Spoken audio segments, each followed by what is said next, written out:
I'm Ben Meiselas from the MeidasTouch Network, and we are watching history. Let's pull up the C-SPAN feed right now of the floor of the House of Representatives. Yesterday, on Tuesday, we had a situation where the first time in essentially 100 years where somebody running for Speaker of the House did not achieve the speakership in the first roll call vote. Of course, I am talking about Kevin McCarthy not only failing in the first roll call vote, but in the second roll call vote, and then in the third roll call vote, an additional defection. So we have 20, at least 20 Republican defections who are not supporting Kevin McCarthy for his speakership.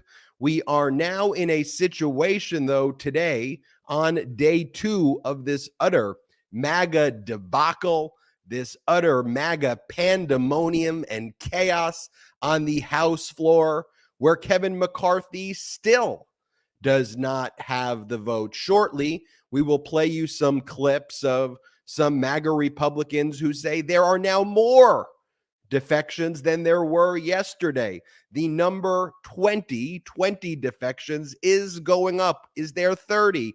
Is there 40? Is there 50 defections? But what we know for sure right now, as of this live broadcast, as you watch what's going on the House floor, is that Kevin McCarthy does not have the vote. So here's what's going on, folks. Kevin McCarthy wants to adjourn for the day, but in order to adjourn for today, they are going to need the support of the people who oppose Kevin McCarthy, as well as all of the Democrats. And what we're hearing from reporting as well is that the Democrats are not going to support adjourning for today. At least 5 Republicans who don't support Kevin McCarthy, they don't want to adjourn today. So if that's the case, there's going to be a 4th roll call vote that we're going to see. And in that 4th roll call vote, Kevin McCarthy is going to lose again. Essentially, you have these MAGA extremists who don't support Kevin McCarthy, although I would argue that Kevin McCarthy, by aiding and abetting and being complicit in MAGA extremism, is himself a MAGA extremist, but they're not letting him off the hook today as he tries to adjourn, I don't know, throw another pizza party or something like he tried to do last night when he removed the pizza from the main room. But the Democrats are not going to let him adjourn. The Republicans who don't support him are not going to let him to adjourn. So are they going to force yet another vote, a 4th roll call vote, for the purpose of humiliating Kevin McCarthy, this MAGA traitor? So that is what we are watching right now. With that context, let me bring up the screen of what's going on the House floor so you can watch it for a few minutes. We'll see if there's any dialogue going on that's worth listening to right now. If there is, I'm going to let you watch that uninterrupted. If there's just conversations like we're seeing now taking place, let me come back on and I will give you some updates. I want to show you some clips of some of the key statements made by Republicans who are not supporting Kevin McCarthy. And let's revisit the past news for the past 24 hours with some blockbuster developments that have emerged in this saga where Kevin McCarthy does not have the confidence of essentially anybody. We'll bring it to the House floor. Let's bring on the volume there, and I'll be right back. Counts 351 members. There is a quorum present. The question recurs upon the election of a speaker. The tellers will please come forward to take their seats.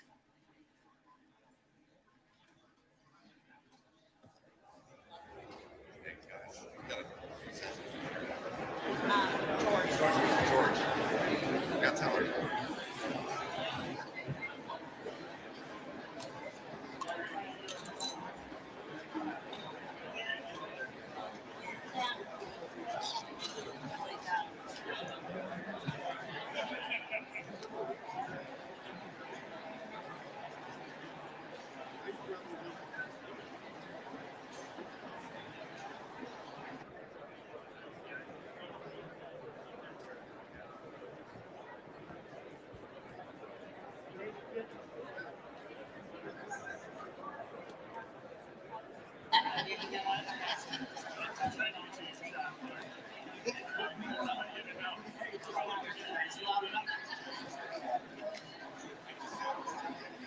So now that there is a quorum, there can be a vote, whether that's a vote to adjourn or whether that is a vote, a fourth roll call vote, we will see. But one of the developments yesterday is Matt Gaetz sent a letter to the architect of the Capitol. And in the letter to the architect of the Capitol, we're pulling it up right here. He says to the architect of the Capitol that Kevin McCarthy is an unlawful squatter, and he is unlawfully squatting in the speaker's office. We showed you yesterday footage of Kevin McCarthy prematurely moving in to the speaker's office and gathering all of his belongings and acting like it was a foregone conclusion that he would become the Speaker of the House, despite the fact that he didn't have the votes. But here's the letter from Matt Gaetz to the architect of the Capitol. He goes, "Dear Mr. Blanton, I write to inform you that the Speaker of the House, located in the U.S. Capitol building, the office of the Speaker of the House, is currently occupied by Representative Kevin McCarthy. As of this morning, the 117th Congress adjourned, and a Speaker from the 118th Congress has not been elected. After 3 undeciding votes, no members can lay claim to this office. What is the basis in law, House rule, or precedent to allow somebody like Kevin McCarthy to claim this office?" That is the letter from Matt Gaetz saying, please write back immediately and promptly. And so harsh words there from Matt Gaetz calling Kevin McCarthy a squatter. I want to pull up this clip from earlier, though, from Morning Joe. And in this clip from Morning Joe, Joe Scarborough, who was a former Republican member of Congress, I think puts it best. He says, look, you don't wing it. Like, what's Kevin McCarthy doing? You don't just show up, move your stuff in, and wing it. This is below Bush League at this point. I'm going to play that clip in a moment, but you're watching right now on the screen Kevin McCarthy, again, looking alone and isolated. People on the Republican side of the aisle look completely confused. Here, let's play this clip from Joe Scarborough saying don't wing it. Actually, before we do that, let's go back to the House floor right now. There's someone speaking. Let's play the clip.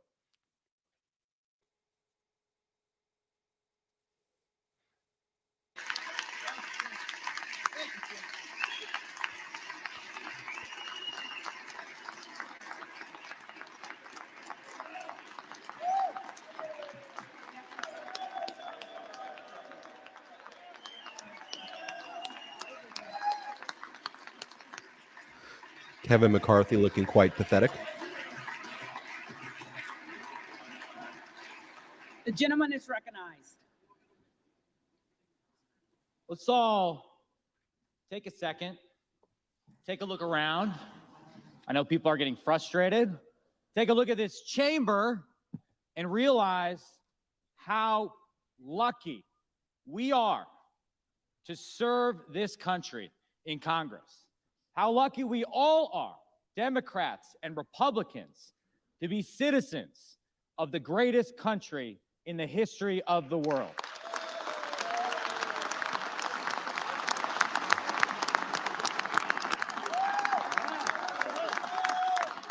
For those wondering, yes, George Santos invented clapping. We can go back to the clapping. I was just doing a joke that George Santos invented clapping. Someone in the chat put it in there, and it's a good quote. He's definitely out of order, Madam Clerk. I say that because I know last night people were frustrated. They wanted to go to parties. They wanted to take pictures with their families. But honestly, we find ourselves here in this chamber for the second day. We know we got work to do, but in some ways, there's no place I'd rather be. With the possible exception of Lambeau Field on Sunday, no place I'd rather be. But maybe with the excitement, some of you hadn't had an opportunity to check what's happening online. Let me fill you in, or what's happening on Twitter, what the press is writing about. In some ways, they're salivating. There's headlines about the chaos, this and that. Yesterday, our colleagues on the other side of the aisle were tweeting their bags of popcorn that they had out. They love it. The schadenfreude is palpable. But I think my friends on the Democratic side misunderstand what's happening here. Sure, It looks messy, but democracy is messy. Democracy is messy by design. By design. And You're watching a complete clown, by the way. That's a feature, not a bug of our system. We air it all out in the open for the American people to see. Because at the end of the day, the president's not in charge. The Supreme Court's not in charge. The Speaker of the House is not even in charge. The American people are in charge.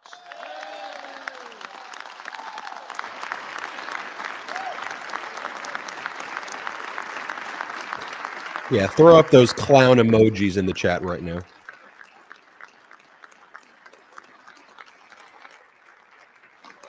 And I'm proud to be part of a party that welcomes debate, that invites different views, that isn't afraid of that. Now, I listened to some of my colleagues yesterday. Mr. Roy from Texas, my good friend, he knows I respect his views. I have been his partner in anti-proxy voting crusades, pro-regular order crusades. I understand. I know that his intentions are pure. I know a lot of people are just frustrated with the way Congress works. But, and Chip, you know I believe that in my bones, nobody has done more to lay out a plan for how we restore the basic functioning of this institution than Kevin McCarthy. Nobody. Nobody has done that.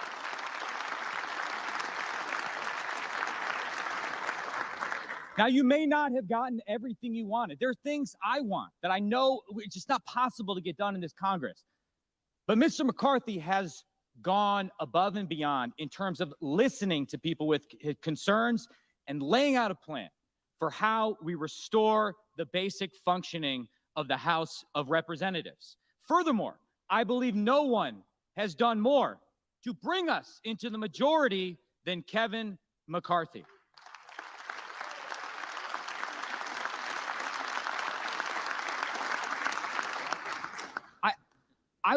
Listen, I wish we had a bigger majority, right? I wish we could do everything over the next 2 years, but the American people gave us an opportunity.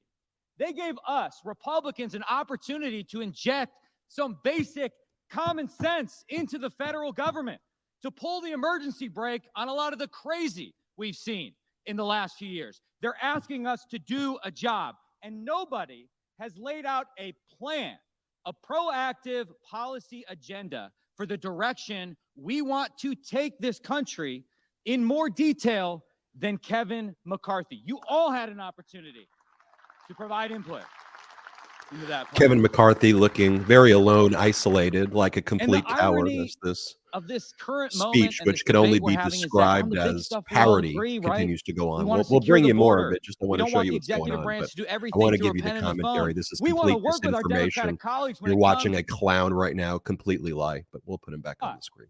Right? There are basic things we know we need to do. It is time to get to work.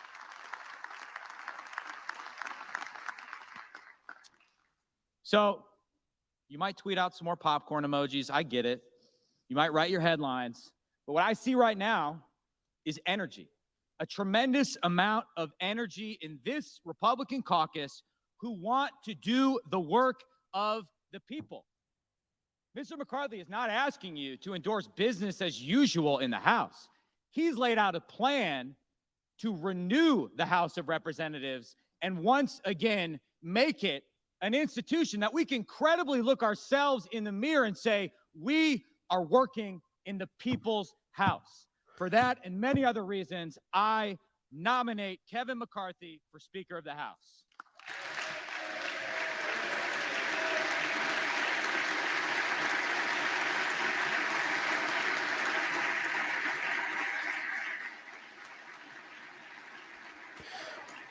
Well, there you saw a speech from Congressmember Mike Gallagher of Wisconsin.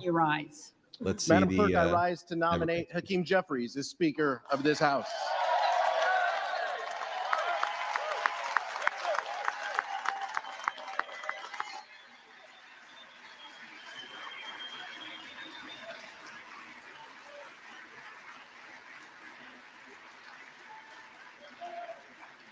The gentleman is recognized.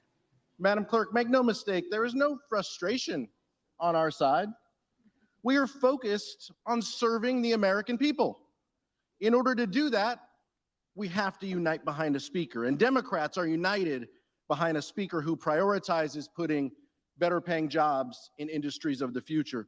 Growing up in a working class family, he knows that a good paying job and a good education are key to economic mobility. He knows that to tackle the affordability crisis in this country, we need to make sure that everybody gets paid enough to live and work in any zip code.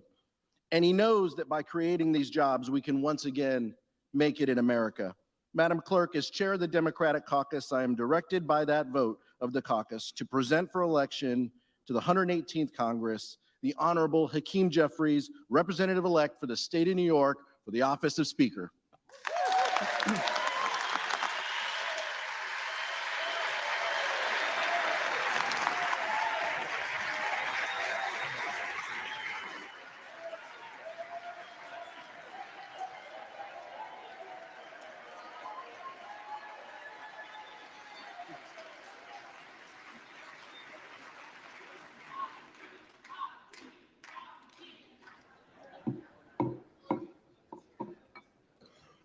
For what purpose does the gentleman from Texas rise?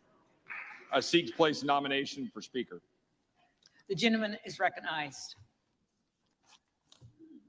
Yesterday, my first vote for Speaker of the House was for Byron Donalds. Today, I'm rising to nominate Byron Donalds for Speaker of the House of Representatives.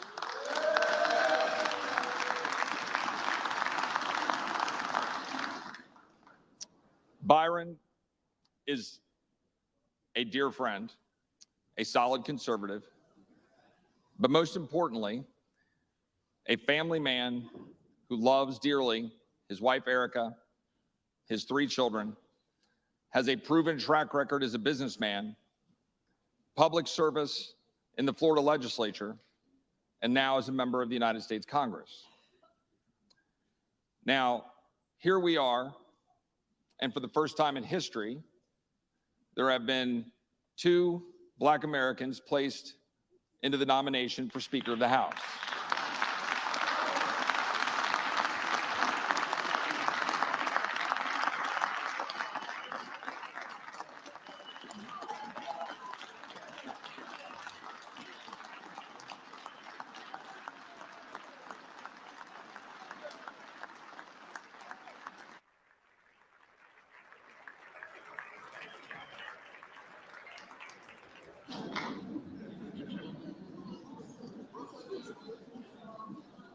However,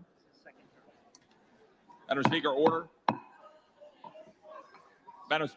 Madam Clerk, order.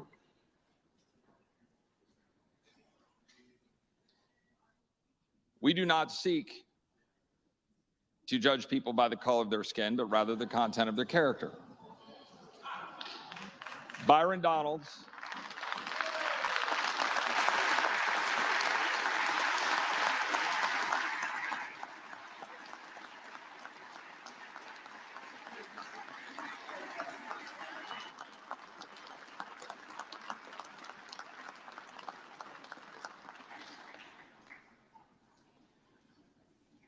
Byron Donalds is a good man raised by a single mom who moved past adversity, became a Christian man at the age of 21, and has devoted his life to advancing the cause for his family and for this country. And he has done it admirably. But there's an important reason for nominating Byron, and that is this country needs a change. This country needs leadership that does not reflect this city, this town that is badly broken.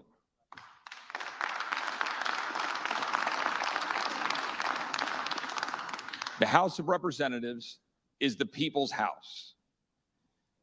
It represents the entirety of our country, and we each represent some 750,000 people. And we come here, and here we sit in a room filled with those representatives. And my friend, Mr. Gallagher, and he is my friend, and I agree with him on many things, and I agree with almost everything that you were talking about. But we should be in here having this kind of a conversation with this many people in the room about Ukraine. And we should debate the merits, and we should debate the ups and downs of being involved. We should debate the $45 billion. We should debate whether it should be more or less. We should debate whether it should be paid for. We should debate what the result we should demand. The only way you're going to get that is if you change the rules and have the leadership to advance the rules to make sure that we can do that. Now, we've had a conversation for 2 months to try to advance the ball, and we have had success in doing that. But we're not there. We're not at the place where we need to be to guarantee that we're going to be able to stand up in the face of the swamp that continues to step over the American people on a daily basis and spend money we don't have, and to continue to leave our borders open, and to continue to fund bureaucrats that are stepping over the freedoms of the American people. Byron will stand up and do that. Byron has a track record of doing that.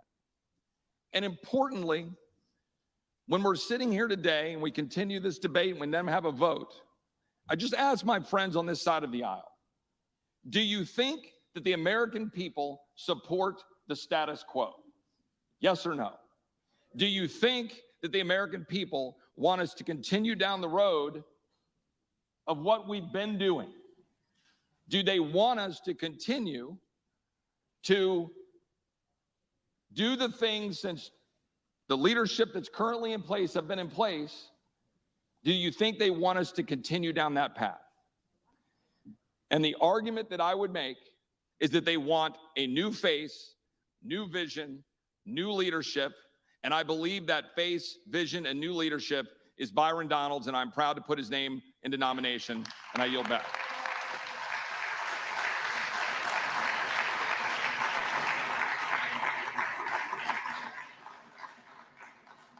The reading clerk will call the roll.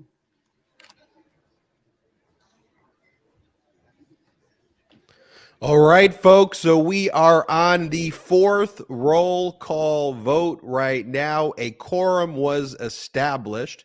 Earlier, Elise Stefanik, the member of Congress from New York who's closely aligned with Kevin McCarthy, tried to make it seem like there wouldn't be a quorum because they wanted to adjourn for the day. Democrats and those opposing Kevin McCarthy's speakership, though, would not let an adjournment happen, would not let Kevin McCarthy host day 2 of his pizza party to try to delay. And we are going to see a fourth roll call vote. And after seeing Congressmember Chip Roy just endorsed Congressmember Byron Donalds to become the Speaker of the House. Yesterday, it was Jim Jordan who received 20 votes, 20 defections away from Kevin McCarthy. Let's see if Byron Donalds, now would be in his second term, whether Byron Donalds will get 19, 20, or even more votes. Byron Donalds is particularly notable here because he was supporting Kevin McCarthy on the first 2 roll call votes yesterday, then defected in the third roll call vote, voted for Jim Jordan. Let's just go down to the House floor for a moment, see some of the voting, and then let's go back, and I want to pull up some of these clips of Byron Donalds talking about his defection, not announcing that he would actually be challenging Kevin McCarthy as the Speaker. But that appears to be what's taking place, and it does seem that Kevin McCarthy will not win this fourth roll call vote. He will lose for the 4th time, but that still is to be determined. We will watch the numbers, and the key numbers to look for on the right is you're going to want to look for Donalds and see if Donalds is going to get more than 5 votes, and will it be 19? Will it be 20? Will there be more defections as well? Kevin McCarthy needs 218. Let's go back to the House floor, see some of the counting, and we'll be back shortly. McCarthy. Barra. Jeffries. Bergman. McCarthy. Byron. Jeffries. Bice. McCarthy. Biggs. Donalds. And there you see Andy Biggs, who yesterday voted for Jim Jordan, now voting for Byron Donalds. Andy Biggs is part of that contingency of 20 defectors from Kevin McCarthy. That's a good indication that Donalds is going to get a similar amount of votes as Jim Jordan received yesterday. We'll see ultimately if that number goes up to 20. Let's keep watching those numbers. Pay close attention to the number of Donalds who just received his second vote for Speaker. McCarthy at 17, Jeffries at 10. And as the counting's taking place, let me show you this clip, though, of an interview that Byron Donalds did with CNN before this vote, before today's vote, where he talked about chaos is okay sometimes. I don't think people knew at the time that Byron Donalds would be the direct challenger to Kevin McCarthy when he said this, but I guess his words were prescient. Play the clip.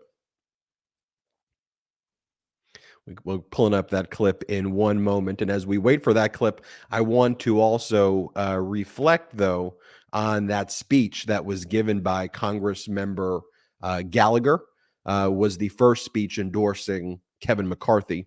And in that speech, you know, I think that's a lot of the gaslighting and performative kind of BS that Americans are just so angry about. I mean, look, of course, we're all angry about the fact that these MAGA extremists are traitors and they are utter and complete fascists. And as I'm speaking, you see the votes for Donalds continues to increase now.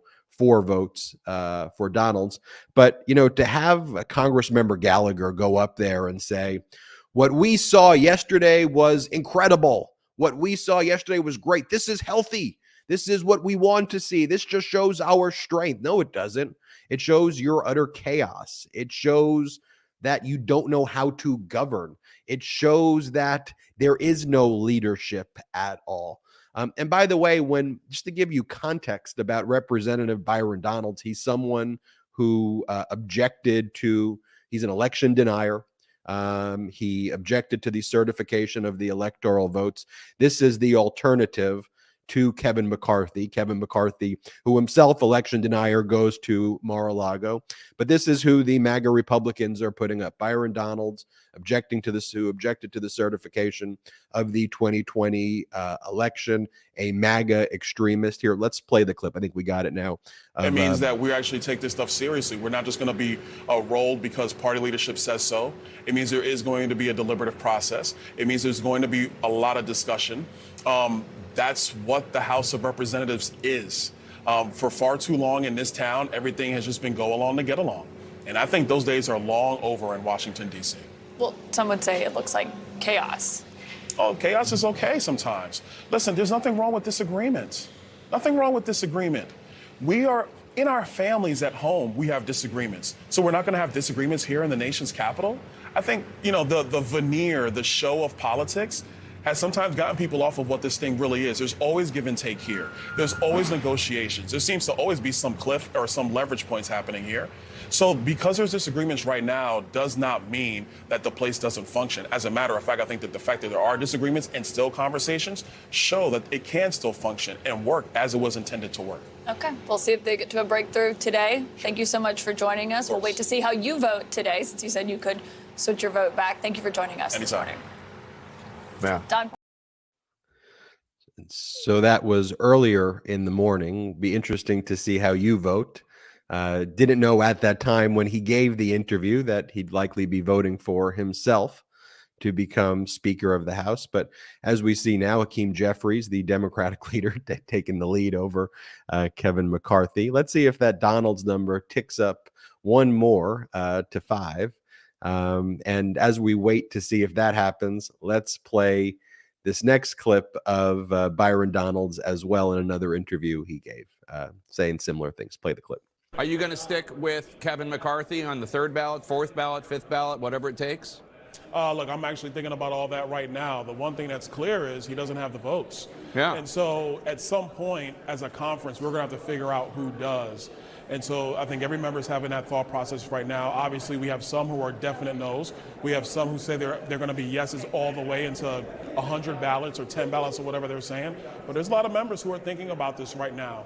Because at the end of the day, we do have a responsibility to get the House organized in order to move forward with the 118th Congress. So are you willing to vote for Congressman Jim Jordan, who got 19 votes last time? I said, Jim will be a great speaker. I'm not saying anything against him. I'm open to whoever can now close this deal, because that's where we are. You got to close the deal. At the end of the day, somebody's got to be able to get the votes. And when you get the votes, we can go ahead and organize Congress. And so I think that's what I'm looking for. I think there's a lot of members in the chamber right now who are looking for the same thing.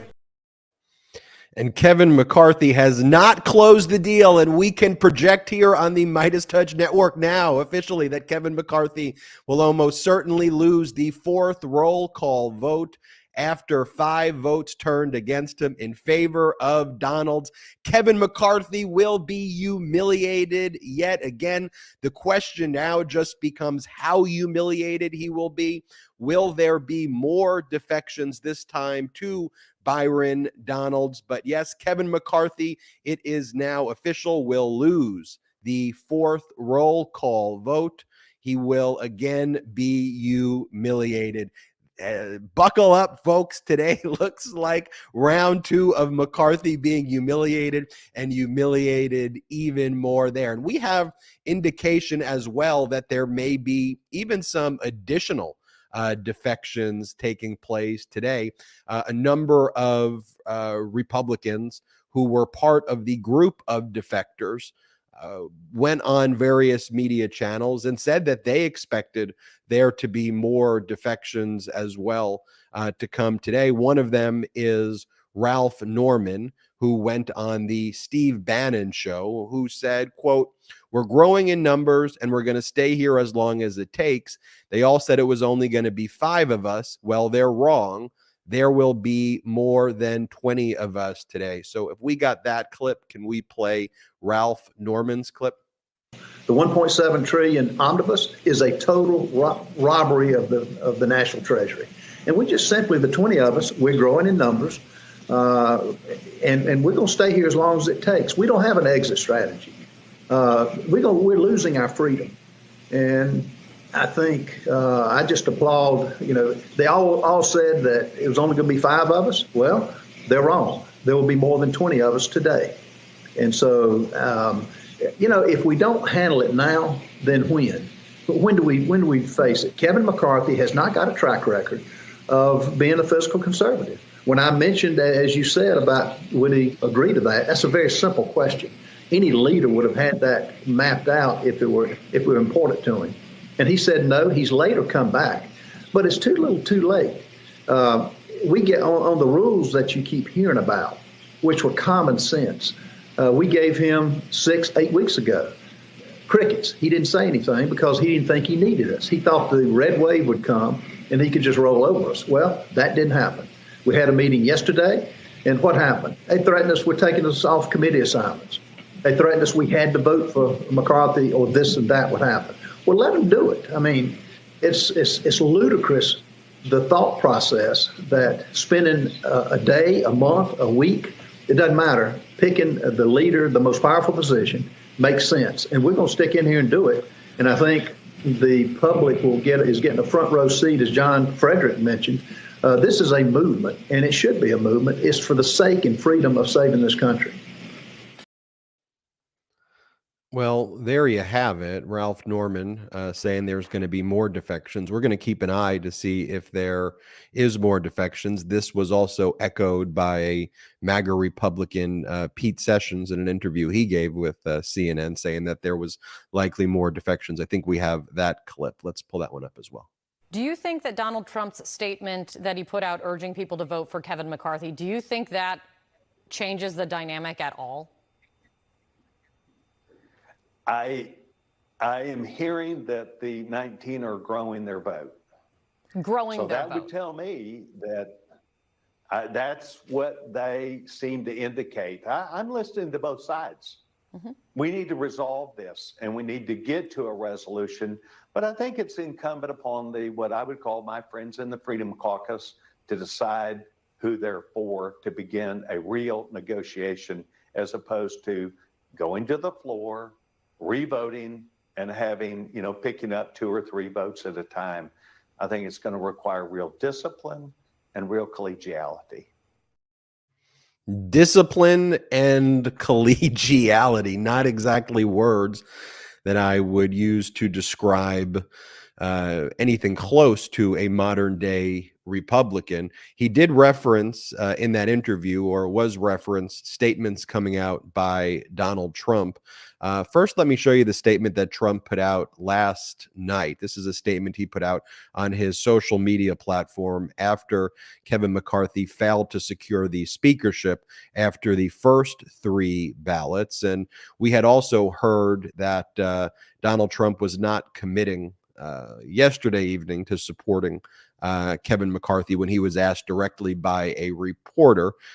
He is supporting Kevin McCarthy today, but we see not only is that not helping, it seems to be absolutely hurting Kevin McCarthy even more. This just shows that Donald Trump has absolutely no power at all. He looks weaker than ever. But here's this horrible and weird statement that he put out yesterday. He goes, "There's so much unnecessary turmoil in the Republican Party, in large part to people like the old broken crow Mitch McConnell, his wife Coco Chow, who is a sellout to China, and their rhino allies who make it difficult for everyone else by constantly capitulating to hopeless Joe Biden and the Democrats. The $1.7 trillion Green New Deal, quote, booster that McConnell and the rhinos handed to the Dems last week was a real downer, an embarrassment to Republicans." What an embarrassment to our country right there, that Donald Trump is saying that the reason Kevin McCarthy cannot get the speakership is it was such a downer that the omnibus bill passed,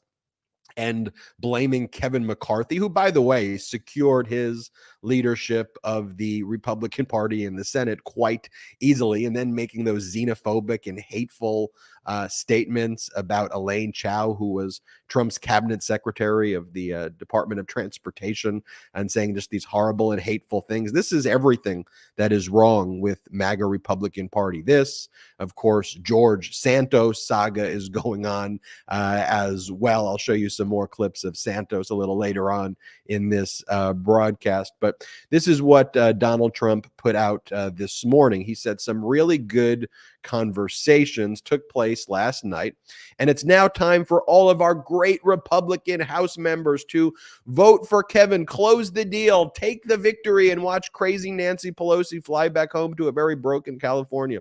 The only speaker in U.S. history to have lost the House twice.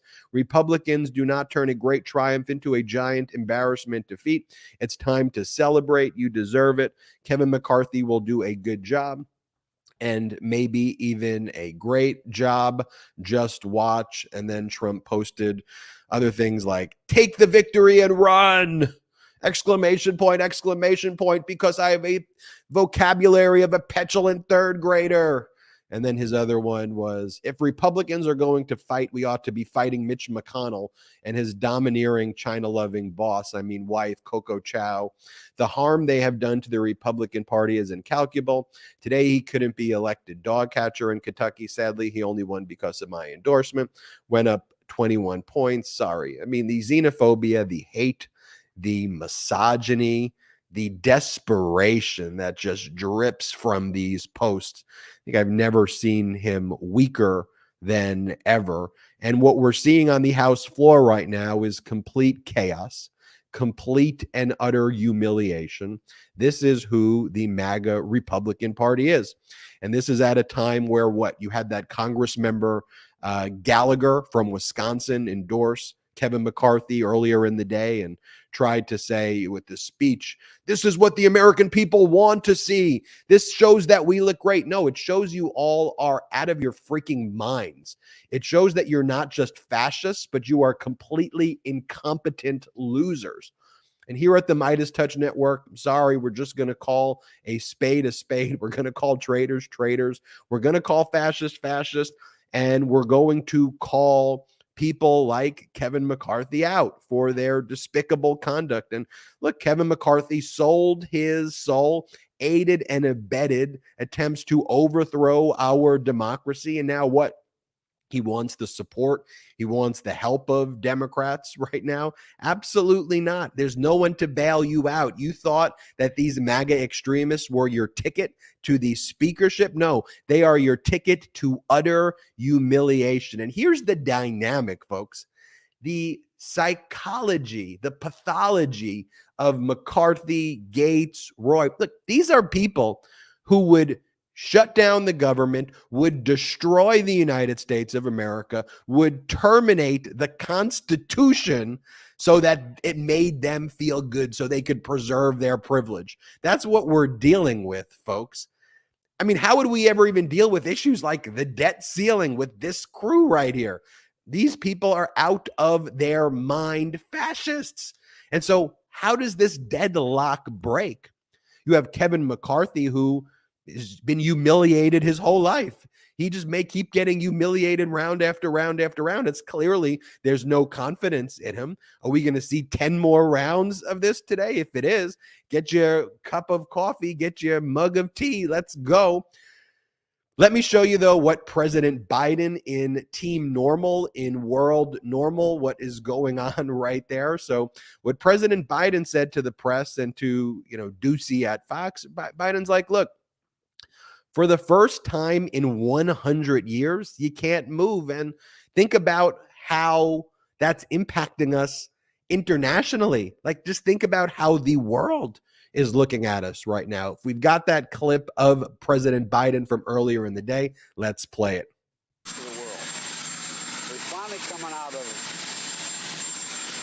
the first time we're really getting through the whole issue relating to January 6th. Things are settling out, and now, for the first time in 100 years, you can't move. I mean, I really mean it. I know you know international relations. It's not a good look. It's not a good thing. It's the United States of America, and I hope they get their act together. And what's going to happen if there is no speaker for a week or a month? What's the impact? Okay. I think President Biden said it great right there. I mean, look, this is the United States of America. We had to work hard to improve and restore our standing after the January 6th insurrection. Heck, look, I've done videos on General Milley, the chairman of the Joint Chiefs of Staff, who talked about how he had to do constant shuttle diplomacy with our counterparts, both allies and adversaries, who under the Trump administration thought our nation was crazy. They thought the United States of America had lost its mind. They were worried that Trump would launch a nuke. And General Milley had to go and let everybody know and reassure them. And you're just watching, by the way, we pull it up on C-SPAN. Hakeem Jeffries just voted for himself, and there was a rousing round of applause there as Hakeem Jeffries, with that vote, is again taking the lead over Kevin McCarthy on the speakership. This would likely be the fourth roll call vote that Hakeem Jeffries wins. But as we try to improve our standing again internationally, and as we did, as President Biden stabilized things, you're now seeing the Republicans who objected to the electoral count, the Republicans who wanted to turn our democracy into a weirdo, fascist, dangerous Trump cult world. They were so fine doing that. We had to restore our position in the world. We did. And now we're seeing this same group of traitors and fascists continue with the chaos and the disorder and the inability to govern, the inability to lead. And now it's being exposed for all of America and all the world to see. It's not an issue about politics. It's an issue about these MAGA Republicans and that everything Trump turns or touches dies. And to that point, I want to show you this clip right here from Joe Scarborough from earlier in the day. And I want to show that Joe Scarborough was like, how are you just winging this? How are you just winging this right now? Like, this is the ultimate Bush League. Like, it used to be that Republicans were organized. It used to be that Republicans knew how to govern, but hated people. And it used to be that Democrats didn't know how to govern, but had these lofty ideas and could win elections or bring people together. Now you have Republicans who just simply can't govern. And the answer is staring you all in the face, because the Republican Party sold its soul to someone who bankrupted every single thing that he touched his entire life. And now it's the Republican Party's turn. It used to be Atlantic City and Trump Tower and steak and this and that. Now it's the Republican Party. Here, play this clip of Scarborough. I think it was really powerful. This is what's so, for me, and I think for Nancy Pelosi and for other people who actually know how to do this sort of stuff, what's so confounding? You take a vote where you don't know the outcome of the vote on the House floor, that you just, I'm sorry, that's not even a rookie mistake. That's just Bush League. And you wonder how a guy is in Congress that long where he doesn't know the outcome of this thing. You don't wing it. You don't wing it when the whole world's watching and your career is on the line. But that's exactly what happened yesterday. Willie, it's interesting hearing Michael Beschloss talk about the Republican Party, that it was actually once seen as the party that knew how to get things done. I'm reminded of the Simpsons episode where they went to the Democratic and the Republican conventions, and I think the Republicans unhurled a huge banner that said, "We don't like people." And then they went to the Democratic Party that unhurled a banner that said, "We can't govern." And that applies, of course, to this Republican Party now. We can't govern. Again, this is just a follow-up to a disastrous 2022. This is only happening because Republicans screwed up the midterms so horribly. They should have won by 30, 40, 50 seats. They should have won the Senate. They should have had that red wave that all their Republican pollsters were predicting, but they didn't. And now they compound the problem by looking like complete fools in front of the entire world. And those swing voters out there that are looking at this, they're going, okay, yeah, it's a good thing I didn't vote for Republicans, because they don't know how to govern. Not only do they not know how to govern, they lie and gaslight, and everything they say is wrong. Every single thing they say is wrong. It's a false bravado to cover up what weak, petulant, little, know-nothing people that they are. It's all projection to make up for the fact that they're so little. They're such traitors. They don't know what they're doing. Here, play this clip. This is yesterday.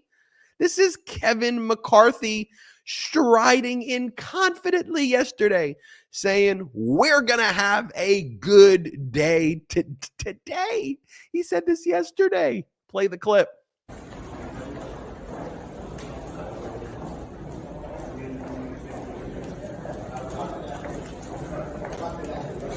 Mr. McCarthy, you got the votes yet? We're going to have a good day today.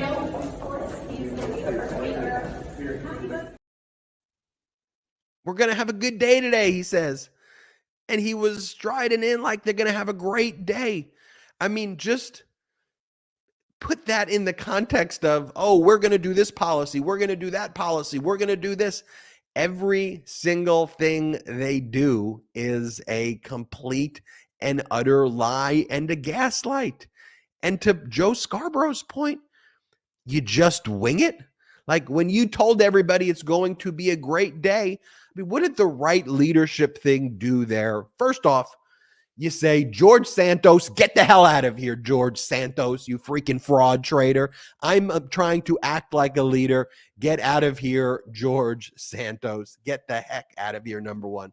And number two, don't you say, look, we have a difficult situation that's going to be occurring. We don't know what the outcome is going to be. I'm going to make the case for my leadership, but we have a difficult day ahead of us. at least you set the expectations where you don't look like a complete and utter clown. Here, do we have the clip of McCarthy walking in today? So that was the clip of him walking in yesterday. I think we may have the clip of him walking in today. Let's play this clip. Excuse us. How are you going to get more votes, sir? We're sitting, we're talking. Has there been any progress? I think we get to an agreement. Are you going to have more than 202 on the first ballot today? It's okay. And so he walked through the public rotunda as well, which is a bit odd, like where they give Capitol tours. So that's kind of strange, in and of itself. But can we compare and contrast here for a second? Do we have the Democratic Congress member Aguilar and what he said yesterday, where he said, look, this is the true character of the modern day Republican Party that we're seeing? If we've got that clip, can we press play on that? Congress. Democrats are unified. House Democrats are unified. You saw that yesterday. We're unified behind lowering costs, creating good-paying jobs, and building safer communities. The contrast between House Democrats on the chaos and confusion taking place on the other side of the aisle could not be more clear. For the first time in 100 years, there was not an agreement for Speaker of the House on the first ballot. Multiple ballots, and almost 24 hours later, there's still no clear sign of a speaker. Let's hope that this isn't a rerun of 1855 and 56 when it took 133 ballots. What we saw was the true character of the modern day Republican Party, obsessed with power and their own personal advancement at the expense of working families and the needs of everyday Americans. I also want to play you another clip of him, but before I do that, I want to read this quote by the coach, Stan Van Gundy. He goes, you have to feel for Kevin McCarthy. He thought this was all about kissing Trump's ring or something else, and he did that. He dedicated himself to principleless sycophancy, and still he is having to beg for votes. Poor guy, although I disagree. I don't feel bad for him even for a second, but to his point, he thought that in order to get this speakership, which he wanted so badly, he had to suck up to Donald Trump and do whatever Donald Trump said and embrace Marjorie Taylor Greene, destroy our democracy. And yet he still did not get the speakership. And now he's been humiliated 4 times as the defections right now stand at 14 defections. This is a clip yesterday of Congress member Pete Aguilar on the House floor, also throwing some additional shade. Play the clip. Today, Madam Clerk, House Democrats are united.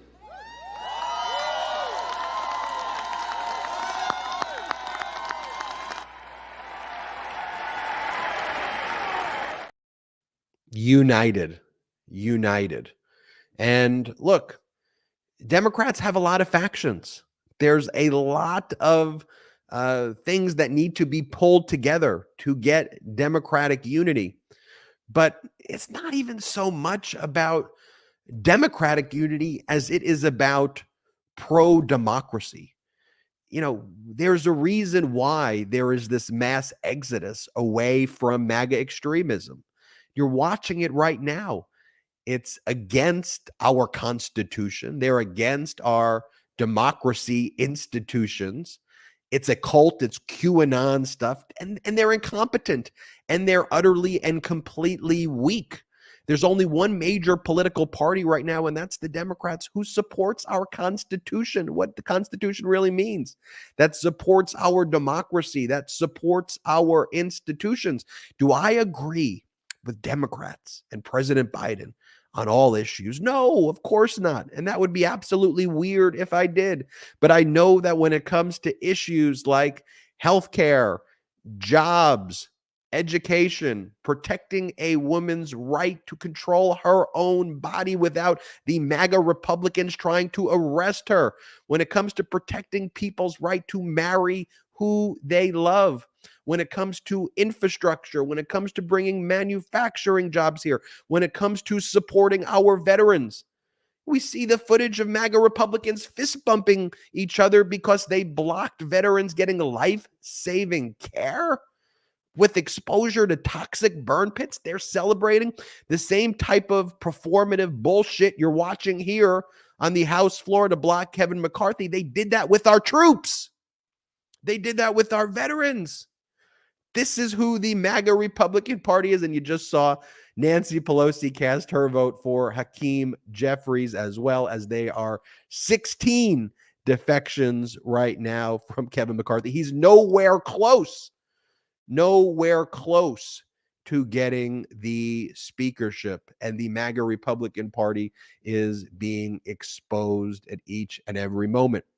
So what is Fox saying all about this? I want to show you a clip from Hannity from last night. This was their Fox alert. And in their Fox alert, they said, House Republicans now are on the verge of becoming a total clown show. That's what they're saying on Fox. I think the word verge is doing a lot of work here, but let's play this clip of Hannity. New year with the Fox News alert.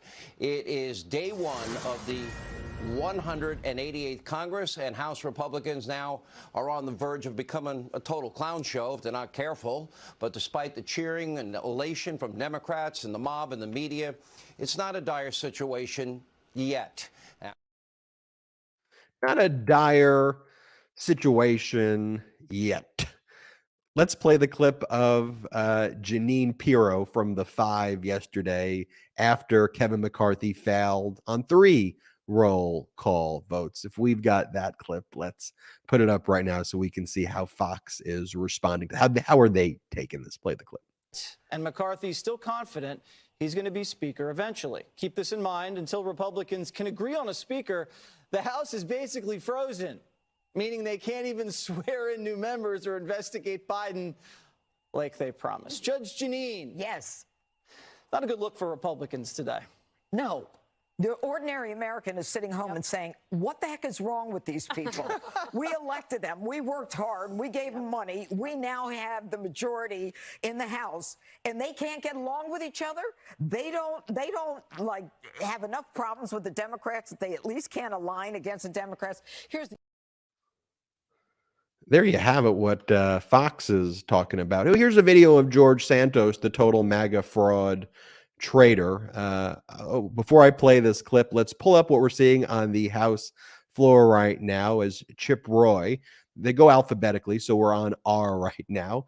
Chip Roy just cast his vote for Byron Donalds. And so there you see it again, folks. There's that number I was telling you to look for. 19 Republican defections. 19 defections were in roll call round 1, in roll call round 2, and then in roll call round 3 with Byron Donalds defecting, it was 20. So let's just keep an eye on that number as well. But yesterday we saw the George Santos saga play out, if that's even his name, the complete MAGA fraud who's lied about where he went to college. He didn't go to college at all. Where he worked. He didn't work at Citigroup. He didn't work at Goldman Sachs. I guess Citigroup-ish. Goldman Sachs-ish. He lied about his religion. He lied that his mom died on 9/11. He lied that his mom was a 9/11 survivor. He lied that his dad was a 9/11 survivor. He lied that 4 of his employees were killed in the Pulse nightclub shooting. He lied that his grandparents were Holocaust survivors. He lied that his mom's maiden name was Zabrowski. He lied about his charity. How did he get all of these millions of dollars out of nowhere when he claimed to be a landlord, which he lied about as well? He was evicted twice because he didn't have the money to pay rent. And then he took this position about how angry he was at squatters when he was evicted twice. This is the MAGA fraud trader who MAGA can't call out, who Kevin McCarthy can't go, you know what? This person is bad. This person is not good at all. And I think we have some footage today of McConnell at this meeting with Biden. If we have this today, this is what's going on in adult land, in adult world, where people try to continue our government. And look, one of the strange things about this all is it makes Mitch McConnell look like a fairly reasonable and rational throwback to the days of collegiality. And I don't want to say that. I mean, look, McConnell was absolutely a disaster with Obama, said we are going to make sure that we destroy Obama's presidency. And McConnell is an utter disaster. But look, I think McConnell realizes that you've got people like George Santos picking his nose, representing the Republicans in the House. Play this clip of Santos picking his nose yesterday while he's all alone, and that the MAGA traitors are too afraid to say, "Get the hell out of here, Santos." Play the clip.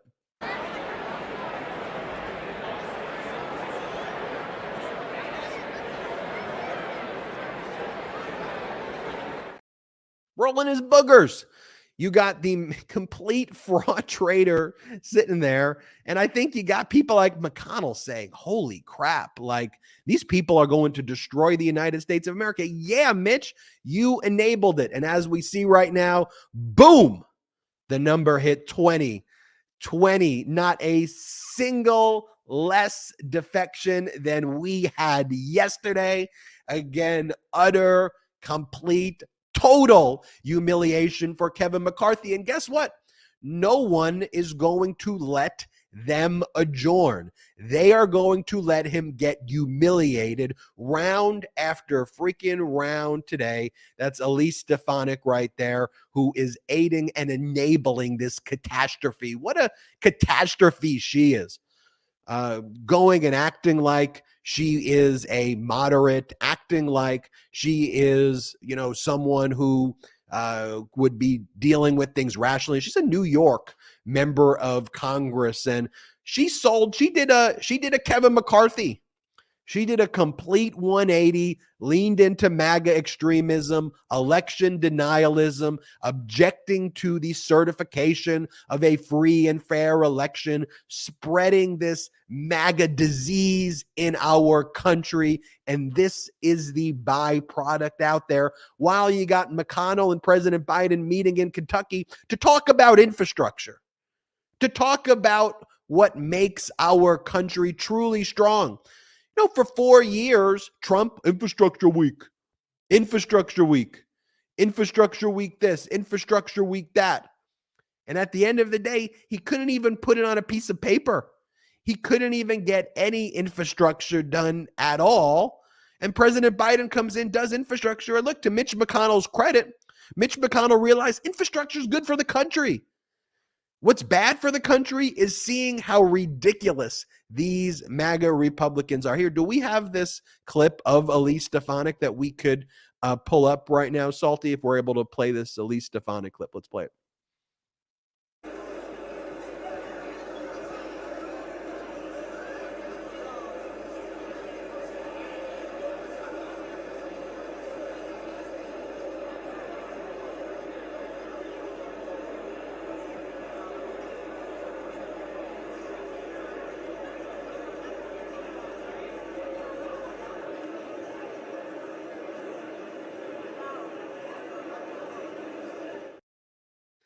That was Elise Stefanik and Kevin McCarthy yesterday. You're seeing right now the headline on C-SPAN, which we projected many minutes ago, that McCarthy does not have the votes as well. And so will there be a fifth roll call vote as well? We will see if that transpires, where McCarthy's going to lose again. Want to show you this clip, though, also, because as this humiliation is taking place in the House of Representatives, let me show you what was also going on yesterday with that MAGA fraud traitor, George Santos, as he was walking through the halls, getting asked some pretty basic questions by members of the press. This is what took place yesterday. If we've got that clip, let's run it right now. Your constituents. Do you feel like you're qualified to serve in this Congress right now?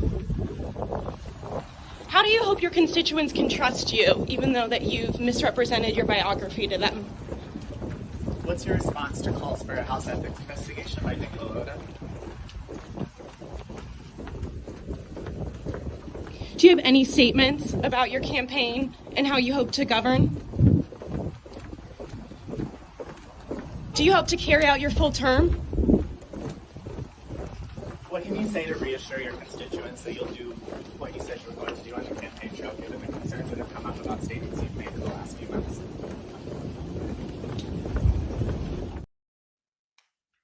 There you have the other humiliation going on, although he's on the House floor as well, voting for Kevin McCarthy. Everybody remember yesterday, we actually were the ones who discovered this clip here at the MeidasTouch Network, and I think it's since been viewed about 4 million times on Twitter, but we caught AOC and Matt Gaetz having a conversation, and AOC has now said what was going on in that conversation. But for those who remember, we were just watching it here on C-SPAN, and I said, is that Gaetz and AOC talking? What's going on there? And so we had Salty, our producer. If you hear me saying Salty, I don't have an imaginary friend named Salty. We have the name of our producer. I said, Salty, grab that clip. So we posted it on our Twitter page. I think it's been viewed over 4 million times right now and made national and international news. What were they talking about? Here, play the clip, and then I'll tell you what they were talking about.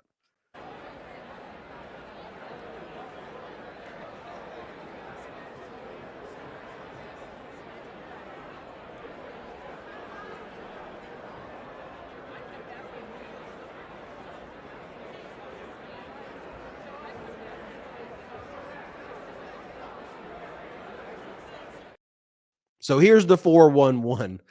Kevin McCarthy was telling members of the Republican Party, hold on, let's go back to the House floor where it looks like the vote just wrapped up. There you have it. There you have it. Let's bring on the sound there for a second, and let's just all take it in. Let's watch what's going on with right there on the House floor. Let's watch it. Present.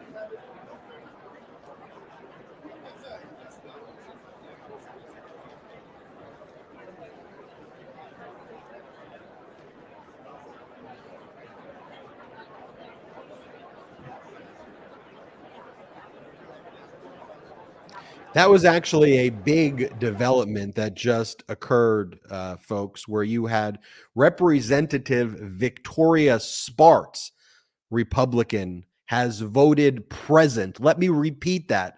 Representative Republican Victoria Spartz has voted present. She previously voted for Kevin McCarthy. So while she didn't vote for Byron Donalds, she did not vote for Kevin McCarthy, who she previously voted for on 3 different roll call rounds where Kevin McCarthy lost. So now another defection that we can announce here on the MeidasTouch Network. There are now 21 defections from Kevin McCarthy, an additional pickup of a defection. Things are going bad to worse to utter complete disaster, humiliation for Kevin McCarthy right now. You're watching right there Representative Byron Donalds, who is the alternative candidate right now to Kevin McCarthy. See if he picks up some more votes in the 5th roll call vote. But let's face it, folks, Kevin McCarthy doesn't have the votes. So the question is going to be, is it going to be round after round of humiliation? I think it is. And one of the things with Kevin McCarthy is not only does he seem to enjoy this humiliation, but he's an utter and complete liar, because going back to that AOC and Matt Gaetz conversation that was taking place, what Matt Gaetz wanted to know is Kevin McCarthy had said that a bunch of the Democrats were either going to vote present or not vote. In other words, and they were going to support some coalition with Kevin McCarthy. So Matt Gaetz had went to AOC and said, hey, is this true? Are the Democrats going to try to do some deal with Kevin McCarthy, or are they going to hold strong and continue to vote against McCarthy? So that's what Matt Gaetz was asking AOC, and AOC said, no, we're never going to ever make a deal with Kevin McCarthy. We are going to oppose him. We're all going to stand united round after round after round. And then Gaetz said to her, oh, Kevin McCarthy's going around telling people and threatening us that we're going to lose any potential committee assignments because he's got the votes locked up based on promises being made by Democrats. And AOC said, absolutely not. That's not happening. And then AOC goes, oh, that's interesting. You see her say, oh, interesting, because you have Kevin McCarthy caught in another lie. Let's go to the House floor. You got Matt Gaetz, who's just loving this right now. And by the way, as much as I detest Matt Gaetz, I temporarily just enjoy what's taking place here. I love the MAGA humiliation that's taking place. I love the other chaos that's being exposed in the world, exposed to the world right now. And again, you have Hakeem Jeffries. You're seeing the numbers right there. Kevin McCarthy, 201. Hakeem Jeffries, 212. Byron Donalds now at 20. Others at 0. We've got one present vote right there. And as this is going on, you got President Biden, who is speaking right now in Kentucky. And by the way, in a bipartisan way with Mitch McConnell, as President Biden is trying to move the country forward. There's a clip of Biden meeting McConnell compared to these MAGA chaos agents taking right now in the House of Representatives. McConnell looks like a fairly reasonable and rational person. Never thought I'd say that, but that's the depths of depravity to which the Republican Party has now sunk. But you've got here, let's go to the House right now. You got Matt Gaetz. Let's look at the intrigue taking place right now, and let's put the volume on, then we'll go to Biden in a second, but let's watch what's taking place.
pin on your screen is Congressman Byron Donalds of Florida, and that's Tom Emmer. And we the white-haired are gentleman. back. Want to show you this historic day right now in our country. Again, this is the fourth ballot where Kevin McCarthy has failed to win the speakership. Lost yesterday 3 times, now lost again today. Not really clear if there is a plan at all here. Is the plan just to lose and lose and lose again? One development as well, though, on the other humiliating front, George Santos. George Santos has been so isolated, so humiliated that he's basically just hiding in the cloakroom and just comes out for the vote. And then goes right back into hiding in the cloakroom. Someone who needs to resign immediately. What a disaster that is. But these MAGA Republicans want chaos. They want destruction. And I think they like people like George Santos. But one of the other major, I think, developments here is that not only has Kevin McCarthy lost, there was this other defection. Went from 20 defections to 21 defections here. We had an individual voting present here, so 21 total defections here on this round. And this comes after Donald Trump said that he called and tried to broker a deal. This is after Donald Trump said that he called and had some really good conversations last night. This is the statement that Trump put out on his social media platform. On his social media platform, he wrote, "Some really good conversations took place last night, and it's now time for all of our great Republican House members to vote for Kevin. Close the deal, take the victory, and watch crazy Nancy Pelosi fly back home to a very broken California, the only speaker in U.S. history to have lost the House twice. Republicans do not turn a great triumph into a giant and embarrassing defeat. It's time to celebrate. You deserve it. Kevin McCarthy will do a good job and maybe even a great job. Just watch." And perhaps the bigger loser today, even than Kevin McCarthy, is Donald Trump. I mean, look, we all expect indictments against Donald Trump to be coming this year. There are some. There we got special counsel Jack Smith, who's hard at work. There's many grand juries assembled in federal court in Washington, D.C., investigating Donald Trump's crimes related to election interference, his theft of thousands of government records, including top secret records. And so Trump under criminal investigation. And you just see how utterly and completely weak he is right now. He weighed into the conversation, said that people should vote for McCarthy here. And not only did people not vote for McCarthy, but we see that there are even more defections here with the additional present vote of Representative Victoria Spartz of Indiana. From the 5th congressional district there. She voted for Kevin McCarthy in the 3 previous roll call votes, but did not vote for McCarthy here as well. So Donald Trump looking awfully weak right now. Kevin McCarthy looking awfully weak right now. Just some commentators making some. There's a photo of Kevin McCarthy. Just some commentators making some great points I want to highlight. Here's Eli Mistal, who writes, "Nothing exhibits the lack of intellectual creativity of the modern Republican Party quite as well as McCarthy's strategy of vote harder, vote again." Aaron Ruper responded. So Kevin McCarthy's plan today was just to what? Was just to run it back for a 4th time and take another L.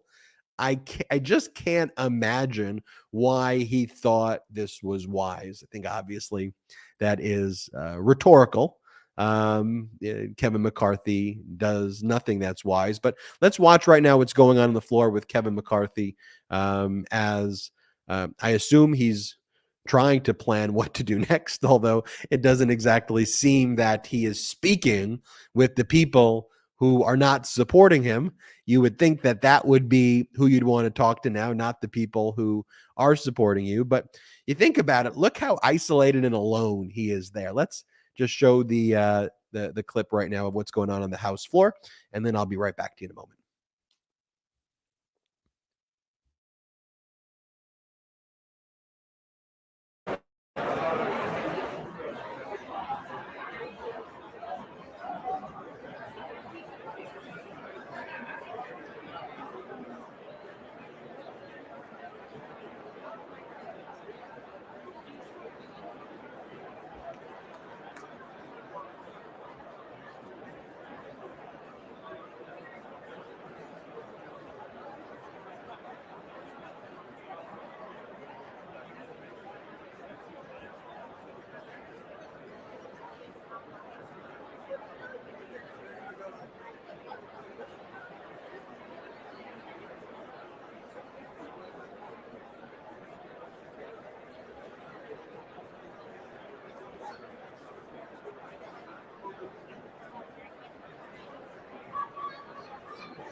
So the question right now is, what happens next?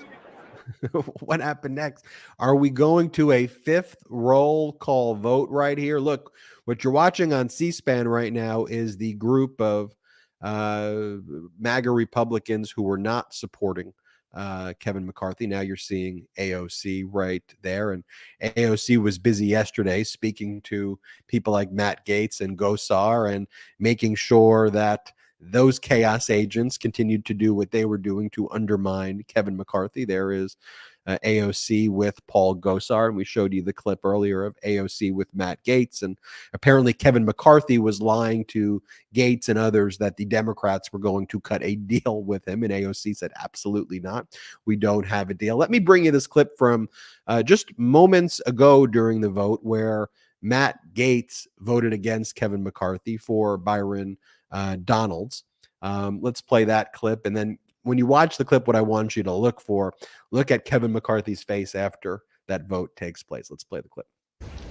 Gaetz. Proudly cast my historic vote for Byron Donalds. Donalds.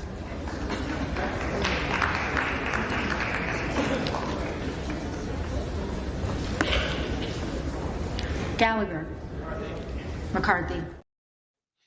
And there you saw Congress member Gallagher, who gave the speech to open today's humiliation for MAGA, saying that this chaos is great. This is what the American people want to see. This is incredible. No, that's not what the American people want to see. American people want to see normalcy, because while this is what's going on in the House of Representatives today, let me show you what President Biden is discussing in Kentucky. Let's play this clip of President Biden. Biden's got some jokes today. Let's play this clip. Folks, I'm especially happy to be here with my friend and colleague of many years, and I might add, longest serving leader in the United States Senate, Senator Mitch McConnell. Mitch, it's great to be with you. I asked permission if I could say something nice about him. I didn't want to. I said I campaigned for him or against him, whichever helped him most. But Mitch, it's it wasn't easy, and to get this done, and it wouldn't have gotten done no matter all the work so many others have done, and by writing the legislation and dropping it in, it wouldn't have happened without your hand. It just wouldn't have gotten done, and I want to thank you for that. And, we have to find common ground to get major legislation done in any circumstance ever. But we have to find common ground. That's President Biden there. And I'm seeing the comments coming in here. And, people are reflecting how we feel here on the MeidasTouch Network, which is we need adults in the room. Enough of this chaos. We want a return to normalcy. And President Biden represents that normalcy.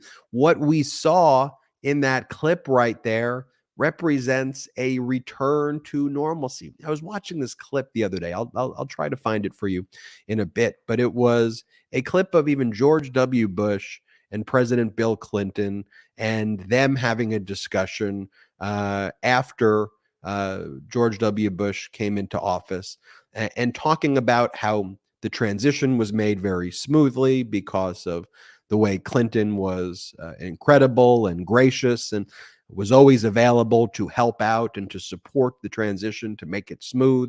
Same thing with George W. Bush and Obama, the same thing there. You know, and it's not that our politics as a theoretical entity just all of a sudden changed. It is the fact that the people who have taken over the Republican Party, namely their cult leader, Donald Trump, who has remove politics for a second. Remove the Democrats, Republicans. Donald Trump is someone who has destroyed every single thing he has touched in his life. He has bankrupted it all, and he has destroyed the lives of everybody who's been associated with him, other than the fact that he enriches himself at other people's expenses. That's been his whole entire life story. So that's what he's done to our politics. Here's somebody who calls for the termination of our Constitution, and MAGA Republicans can't even criticize that. He calls for the termination of our Constitution. He led an insurrection. You've got MAGA Republicans who are insurrectionists. Like when we look at the floor, when we see these MAGA Republicans, these are people who objected to the counting of the electoral votes on January 6th as part of a plan to topple our democracy. That is what we are dealing with, folks. And on the other hand, in Kentucky, you've got the most normal situation ever with President Biden talking about infrastructure, talking about building bridges and building roads and building buildings and bringing Wi-Fi to people. What we're talking about is normalcy right now. We're talking about normalcy. Here, I want to show you this clip of, this is Bush, Clinton, Obama talking about the transfer of power and normalcy. Play the clip. America. Obviously, there was a personal element to see my former vice president become the 46th president, to see Kamala Harris as our first woman vice president. But more broadly, I think inaugurations signal a tradition of a peaceful transfer of power that is over 2 centuries old. Well, I think the fact that the three of us are standing here talking about a peaceful transfer of power speaks to the institutional integrity of our country. So this is an unusual thing. We are both trying to come back to normalcy, deal with totally abnormal challenges, and do what we do best. There you have it. I mean, that's normal discussion. And look, I could disagree on many, many, many things with George W. Bush. I may be putting it lightly there, but we have adults in the room. We have normalcy, not anything like we are seeing with today's MAGA Republican Party. For those just tuning in, we are witnessing history. This is the MeidasTouch Network. I'm Ben Meiselas, and we are covering these historic developments. The first time since 1923 where a individual running for Speaker of the House did not secure it on the first ballot in 1923. It took about 8 or 9 ballots for that to be secured. Here, we now have multiple failures by Kevin McCarthy with no sign that this deadlock is going to be broken at all. There is no sign of it at all.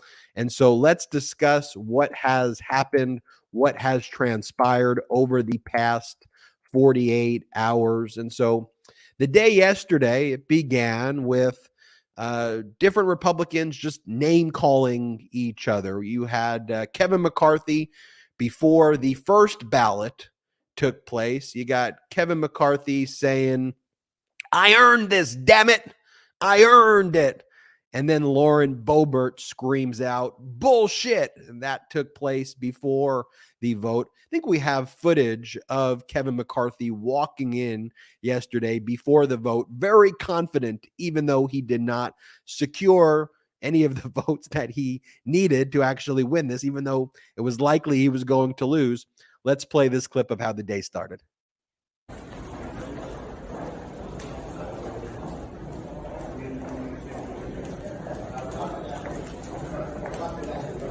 Mr. McCarthy, you got the votes yet? We're going to have a good day today. He goes, "We're going to have a good day today. We're going to have a great day today." Nope, not exactly. Not a great day yesterday, not a great day today. So it starts off, "We're going to have a great day today." And then after losing the first roll call vote, here we have Kevin McCarthy in a press conference saying, name calling Matt Gaetz and saying that Matt Gaetz said that he'd be fine if they elect Hakeem Jeffries. Play the clip. For a long time. I've been leader for 4 years. I came into this position and we had less than 200 members. We are now sitting in the majority. We put forth to the American public a commitment to America. There's times we're going to have to argue with our own members if they're looking at for only positions for themselves, not for the country. For the last 2 months, we worked together as a whole conference to develop rules that empower all members. But we're not empowering certain members over others. Last night I was presented the only way to have 218 votes if I provided certain members with certain positions, certain gavels, to take over the church committee, to have certain budgets. And they even came to the position where one, Matt Gaetz, said, "I don't care if we go to plurality and we elect Hakeem Jeffries and it hurts the new frontline members not to get reelected." Well, that's not about America, and I will always fight to put the American people first, not a few individuals that want something for themselves. So we may have a battle on the floor, but the battle is for the conference and the country, and that's fine with me. Not exactly how to win friends and influence people if that was the aim of trying to win over people like Matt Gaetz by saying that they don't care about the country. By the way, I agree with it, but how do you expect to win the speakership if that's the tack that you're taking and name calling the people who you need their vote? Like, you think after that, Matt Gaetz is going to be like, "Yeah, he called me an American, but I'm going to go and you got me, Kevin McCarthy. You changed my mind right there." It's also why Kevin McCarthy doesn't have the skills and the tact to be a leader. Like, he's obviously a traitor. He's obviously a fascist enabler, but it's the stupidest thing that you could possibly do there in that situation, to air that out publicly and then expect to gain the individual's support as a result. It's like just 101 basics in negotiation. But, you know, they claim they think they know the art of the deal, but they know the art of fascism and the art of the fail. Now, here's Marjorie Taylor Greene also name dropping and calling out people like Matt Gaetz and others and calling them destructionists. Let's play this clip of Marjorie Taylor Greene from yesterday as we continue to recap what's transpired. If my friends in the Freedom Caucus, Matt Gaetz and others, will not take the win when they have it, they're proving to the country that they don't care about doing the right thing for America. They're proving to the country that they're just destructionists. And that's not what we need to do as a party. That's why Republicans fail. And I'm really tired of it. So then she went out and she talked about how I'm the only Republican that has 0 committees, and I never even ask for anything. I'm not selfish at all, but now my friends are saying me, me, me. Hold on, let's go back to the House floor and see what's going on right now. There's some activity. Of New York has received 212.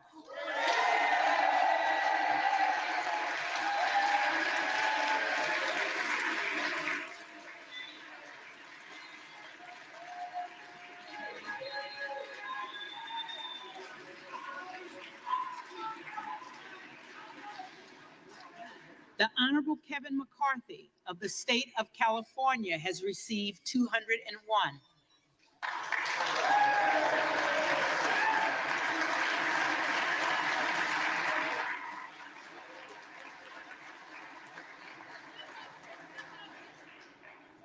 The Honorable Byron Donalds of the state of Florida has received 20.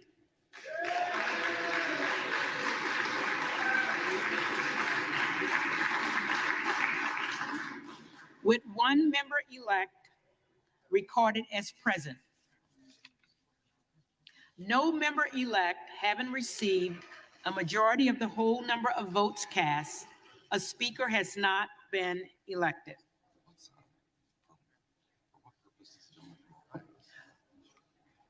For what purpose does the gentleman from Ohio seek recognition? Madam Speaker, I rise to nominate Kevin McCarthy as Speaker of the House. The gentleman is recognized. So it looks like they're going to do it again, folks. Let's hear what he's got to say. They're going to do it again. Let's go back to the floor.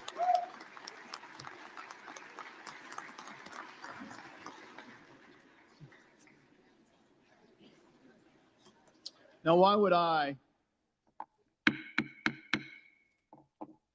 as a conservative, as an Army Ranger, business guy, the first guy that the House Freedom Caucus backed in a congressional race, why would I nominate Kevin McCarthy to become the next Speaker of the House?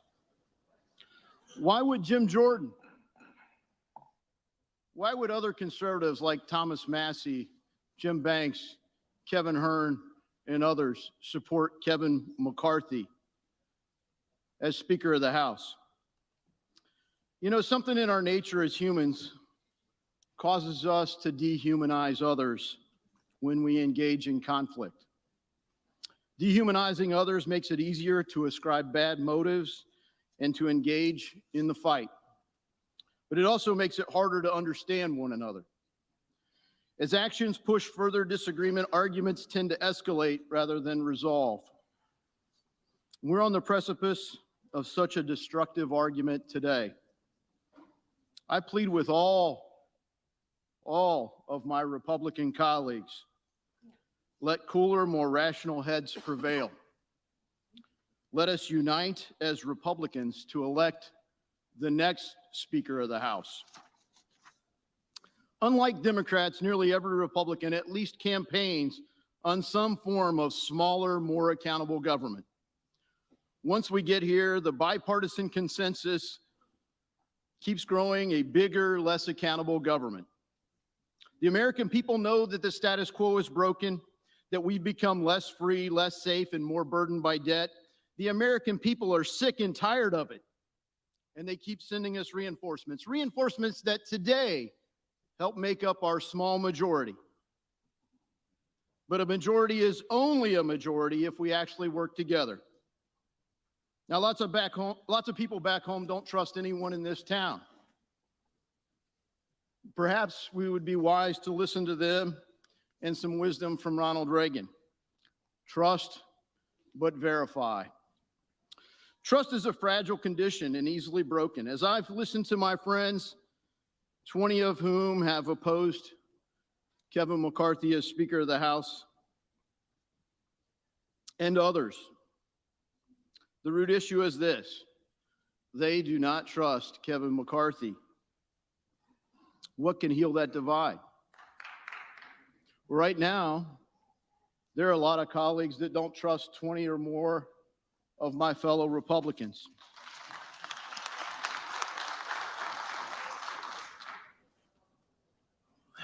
Right now, though we remain divided, an actual majority of the House Freedom Caucus members do support Kevin McCarthy.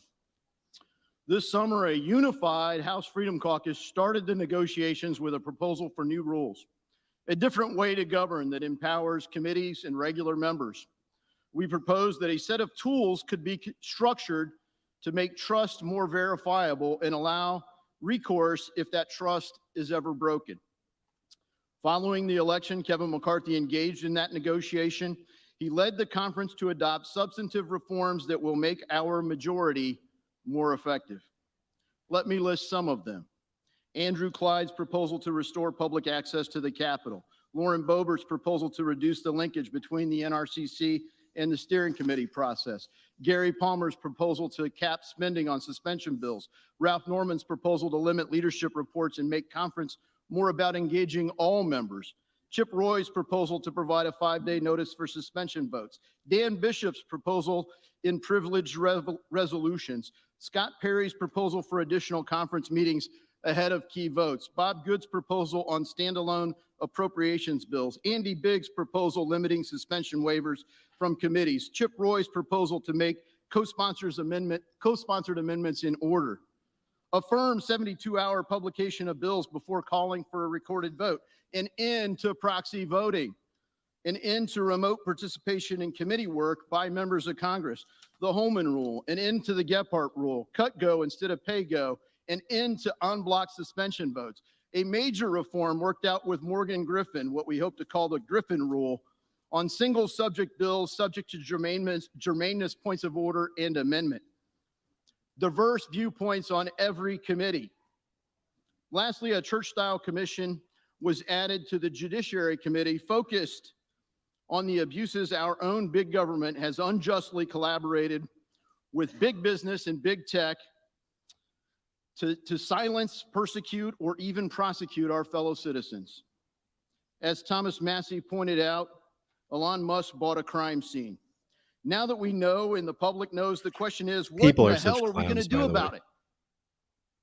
Well, this select committee answers that question with oversight and leadership by our most effective member, my friend and colleague, the future chairman of the House Judiciary Committee, Congressman Jim Jordan. Throw up those clown emojis in We, the as chat. Throw up Republicans, those are a clown big and emojis. diverse conference.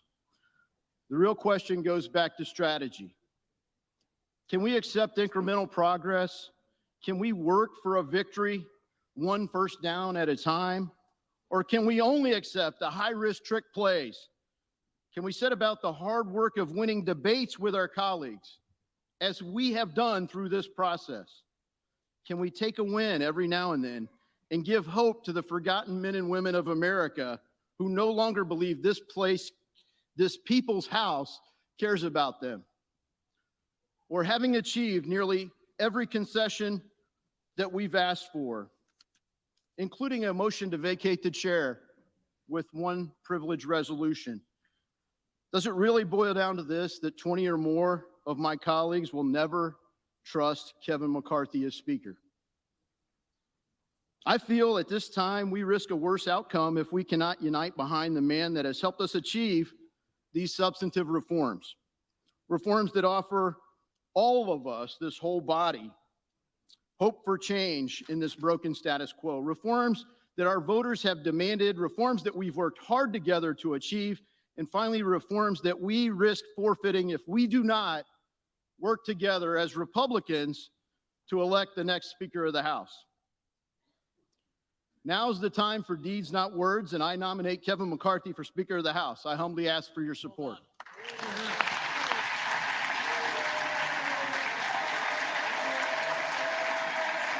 That was Warren Davidson, by the way, one of 6 who voted against collecting evidence related to Russian war crimes and atrocities in Ukraine, now pushing for Kevin McCarthy. And I guess their plan is just to keep on losing over and over and over again. But that's who Warren Davidson is. Let's go back to the House floor. Madam Clerk, I rise to nominate Hakeem Jeffries as Speaker of the House.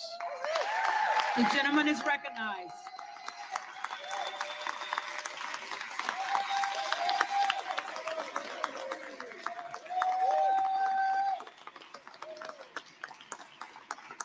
Madam Clerk, the lead vote getter in the last 4 tallies, Democrats are united behind a Speaker who will work to codify the right to seek an abortion into law.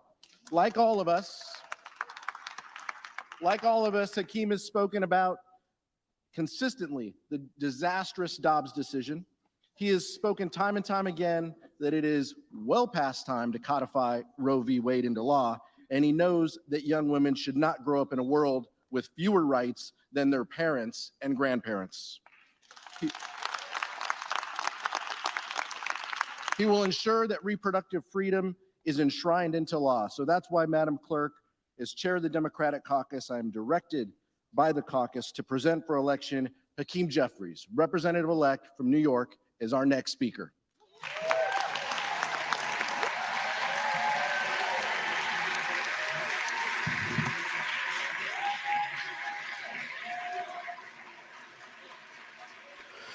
There you have Democrat Pete Aguilar again nominating Gentlewoman from Colorado. Hakeem Jeffries. Let's watch this. I rise to nominate Congressman Byron Donalds. The gentlewoman is recognized. Get those clown emojis ready. Get those clown emojis I ready. rise today to nominate Byron Donalds, my friend, an amazing man of Florida, an amazing leader, someone who almost even took leadership here in our Republican Party and came very close in doing so, and it was a very brave run that he took. He's a man who understands what tough times look like and has come out of those tough times even stronger, more liberated, and as a leader. Now, we just heard from my respected colleague from Ohio, and he stated some amazing rules that we have been able to get an agreement on, I think. We were threatened pretty heavily in conference, saying if we don't do as we ought, then some of those rules may just go away. But even naming the germaneness rule, which is really fantastic, after Morgan Griffith, well, that was our idea too. My question is, why didn't the supposed leader of the Republican Party present these rules? Why were we fought so hard on these rules? The barrier that still stands in the way of these rules is the structure that prevents us from rolling over. And as my friend from Chip Roy stated, we need the tools and the leadership to do our job correctly. And I believe that Byron Donalds is the man to lead us to that path of getting America on track and uniting the Republican Party. My colleagues and I have worked tirelessly for months to build consensus, to negotiate in good faith, to help unify our party on border security, energy security, debt reduction, term limits, earmarks. Clown and puke emojis are now welcomed. Clown and puke emojis in the chat. Put them up. Our border is wide open. Inflation is out of control. The Senate just passed $1.7 trillion without our input. So let me be clear. Our job is not to coronate the biggest fundraiser or rubber stamp the status quo or keep on going along to get along. It's to use our votes to elect a speaker who will enable us to get our country back on track. Getting the job done is what we were elected to do. And that starts with having a leader who supports Republican principles, builds consensus, and has a proven track record of success. Byron Donalds is that leader. Republicans, including many moderates, have been impressed by Byron Donalds. They're impressed by his ability to work together. They respect his leadership. We see him as someone who can communicate what we are all wanting to do in this House to Americans. And he represents so much more than just his district in Florida. Many millions of Americans all over this nation praise the work and the leadership of Byron Donalds. So let's work together. Let's stop with the campaign smears and tactics to get people to turn against us. Even having my favorite president call us and tell us we need to knock this off. I think it actually needs to be reversed. The president needs to tell Kevin McCarthy that, sir, you do not have the votes and it's time to withdraw. And with that, I yield. Thank you. I yield. Yield back. Yes, ma'am.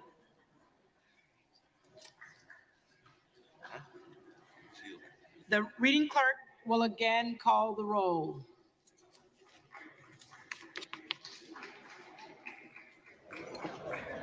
All right, so we're going into our fifth roll call vote. You heard Lauren Boebert continuing to support Byron Donalds. In the last round, we had 21 defections, an additional defection, a vote towards present. And we got a special guest with us right now, back from his vacation. We've got Brett Meiselas, my younger brother. Brett, I've been holding down the fort. It's great to have you back. Welcome. Tell us some of your observations of what you've been seeing now that you're back from your vacation. You've been doing such an incredible job holding down the fort, and shout out to Salty as well, who's been producing this all while I've been away, absolutely crushing it. My observations are that, you know, at first I was upset when I was on vacation that I didn't download anything to HBO Max or that I didn't download anything to my Showtime app or Apple TV. But the level of entertainment that we are witnessing from the disarray in the GOP caucus made it all the worthwhile. It is truly right now the best show on TV. And watching Kevin McCarthy get humiliated over and over and over is certainly a silver lining to this all. It's certainly a silver lining to the Republican Party coming into power here. Lauren Boebert there with some fiery words against McCarthy. And I think one of the interesting things that we are seeing right now is that division. The contrast of the division of the Republican Party and the unity of the Democratic Party around Hakeem Jeffries. And one of the things that I love even more than all this is that Marjorie Taylor Greene finds herself on the wrong side of it. She backed the wrong horse. She put all of her QAnon clout behind Kevin McCarthy, the establishment candidate here. And she is getting absolutely trounced right now. Absolutely trounced by people who are out crazying her. And she's trying to play this as she is some like strategic genius. Right now, she looks like a total clown, like a total idiot, like a total sycophant, like somebody who never even really believed in the things that she espouses. So I'm seeing the comments from the far right, which I think are incredibly illuminating, which are incredibly funny to see. People are pissed on the right with Marjorie Taylor Greene. They're calling her a shill for what they refer to as the uniparty, which is whenever there's any sort of bipartisanship, or if they think that a Republican is acting like what they call a rhino or a Democrat, they are accusing Marjorie Taylor Greene of being a member of the uniparty. They are calling her the establishment. And next to McCarthy, no one looks worse than MTG right now. And I think that is highly entertaining to watch. We are seeing the fifth roll call vote right now. Isn't that the definition of insanity, doing the same thing over and over again and expecting a different result? I don't know. Maybe Mike Pence will have the courage to. Here's what I don't get. Mike Pence has the courage, McCarthy can still win. We'll see about that. But you know, again, we're going to see at least 21 defections here. I think, again, nothing's going to change. I mean, once we see that Donalds hit 5, we know it's game over again in the fifth roll call vote. There's already 3 votes for Donalds, 3 defections. So let's just see once that number hits 4, we're about to see Kevin McCarthy lose again in the 5th round. And what are they going to do? They're just going to keep doing this over and over again. Now, Kevin McCarthy has no shame, Brett. I want to pull up this clip of Victoria Sparks, a House Republican. She voted for Kevin McCarthy in the first 3 rounds, and then in the 4th round voted present, representing 21 defections. This was her speaking to the press pool outside of the House floor after her present vote. Let's go play this clip. Well, you know, who I'm happy with one thing or another, and we have a productive conversation. It's okay. But why not just vote no? Why present? Well, I didn't want to vote on this vote against Kevin McCarthy, so that's why the vote, you know, just that way. Just no, so that's why I didn't want to vote against Kevin on this vote, and I told him that I'll vote present so we can have more deliberation. You told him before the vote? Yes, that you were I did. vote present? Yes, I did. And what did he say to you when you told him that? Well, listen, you know, that's my choices. You know, people, you know, can decide how to do it. You know, whether you would like him, would like to vote for him, but I told him we need to move the needle. And moving the needle, we need to have more deliberation. So that was important. Is there anything specific you want to deliberate on? I want to deliberate so we have a speaker, because we have to get to work. As American people accept us get to work, but we cannot just exhaust when we don't have that. So the only way for us to get the speaker to go back to the room, to the drawing board, and discuss how we can address concerns of 20 people, if we can, maybe some, if we cannot, but have a healthy deliberation. That's what this body is about. And then when we have the vote come back to the floor, not just have this exercise, adjourn and go back to the, hotels, or go back to whoever, to the offices. We actually have to go back to HC5. Do you think there should be a new candidate? You sound like you're growing pretty frustrated with this process. You sound pretty frustrated. Well, I think, it's okay. The process shouldn't be easy. The process should be frustrating, but it's important for us that we have this communication so we actually get it done. And historically, sometimes it took, one time it took over 100 votes, right, to elect a speaker in several months. It's okay. Why did Donald Trump's endorsement of McCarthy not affect you at all? Well, that you will ask, people like that. I'm an independent legislator. I only care what my people say and the people that elected me. So, that's what I care. And I care for us as an institution to have a speaker and for Republicans to get together and, have elected speaker who's going to get to business. And because we have a lot of challenges and people are frustrated with that. Do you think should there be a new candidate for speaker that's not Kevin McCarthy? This is not up for us to decide. I think Kevin McCarthy has. There you have it. We're waiting on that fifth vote to make it official that Kevin McCarthy will lose, but it's all but wrapped up that he's going to lose this fifth round. It's obvious that another speaker candidate is going to be needed, and Democrats are not going to let them off the hook here, right, Brett? Yeah, that's what I love to see right now. The Democrats are just kind of sitting back, literally yesterday at least, sitting there with the popcorn, watching the show unfold, letting Republicans just prove to the American people that they're unable to govern for themselves. You see the picture right now that Salty just pulled up of Ted Lieu with the bag of popcorn. And I heard that there were a ton of Democratic congressmen sitting in the back with their bags and bowls of popcorn, respectively, yesterday, just watching the show. And there's the fifth vote for Donalds right there. And so there you have it.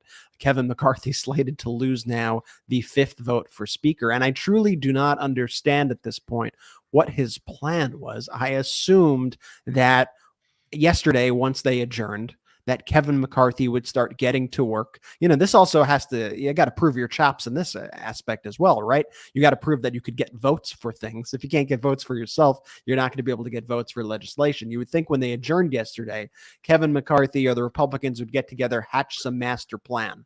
They would get some plan where, we're going to find a consensus candidate, but their plan is just to continue to come out here and to lose over and over and over. Brett, the plan last night was they were doing a pizza party. It was supposed to be the pizza party for all of the families. This is Tom Bonier put it great. So there was going to be a pizza party after announcing that he won the speakership. And then they canceled the pizza party. They moved the pizza into the speaker's office that McCarthy is basically like broke into at this point. He's a squatter. He doesn't belong in that office. And so he took the pizza, he put the pizza in the room, and as Tom Bonier goes, the classic, if you want pizza, you'll have to come to my office booth.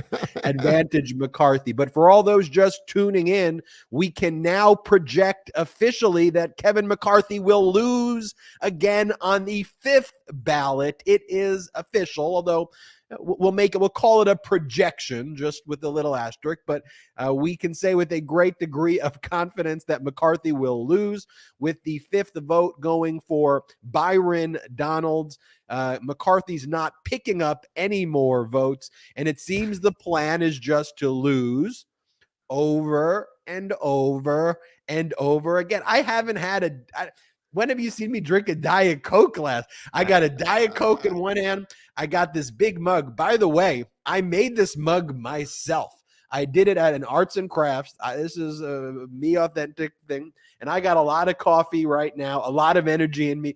But I am so glad we're spending this time together with the Meidas Mighty. And before I toss it back to you, Brett, as we watch this utter humiliation, everybody watching this, in addition to throwing up those clown emojis and puke emojis anytime MAGA Republicans speak, that's a new tradition we need to have here. Throw up those clown and puke emojis.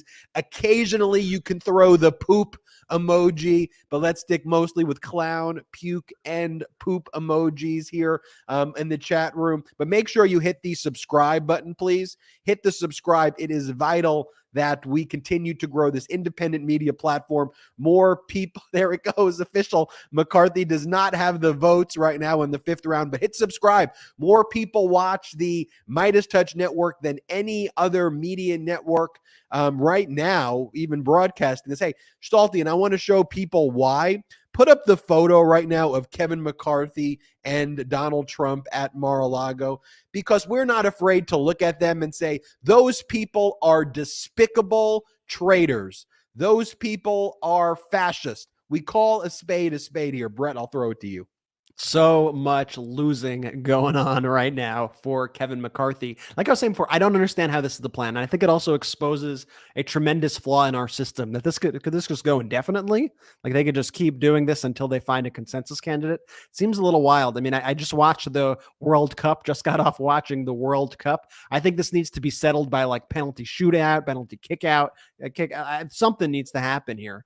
But at a certain point, they just got to flip it into a plurality. I think that should honestly be the rule, because this majority thing is just not working out. Hakeem Jeffries, the Democrat, keeps getting the most votes here. At a certain point, Hakeem Jeffries should just be Speaker of the House. This is ridiculous. McCarthy is refusing to back down. McCarthy has wanted to be Speaker now for, it's not just this year, remember. He's wanted to be Speaker for years and years and years, for like nearly a decade. The last time he wanted to be Speaker, his speakership was derailed by an affair that he had, and Paul Ryan became Speaker. Now, this was his big shot for power. He's done everything throughout the past year to be as craven and as opportunistic as possible, from first condemning the January 6th insurrection 2 years ago to then going to that photo that Ben just showed of him at Mar-a-Lago kissing Trump's feet, to then becoming the guy trying to court these extremists. But guess what? As they say, if you play with fire, you are going to get burnt. And Kevin McCarthy has been playing with this QAnon insurrectionist fire. And guess what? They just resent the guy for it. They just resent you, because you know why? They know he's a phony. They know he is a fake. He can't speak without you hearing the inauthenticity in his voice. You go, this guy, Kevin McCarthy, what does he stand for? This guy is 100% absolute fraud. There's a funny clip. I got to show everyone. There's Matt Gaetz. Matt Gaetz cast the vote for Byron Donalds. Gaetz, highly entertaining. I've been over this process. I got to say, I am like appreciating Gaetz. Very entertaining here. Yes. Now keep it up, Matt. I mean, the letter yesterday that he sent, by the way, he's absolutely right. Pull up the letter, Salty. If we get this letter, this is a letter that Gaetz wrote to the architect of the Capitol. Brett, you want to discuss the letter and what he said in it? Yeah, I'll just start reading it. He said, "Dear Mr. Blanton, who's the architect of the Capitol, I write to inform you that the Speaker of the House office located in the U.S. Capitol building is currently occupied by Representative Kevin McCarthy. As of this morning, the 117th Congress adjourned, and a Speaker from the 118th Congress has not been elected. After 3 undeciding votes, no member can lay claim to this office. What is the basis in law, House rule, or precedent to allow someone who has placed second in 3 successive Speaker elections to occupy the Speaker of the House office? How long will he remain there before he is considered a squatter? Please write back promptly, as it seems Mr. McCarthy can no longer be considered Speaker designate. Followed today's balloting. Sincerely, Matt Gaetz." And Gaetz here is absolutely right. That guy has no business being in the Speaker's office. You can't move into the Speaker's office prematurely. That's the most ridiculous thing I've ever heard. You don't have the votes, Kevin. You don't have the votes. By the way, Kevin right now still also squatting on the Twitter handle at GOP leader. Perhaps he should change the Twitter handle as well from at GOP leader to at GOP loser, because that is all he is doing. All he can do is lose. He should get in one of those cars and those memes with Carrie Lake and Donald Trump and keep on losing with the rest of the losers here. This is highly entertaining. What do you even say here, Ben? Okay, well, let's pull up the clip, though. This was a funny development. This is because it's just more humiliation. So this is George Santos, the MAGA trader fraud. He's like trying to get in the no one wants to talk to this guy. So earlier in the day, he was hiding in the cloakroom, and then he would just go out and vote. Then he decided to come out, and when he did that, he spoke he tried to get into the circle of Gates and others here. Do we have this clip of him like trying to like get into the circle of discussions and be involved? If we do, let's play that clip. Us in the glasses there, putting that card back into his jacket for folks who aren't familiar with him. This is what's going to have to happen here now to actually move things. Nothing's going to move during these roll call votes. Members are more or less tied to their seats. Not a lot of conversation allowed during a vote like that where folks are speaking. If you can't get to a adjournment, and if you can't get to any effective procedural pause, you get these moments now where the tellers are going through and counting the votes and checking their math without the benefit of our fine graphics team keeping score for them in real time to do that work. I mean, I'm just waiting. You know, Matt Gaetz is the kind of guy. What Matt Gaetz is doing there, Brett? When you don't see Kevin McCarthy anywhere near that, and Matt Gaetz, though, as much as I despise him for what he's doing here, he's at least trying to coalition build. Like even he was speaking with AOC yesterday, and if Kevin McCarthy's not where Kevin McCarthy needs to be right now is not isolated and alone on the floor. He needs to be with, unfortunately, who knows anymore, with Matt Gaetz and Chip Roy and Paul Gosar. He needs to be there pointing and doing what Matt Gaetz was doing with those people. And he never can do that because he has no leadership ability at all. I want to pull up this Lauren Boebert, if we've got this clip of what she just said. And again, when I play it, get ready for your clown and puke emojis for those listening on the chat. But this is what she said. She goes that Donald Trump needs to call Kevin McCarthy now and tell Kevin McCarthy to drop out. Poop emojis and puke emojis and clown emojis. Get it ready. Play the clip. So let's work together. Let's stop with the campaign smears and tactics to get people to turn against us. Even having my favorite president call us and tell us we need to knock this off. I think it actually needs to be reversed. The president needs to tell Kevin McCarthy that, sir, you do not have the votes and it's time to withdraw. And with that, I yield. Thank you.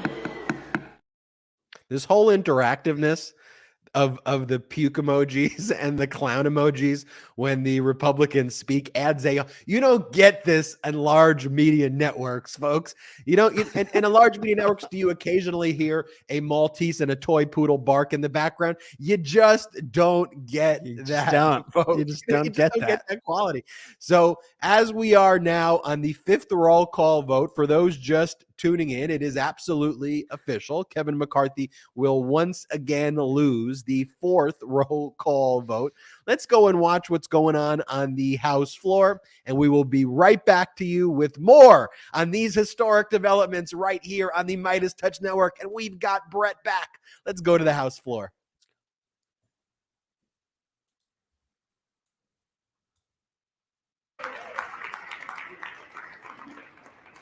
Johnson of Georgia. Jeffries. Johnson of Louisiana. McCarthy. Johnson of Ohio. McCarthy. Johnson of South Dakota.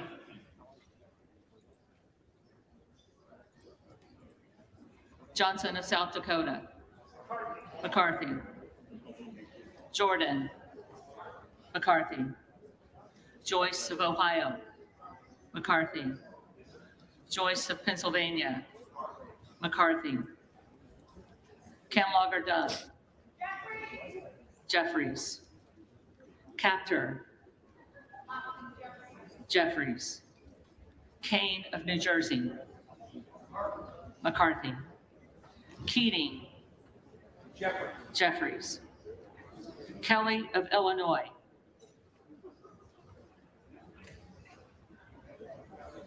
Kelly of Illinois. Jeffries. Kelly of Mississippi. McCarthy. Kelly of Pennsylvania. McCarthy. Hanna. Jeffries. Kiggins of Virginia. McCarthy. Kildee. Jeffries. Kiley. McCarthy. Kilmer. Jeffries. Kim of California. McCarthy. Kim of New Jersey. Jeffries. Krishnamurthy. Jeffries. Custer. Jeffries. Kustoff. McCarthy. LaHood. McCarthy.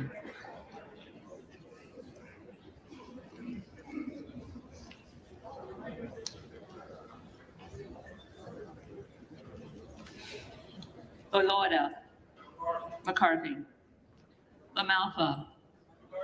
McCarthy. Lamborn. McCarthy. Landsman. Jeffries. Langworthy. McCarthy. Larson of Washington. Jeffries. Larson of Connecticut. Jeffries. Latta. McCarthy. LaTurner. McCarthy. Lawler. McCarthy. Lee of California. Jeffries. Lee of Florida. McCarthy. Lee of Nevada. Jeffries. Lee of Pennsylvania. Jeffries. Leisure Fernandez. Jeffries. Lesko. McCarthy. Letlow. McCarthy. Levin. Jeffries. Liu. Jeffries. Lofgren. Jeffries. Loudermilk. McCarthy. Lucas. McCarthy. Lukemeyer. And we are seeing in real time just the utter and complete MAGA disaster play out right now. As we previously projected, Kevin McCarthy is going to lose the 5th roll call vote. No plan, complete chaos. Is there anything that sums up the modern day Republican Party more when I add the word fascist? But that's what we're dealing with now, Brett. And what are they going to do? They're just going to go and do the 6th vote. They're going to do the 7th vote with no change and no alteration. That's the thing. They're not moving. There's no developments that are actually taking place.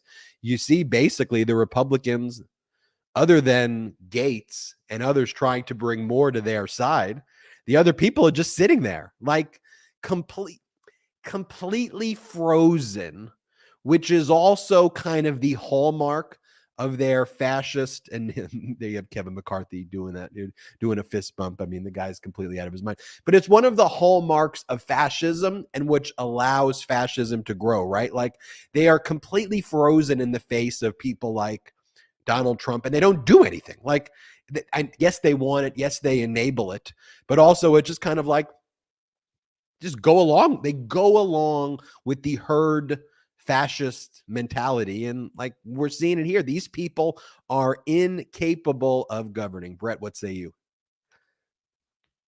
With your microphone on, of course, a little rusty there from vacation. Absolutely. Well, we learned for a while now that you cannot appease, in this case, these legislative terrorists. You cannot have a strategy of appeasement.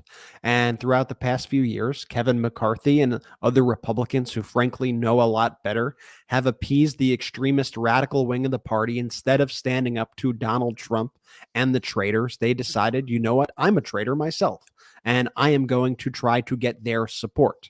It's the famous joke about the leopards eating faces party. You can't be a part of the leopards eating faces party and then get surprised when all of a sudden the leopards start eating your face as well. And that's exactly what is going on here with Kevin McCarthy. He made a bet. Everyone knew it was a bad bet. Everybody told him it was a bad bet. We've all heard those conversations, those leaked conversations he had years ago with Liz Cheney after the January 6th attack. We've all seen how he's changed his public persona. We've all seen and heard that voice that he puts on every time he gives a press conference, where you could just hear the inauthenticity of his words, where you could tell he is just trying to placate the most extreme forces in his party. But where does it lead? It leads right here to this live, public, epic humiliation in front of hundreds of thousands, if not millions of people, watching how the Republicans are just completely incompetent, and knowing that I cannot believe that these are the people who were sent to represent us.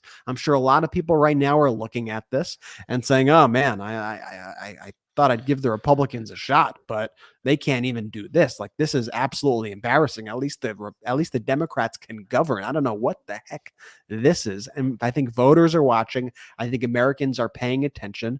And you're right, Ben. And you've mentioned this also in the past with autocratic governments and oligarchies, how they like to put the most incompetent people in positions of power. And I think we're also seeing that here with this leadership vacuum that we are seeing in the Republican Party. Everybody trying to get a little bit of power here with nobody quite having it, or nobody quite having the skills to coalesce that power. And I think one of the funniest things to watch throughout all this is anytime somebody makes one of those nominations of another Republican to be Speaker of the House, they are within like 5 feet of Kevin McCarthy, who needs to kind of look at them or look down with this shit-eating grin and watch it all play out right in front of his face. These people are incompetent. They are showing the country just how incompetent they are. They are ill-fitted to govern. They do not belong in the House. Frankly, I don't even think Kevin McCarthy deserves, forget the speakership, I don't even think this guy deserves his seat in Congress after this. And I think his political future will be a discussion after this, once this is all said and done. One thing to point out is the district that Kevin McCarthy represents is in Bakersfield, California, which is just an interesting thing. It's the dynamic of California. People assume, even in Donald Trump's statement that he made, this disparaging, ridiculous statement he made the other day, he talked about, Nancy Pelosi going back to California. Dude, Kevin McCarthy's from California. And not only is Let's Kevin not forget, Elise Stefanik is from New York. So they're two like big leaders right here are New York and California, the coastal elites who they like to rail against. Isn't that interesting? But not only that, Kevin McCarthy's district has the highest homicide rate, highest crime rate, highest also police shooting death rate, the most crime of not just anywhere in California, but almost anywhere in the United States. And so what the pro-democracy coalition needs to do, and I know Hakeem Jeffries is a master messenger. He has just been incredible at that. But we need to make very clear that these highest crime areas are actually in the Republican districts and in the Republican-led states and in the Republican-led cities. We need to stop just allowing Republicans. Look at how incompetent these people are. Look how they can't even get their shit together. Excuse my language, but this is who the Republicans are. Democrats need to push back hard on the crime narrative as well, because the reality is it's that the Republicans just engage in performative gestures. And yes, is it the case that sometimes the Democrats or pro-democracy's approach to trying to address crime, do they always get it right? But you see, they're trying to solve the problems. Like, it's not just the performative, I'm a tough guy and all I'm going to do is say I'm tough on crime and I'm giving everybody life sentences. No, it's like, let's study and examine the issues. Let's try to actually confront it, and let's be problem solvers. And sometimes when you are problem solvers, you're going to get it wrong, but let's address these issues. And Republicans, it's always just performative. This is breaking as well. We have Republican Representative Ken Buck, a clip from him, basically talking about, look, McCarthy better cut some sort of deal or do something or step aside. Republican from Colorado just said this on CNN. Let's play this clip. Something to Kevin McCarthy about what needs to happen going forward. Tell us what you said. Well, I've had a number of conversations with Kevin and just basically told him that at some point this needs to break loose. He either needs to make a deal that bring the 19 or 20 over, or he needs to step aside and give somebody else a chance to do that. I don't know what that time frame is, but it makes sense that at some point today we are able to move forward in a way that we elect a speaker. Unfortunately, the Democrats won't agree to a motion to adjourn so the Republicans can meet. The rebels, the 20 group that is opposing McCarthy, won't agree to a motion to adjourn. So we're going to keep going through this exercise on the floor. The smart thing to do is to get together, have a conversation, choose somebody, and let's move forward. We should institute, when we see statements like that, the popcorn emoji in the chat room as well. So I want to make this an interactive experience. Like the emoji That's the whisperer of news right there. I want to see the clown and puke emojis and popcorn emojis all used at the appropriate times. This may be a time to use a popcorn emoji. Can we show our viewers and listeners a flashback? Be very clear. This is a flashback to 2015 when Kevin McCarthy stepped aside after being embroiled in a scandal where he thought he was going to. Oh, there's George Santos right there. What a clown. Yeah. George Santos is. That's a combination of clown emoji and popcorn emoji if you're following at home. And there's we got to develop that whole emoji thing. But let's play this clip. This is 2015 of Kevin McCarthy stepping aside when he was embroiled in a scandal back then. Let's play that clip. I don't want making voting for Speaker a tough one. I don't want to go to the floor and win with 220 votes. I think the best thing for our party right now is that you have 247 votes on the floor. If we are going to be strong, we got to be 100% united. Okay, He's that's such a so joke. That's such a gem of a clip right there. Byron Donalds already at 18 votes, 18 defections. And what you heard from Congressmember Buck, Republican from Colorado, is that McCarthy, here's the dynamic. McCarthy and all the other Republicans want to desperately adjourn so they could try to come up with something, I don't know, hold another pizza party or something like that. And dudes are into the pizza 20 these days. Republicans who don't support him, as well as the Democrats, are saying, no, we're not adjourning.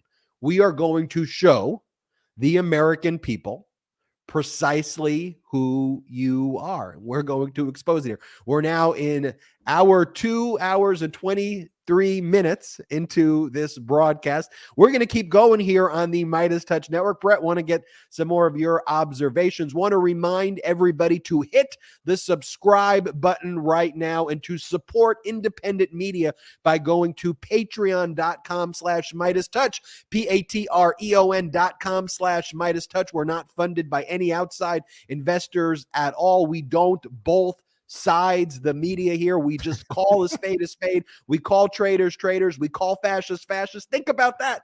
A media entity, a community that is 100% accountable to you and you alone, not any outside investors. That's the MeidasTouch Network. That's the MeidasTouch community. And we do clown emojis as well as puke emojis and popcorn emojis, and we make it interactive. That's Patreon, patreon.com/MeidasTouch. And also, it's free to subscribe here on YouTube. Hit the subscribe button. Brett, your thoughts as we approach our 2 and 25 minutes. The reason I'm laughing is because what we witnessed before when George Santos came on the screen is they had actually called George Santos's name 2 times for the vote, and Santos was not paying attention, and he missed his opportunity to vote this round, apparently. I don't know. Does he get another opportunity to vote? I don't know. Maybe, it's possible his name isn't George Santos, I don't think it is, honestly. So he doesn't respond to it. Like, he I ran don't know if as you know this that. about George Santos. He also invented clapping.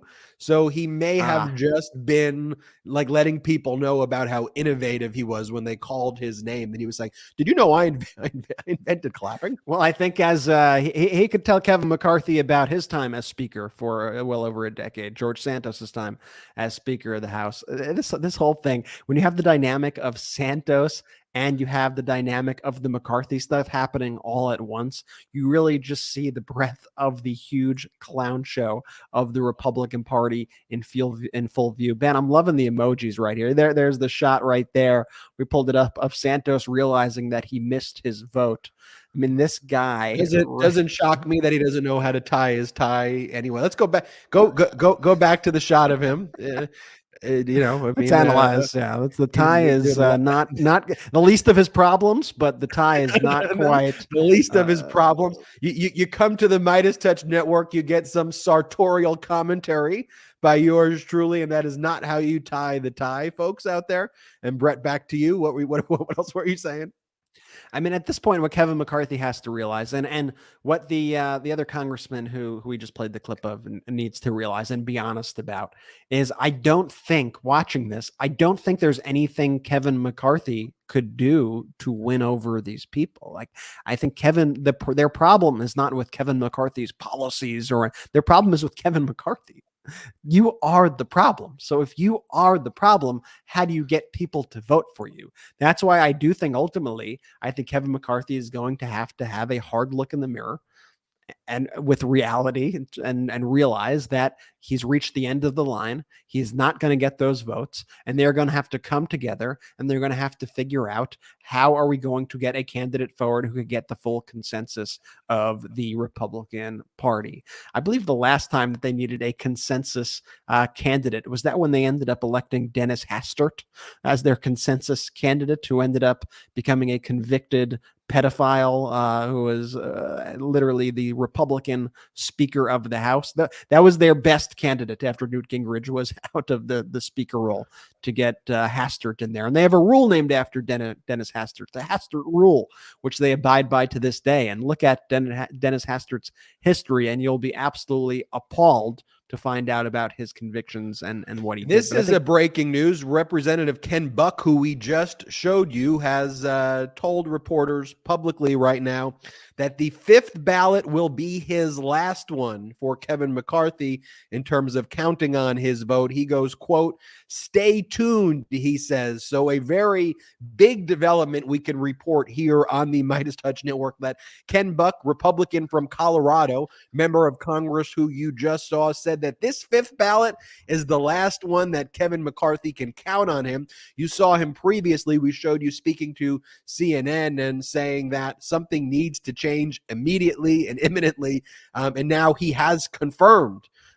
He says, stay tuned. This will be the last ballot that he will be voting for Kevin McCarthy on, as we see that number back to Byron Donalds at 19 defections. Still, we'll see that tick up to 20, probably one present vote. We will see 21. And so for those tuning in, we have projected here on the MeidasTouch Network that Kevin McCarthy will lose the fifth round roll call vote of the speakership. He has been utterly humiliated in rounds 1, 2, in 3, there was an additional defection to 20 Republicans defecting against him. And now we are on the 4th round. There was 21, one voted present. And now we are on the 5th round. It is official. We can project that Kevin McCarthy will lose this round again. And now what we are starting to hear, popcorn emoji time.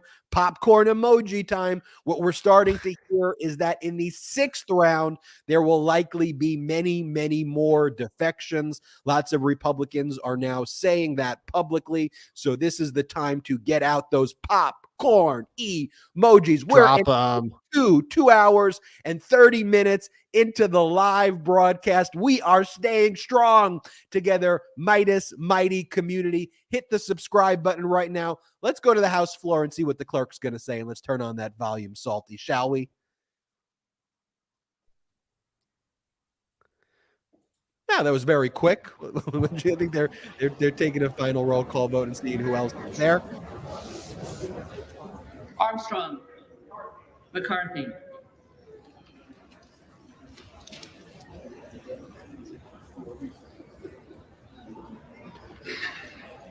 Make sure you hit that subscribe button, folks. Hit the subscribe button right here. The largest independent media network. More people watching this live broadcast than any of the major networks. We're not afraid to call fascists, traitors. This is the new world of media, the truth, where we are 100% accountable to all of you watching, and we will work tirelessly for the MeidasTouch pro-democracy community. Brett, we're seeing the final votes being taken. Do we think that Donald's number is going to hit 20? Are they waiting for one? There it is. There it goes. There it is. There 20. it goes. Popcorn emojis. Popcorn emojis. Brett, what a disaster. What a disaster. You know, like Jen Psaki was channeling my thoughts yesterday when I saw her tweet out, like, it's politics 101. You do not call a vote if you don't know that you have the votes. Kevin McCarthy is I say this obviously sarcastically, a master tactician out there. We're realizing, you know what? We're just going to wing it. He's doing the Bill O'Reilly. F it. We're doing it live. We'll just do it live. And that strategy right now, not seeming to work out for Mr. McCarthy. Brett, Hal Sparks said it great. He goes, Kevin McCarthy thinks he can wear down the Freedom Caucus, a group of people with no legislative agenda who ran on an obstinate asshole platform. Okay. Like I said, it's not about policy with them here. They don't like Kevin. They don't trust Kevin. And frankly, this is one time I'm going to say that they are right. And even in a world, and I honestly, at this point, I don't think it's going to happen. Even in a world where a Kevin McCarthy is able to get the votes, he would be the weakest speaker imaginable. He would just be a puppet for these far-right voices. He would not be able to get anything done because he would not be able to both appease the quote-unquote, and there aren't many of these people, moderates of the party, while also appeasing these 20-plus crazies, extra crazies in the party, I will say. There is no way you see Speaker Pelosi, a former Speaker Pelosi, I guess at this point, but who knows? We don't even have the House of Representatives. I don't even know how it works at this point. Who's in leadership? She deserves to be in Kevin McCarthy's office more than Kevin McCarthy deserves to be in the office. We are getting more news in here. Ken Buck coming through. But man, McCarthy now, 6th speaker vote possible for Kevin McCarthy. Do they actually go to a 6th vote now? Do they just keep playing this insane game over and over and over? You know, Ben, the longest amount of votes that they've had one time in our history, in 1856, the House took 2 months and 133 votes to elect a Speaker of the House. 2 months and 100. Yeah, but in the modern media, social media age, this is like dog years. So we're already on vote like 445 right now. Absolutely, based on dog years. Hold on, let's see if she's going to vote present or if she's going to vote for Donalds. There you have it again, voting. There's the present vote. We see the exact same amount of votes this time as was in the prior round. So again, the defections are the same, 21 defections. It's not getting any better for Kevin McCarthy here, as Representative Victoria Sparks of Indiana just voted present. We basically see the exact same numbers as the last round. 212 for Jeffries, who again will win this 5th round. 201 for McCarthy. Victoria Sparks, who is voting present. I want to show this clip, Brett. We mentioned before Representative Ken Buck had confirmed to a number of media outlets that this was the last vote Kevin McCarthy could count on him for. This is actually, now we have a clip of him saying this on CNN. Let's pull up the clip for all of our viewers out there. Sir, that's actually going to happen? I have a sense, it's common sense, but I don't have a sense that it is, no one has whispered in my ear that it's about to happen. Well, you've seen what's been happening on the floor. I think common sense left the room a while ago. But just real quick, I want to follow up on the comment that you made about Steve Scalise. You told Manu Raju, and you're saying now that he is probably the consensus candidate. What would he need to do to get, I realize the 20 should be split into various camps, but at the end, he would need 218. What would he have to do to get that? So I think that what Steve needs to do is we have to have a break, whether it's this evening or at some point, and I think Steve just needs to sit down with each individual, talk to them about what they want. Now the problem is once you make a commitment to a conservative in the caucus, then there's going to be a moderate who says, wait a second, I've been waiting for that committee chairmanship and I've been waiting for that subcommittee chairmanship, and so it's almost a zero-sum game. You start giving to one side, you're taking away from the other. Congressman Buck, before you go, one last question, which is how many votes do you think is enough for this process to go on, assuming that Kevin McCarthy continues to lose votes, which he has been in the last few votes? I mean, this is the fifth right now. What's the maximum you think would be acceptable before there's a step to try to find somebody else that will get 217 or 218? So if I knew that, I would be on a flight to Vegas and I'd be putting my money down on the table. I have no idea. I think it's going to be in the next 2 or 3 votes that the nerves are frayed enough that people come together and make a decision. And are you going to vote, or is your vote possibly going to shift to a different candidate if it's Steve Scalise, or a present vote? Yeah, so I am voting on this vote for Kevin McCarthy. Stay tuned, and I'll let you know what I'm going to be doing in the future. All right, so this is the last time he can count on your vote, this ballot right now, the fifth one. Congressman Ken Buck, Colorado, thank you so much. Really appreciate your time. Good luck to you and your caucus figuring this all out. We're joined by an ally of Kevin McCarthy.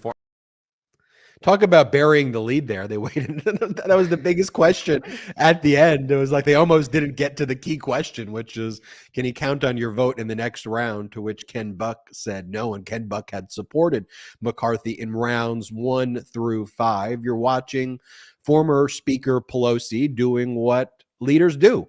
Speaking to people, coalition building, having conversations with people. On the other hand, you got isolated, lonely Kevin McCarthy. And I think Ron Filipkowski put it best. He says, it seems like many are missing the plot here. This rebellion isn't about any particular issues, rules, committees, etc. It's about a person, Kevin McCarthy. They simply don't want him. Nothing can be negotiated because they don't trust him to abide by whatever they agree to. The other plot is that Kevin McCarthy is such a vile loser traitor who has been humiliated his entire career that he doesn't even have it within him to back down.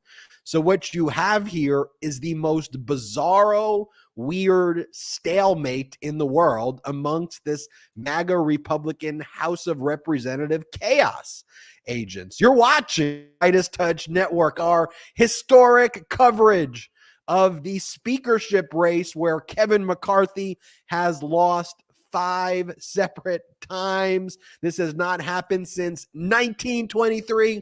And we've got a very special guest as we head into hour 2, 38 minutes. And we got Jordy Meiselas. Jordy, how are you doing, Jay? I'm doing well. This is bonkers. Can I just say, Ben and Brett, you guys have been doing a phenomenal job with this coverage. And Brett, it's so great to see you back. I hope you're rested. I mean, just to throw you into the chaos like this. I'm absolutely not rested one bit. I've dealt with flight chaos and delays, and I don't even know what day or what time it is right now. I'm extremely delirious, but enjoying the show. That's all I could say. Oh my goodness, fellas. This is wild. This is a wild, wild day, Ben.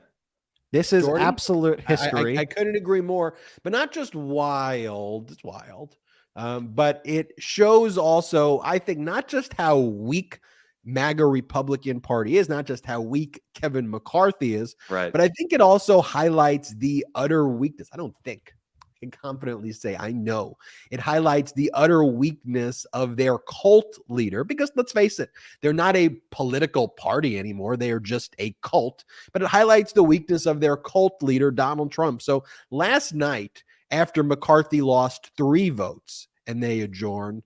Trump put out like this really weird statement blaming Mitch McConnell. And this is what Trump's statement was last night, where he would not support Kevin McCarthy publicly last night. That changed this morning. And there was a reporter from NBC who spoke with Trump last night and said that Trump wouldn't commit to supporting Kevin McCarthy. But this is what Trump said last night. There is so much unnecessary turmoil in the Republican Party, in large part due to people like the old broken crow, Mitch McConnell, his wife, Coco Chow, who is a sellout to China, and their rhino allies who make it difficult for everyone else by constantly capitulating to hopeless Joe Biden and the Democrats. The $1.7 trillion Green New Deal booster that McConnell and the rhinos handed to the Dems last week was a real downer and embarrassment to Republican. That's where you can do the clown emojis, you can do the puke emojis, because let's just face it, folks, that is just so freaking weird. I mean, it is dangerous, it is disgusting, it is xenophobic, it is ageist, it is everything. It's also really, really weird. And the contrast on display here as well is the MAGA Republicans represented by people like George Santos, who they can't even say no to him. They got someone who lied about everything in his life. You got the George Santos saga playing out. You got the Trump saga playing out. You got the McCarthy saga. It's like the hat trick of despicable MAGA Republicans on display for the whole world. So that's what Trump said last night.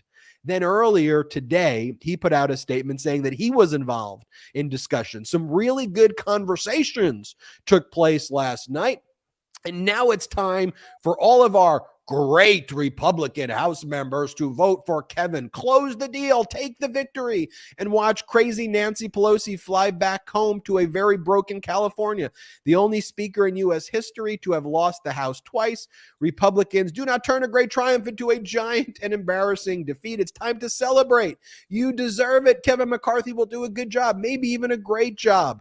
Just watch, exclamation point with all of the caps. Let's go, clown emojis, puke emojis. He doesn't even realize Kevin McCarthy's from California, apparently there as well. Send Pelosi back to California. You mean where Kevin McCarthy's from? You have Kevin McCarthy's district. You know how all these Republicans like to talk a lot of crap about cities like Los Angeles and San Francisco. Kevin McCarthy's district has a significantly higher crime rate than either of those cities. It's in a much worse shape than either of those cities. It's really shows you the hypocrisy that when you have Republicans trying to run on crime, that Kevin McCarthy's district is the murder capital of California. It's probably worth mentioning of over and over and over again.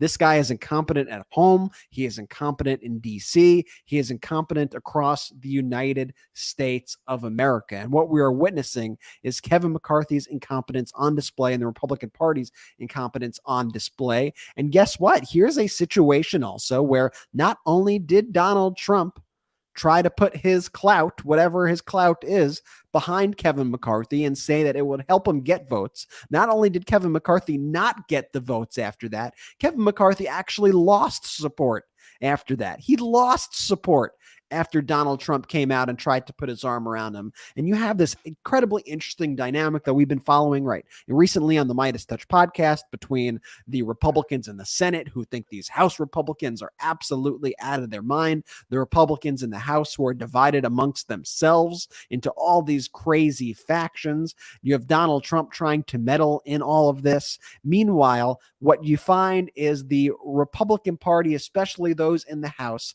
have become so radicalized, have gotten so far to the right that they are now further to the right and more radical than Donald Trump, then Marjorie Taylor Greene. And in this unique scenario, we are seeing Marjorie Taylor Greene and Donald Trump choose not the candidates of the MAGA movement, which is a monster that they created and has gotten out of their control. They are not picking the MAGA candidate. They are picking the establishment candidate, so to speak, in Kevin McCarthy. Kevin McCarthy, who would be the weakest, the weakest speaker ever to hold the House. And I see some of the concessions that they're trying to put forward now, and they want it to be like, at any time, this is one of the ones I saw somebody throw out before, at any time, any one Republican could challenge Kevin McCarthy's speakership and call a vote. Can you imagine if any one person at any time? It would be happening every single day. The guy wouldn't be able to get anything done. And it also goes to show you just how brilliantly Democrats handled their caucus over these past few years with the thinnest of margins. I mean, I know people like Chuck Schumer get a lot of crap. I know people like Pelosi sometimes get a lot of crap. With the narrow margins that we had both in the House and the Senate to have been able to accomplish what we did, to be able to unify the party in that way, it really shows you how much of a feat that really was. Sometimes they're just able to make it look easy in the background, and we think it should be easy. We are seeing right now, though, what happens when you have a power vacuum, when you actually don't have a leader out there. You see this power vacuum, you see this disarray in the Republican Party, you see this absolute chaos, and in many respects, we are witnessing the destruction of the Republican Party before our eyes. Brett, do you remember back in, and Wajahat Ali put this statement out, it's so great. He goes, in 2021, Kevin McCarthy said, quote, "I want you to watch Nancy Pelosi hand me that gavel. It will be hard not to hit her with it." And here we are in 2023, 20 Republicans are hitting McCarthy in the head with the gavel, and all he can do is say, "Thank you. May I have another?" End of round 5. Start round 6. Ali nailed it with that post right there. And the contrast, Brett, President Biden today, I know I overuse the word literally sometimes, so I'm very self-aware, but here may be a time where I can use it, is literally building bridges in the state of Kentucky. He's out there on a bipartisan basis with Mitch McConnell, Democrats, Republicans, senators, not the MAGA extremist House of Representatives, talking about normalcy, not this craziness. And at the end of the day, that's what Americans long for. We just want normalcy. We don't want this weirdness. So let me show you this clip. This is actually Mitch McConnell today in Kentucky praising President Biden and the Democratic governor, Andy Beshear. Let's play this clip. We all know these are really partisan times, but I always feel no matter who gets elected, once it's all over, we ought to look for things we can agree on and try to do those, even while we have big differences on other things.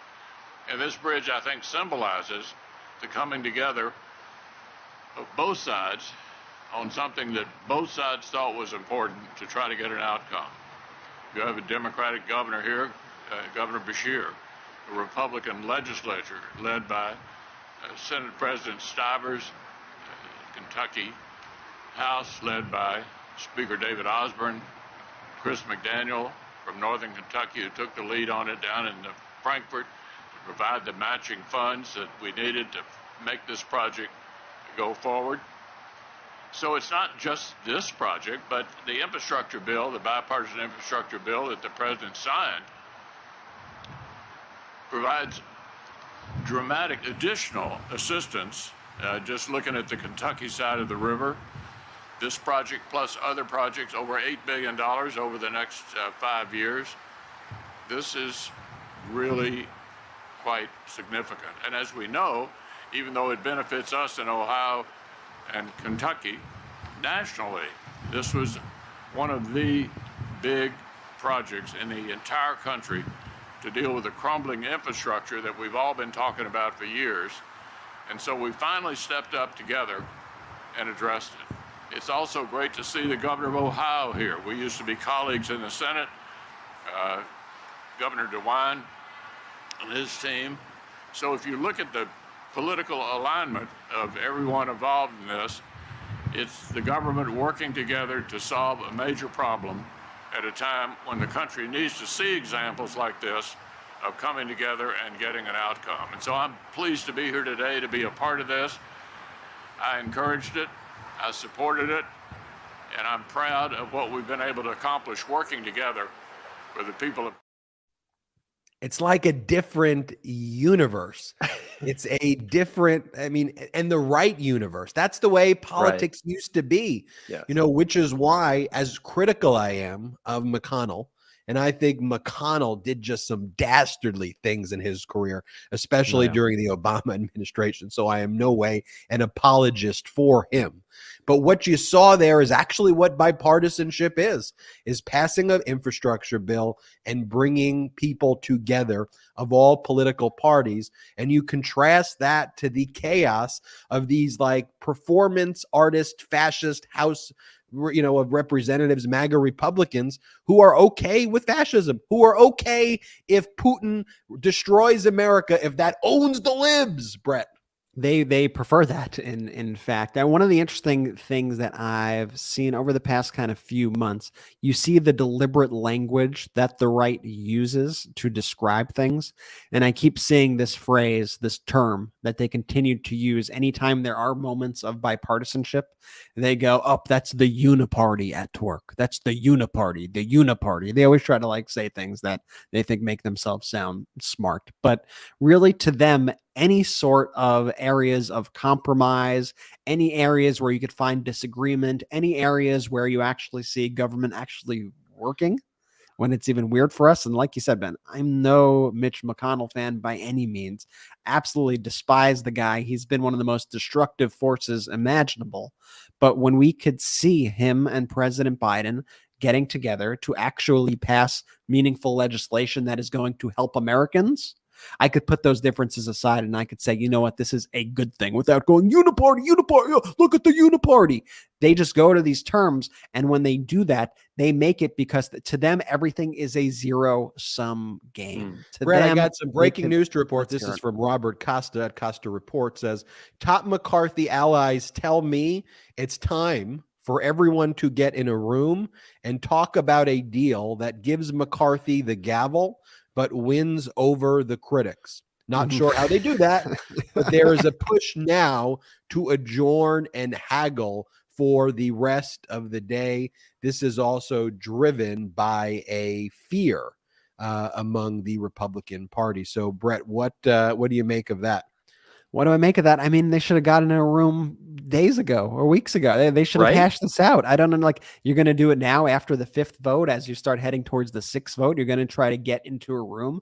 And I still don't understand what else Kevin McCarthy can concede. It's like what I was saying earlier. It's like what Ron Filipkowski had said in that tweet. I truthfully don't understand right now what he could concede that would make these people accept him as speaker, unless the concessions are so stark that it literally makes it so that any single day imaginable, he could be booted from the role, which would give him no power whatsoever, which would make every move that he does extremely precarious, which would put him on thin ice nonstop. I mean, every day will look like today, Brett. Every day would look like today. And so he really doesn't have a good, viable path ahead. Sure, there may be paths ahead. They don't end well for Kevin McCarthy, though, even if he does have, and I really say this with quotes, even if he does have a power, because we are seeing right now the limits of what that power would even be. And they all just look like such clowns. How don't you go to the floor? Like, if you're Kevin McCarthy, it's politics 101. As Jen Psaki had tweeted the other day, like you got to have the votes. Otherwise, you're just going to get I mean, there's no comeback for him in this. No matter what, he is humiliated. Let's pull up the cover of the Daily News. Oh, this is so good from today. It's the GOP shit show starring the liar and the loser. And that is what's at place there. Contrast that to what is going on in Kentucky, where you got President Biden literally building bridges right there, focusing on bipartisan infrastructure, going back from MAGA chaos into normalcy land, which I crave, you crave, all pro-democracy craves. Do we have the clip of President Biden joking about Mitch McConnell, which is what politics is a little bit all about? If we got that clip, Salty, let's put that on the screen now. Folks, I'm especially happy to be here with my friend and colleague of many years, and I might add, longest serving leader in the United States Senate, Senator Mitch McConnell. Mitch, it's great to be with you. I asked permission if I could say something nice about him. I didn't want to. I said I campaigned for him or against him, whichever helped him most. But Mitch, it's it wasn't easy, and to get this done, and it wouldn't have gotten done no matter all the work so many others have done, and by writing the legislation and dropping it in, it wouldn't have happened without your hand. It just wouldn't have gotten done, and I want to thank you for that. And we have to find common ground to get major legislation done in any circumstance ever. But Eli Mistel wrote, "Dear media, stop trying to make it sound like McCarthy is taking a principled stand by refusing to negotiate with terrorists, when it is exactly these terrorists that McCarthy has capitulated to ever since they attacked the Capitol in hopes of securing their votes for his job." And we gave you the most recent breaking news from Costa Reports, that there's now talks of going back and having a negotiation. It's like, okay, now you're doing that. Like, now you're doing that. And look, what we're seeing here is, just think about when we have to deal with issues like the debt ceiling. Think about when we have to deal with funding for our troops. Think about when we're dealing with healthcare. Think about what we're doing for the economy. Think about when we're dealing for issues for our veterans. Like, the main issue that I think there's actually been unanimous agreement with on the Republican Party in their various speeches from all sides, like the uniting force right there, is their attacks of Ukraine. Because I've heard that repeatedly from the 20 people who are not supporting McCarthy, as well as the McCarthy base, how they just want to attack Zelensky, attack Ukraine, prop up Vladimir Putin. And fortunately, what Vladimir Putin underestimated is that despite the fact that he probably bought off all these MAGA Republicans, we have a larger pro-democracy community, a vibrant one here in the United States. We got someone in office, President Biden, who's been incredibly normal, which is what MAGA Republicans hate, who has supported our allies, who has rebuilt our standing internationally. And here's a clip from President Biden from earlier in the day, where President Biden spoke to the press and said, "I want you to think about how internationally this is making us look, and how this reflects upon us." Here, play this clip of President Biden. He's so right. we're finally coming out of, the first time we're really getting through the whole issue relating to January 6th. Things are settling out, and now, for the first time in 100 years, you can't move. I mean, I really mean it. I know you know international relations. It's not a good look. It's not a good thing. It's the United States of America, and I hope they get their act together. And what's going to happen if there is no speaker for a week or a month? What's the impact? Okay. Powerful words there from President Biden. This is the United States of America. Get your act together. Let's be normal. Here's the only thing that we can say for certain, though. No matter who these MAGA Republicans pick to be the Speaker of the House, it is going to be utter chaos every single day there in the House of Representatives, and the entire country is going to get to see who these people are. The level of disgust is going to grow by the moment. We're approaching hour 3 of our nonstop coverage live stream of the historic developments here, not since over 100 years, not since 1923, have we seen a speaker, a wannabe speaker, not secure it in the first roll call vote. We are now past 5 roll call votes, and the defectors against Kevin McCarthy only continue to grow. We were at 19 yesterday, then 20 today. We are at 21 defections. We have a lot more to discuss on our ongoing Gates, by the way, man. Gates is working it. We're seeing footage of Gates still trying to work the crowd, trying to do something out there.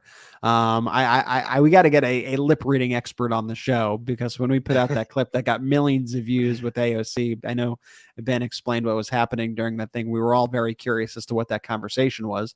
And now I'm very curious to see what Matt Gaetz is saying here at this stage in the game.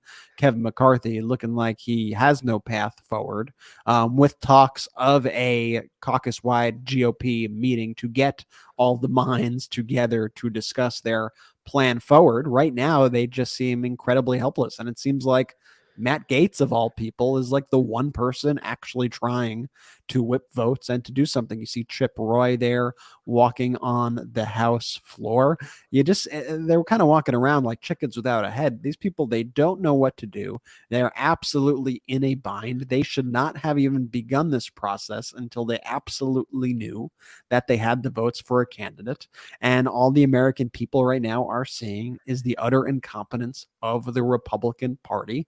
And all we could do is hope that this affects what happens now as we go forward in future elections, that Americans will say, I cannot trust this party to govern.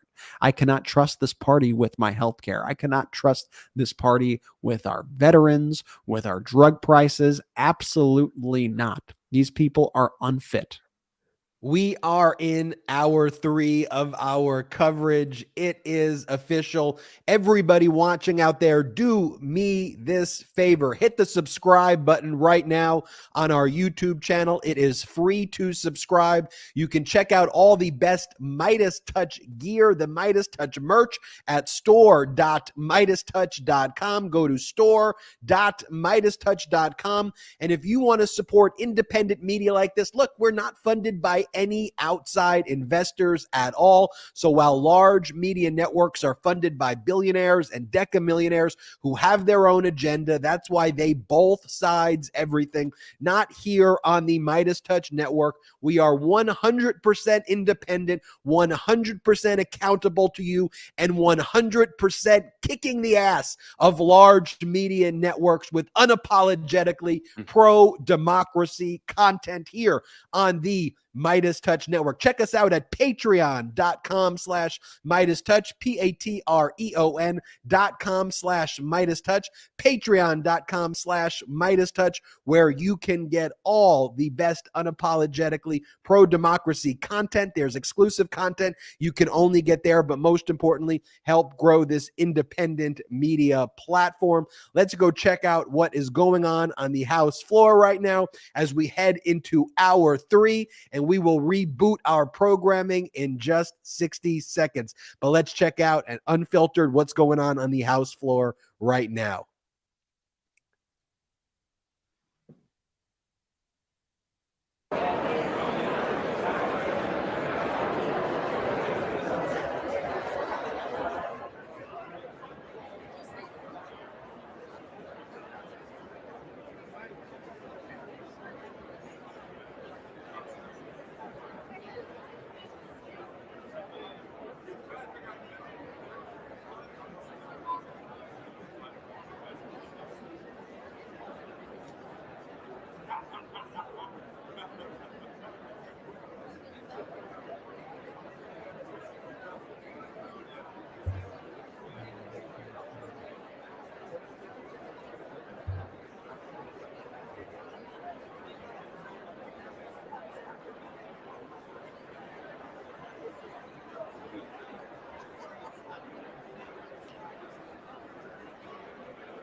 And welcome back to hour 3. We are 3 hours and 5 minutes into our coverage of these historic developments.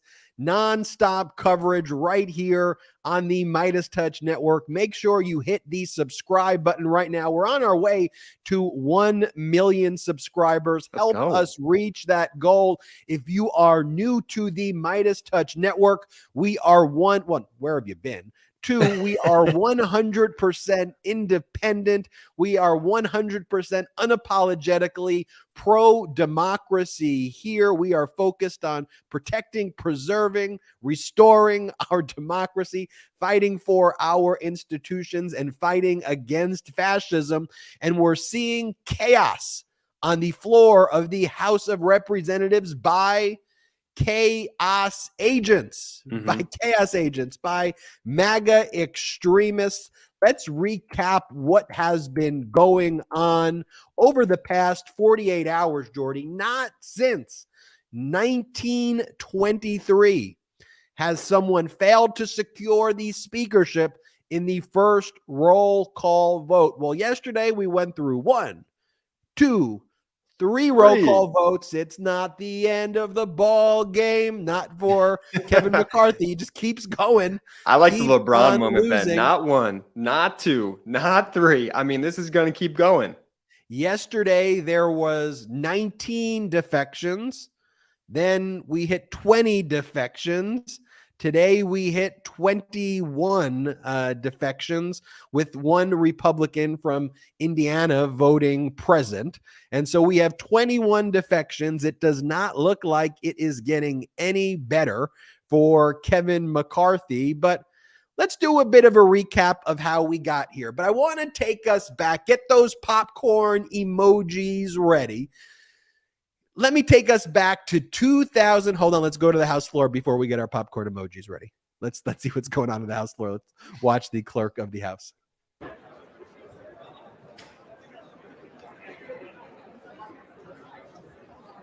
House be in order?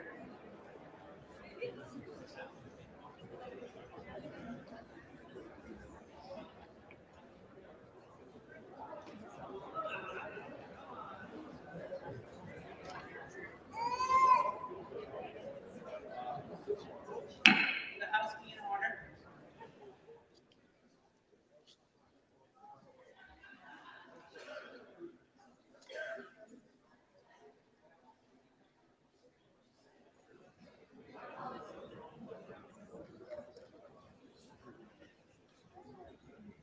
The tellers agree in their tallies that the total number of votes cast is 433, of which the Honorable Hakeem Jeffries of the state of New York has received 212. Popcorn emojis. The Honorable Kevin McCarthy of the state of California has received 201. Clown emojis.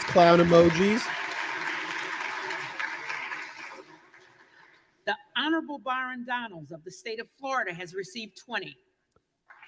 Puke emojis. With 1 recorded as present. No member-elect having received a majority of the votes cast, a speaker has not been elected.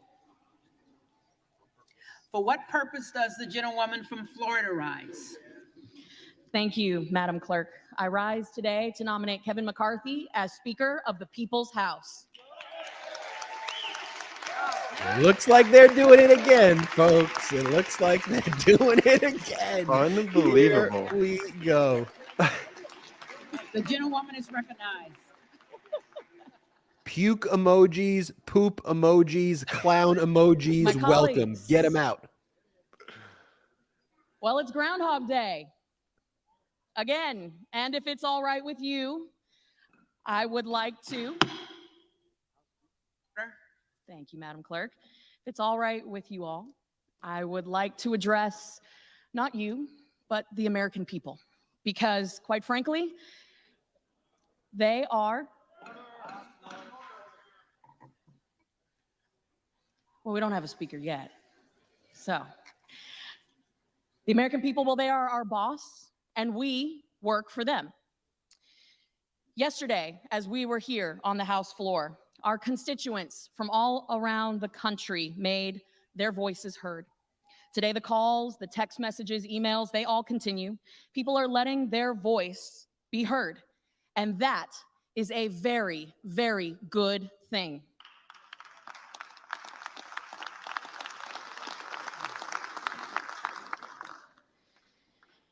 Because that is what we are, after all, a constitutional republic that serves all Americans, not just a select few.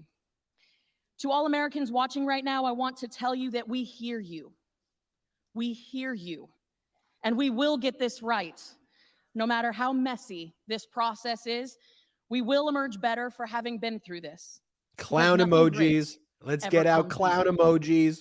For the last several months, negotiations have gone back and forth over a rules package to make this chamber, your chamber, a better place to deliver better results for you, the American people.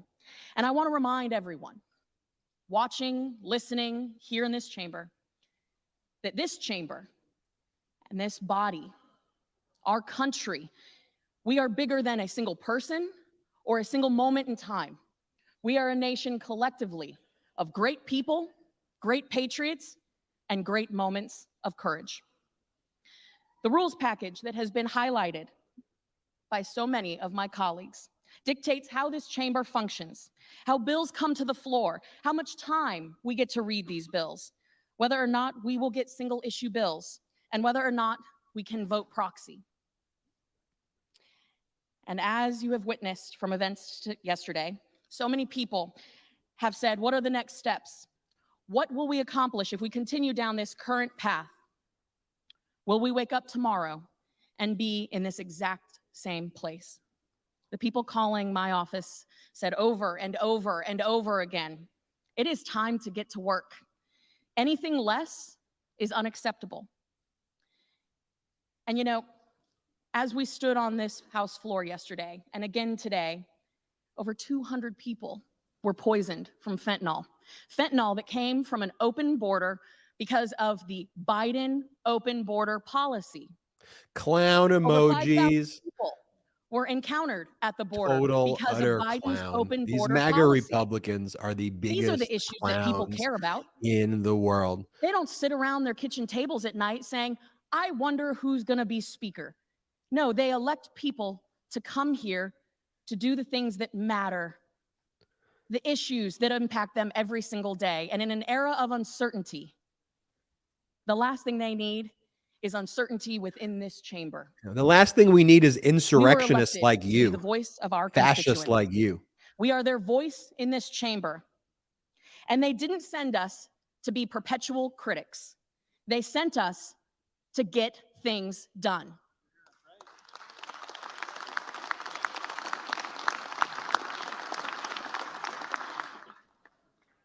And as we all know, because after all, we are in politics, the line of critics is always long. But the list of those that are actually rolling up their sleeves and doing the difficult job of leading, of uniting, of delivering results, especially in a chamber like this, well, that list is very short. Kevin McCarthy has proved that he can get things done. He has proven that he is willing to stand up in the face of critics and not only prove them wrong, but work with them. The only thing sovereign in this republic are its people, and they have deemed it right to place a check on the Biden administration and put our party, the Republican Party, in control of this chamber. Now is the time that we take control. I understand a lack of trust among some of our colleagues. I do. Will the House be in order? I understand a lack of trust among some of our colleagues. But what I am asking is that we all trust the American people who sent our colleagues here. This House is the only part of the federal government that stands for election every 2 years. Therefore, this chamber is an instrument of the people's will. And the people have overwhelmingly voted for Kevin McCarthy.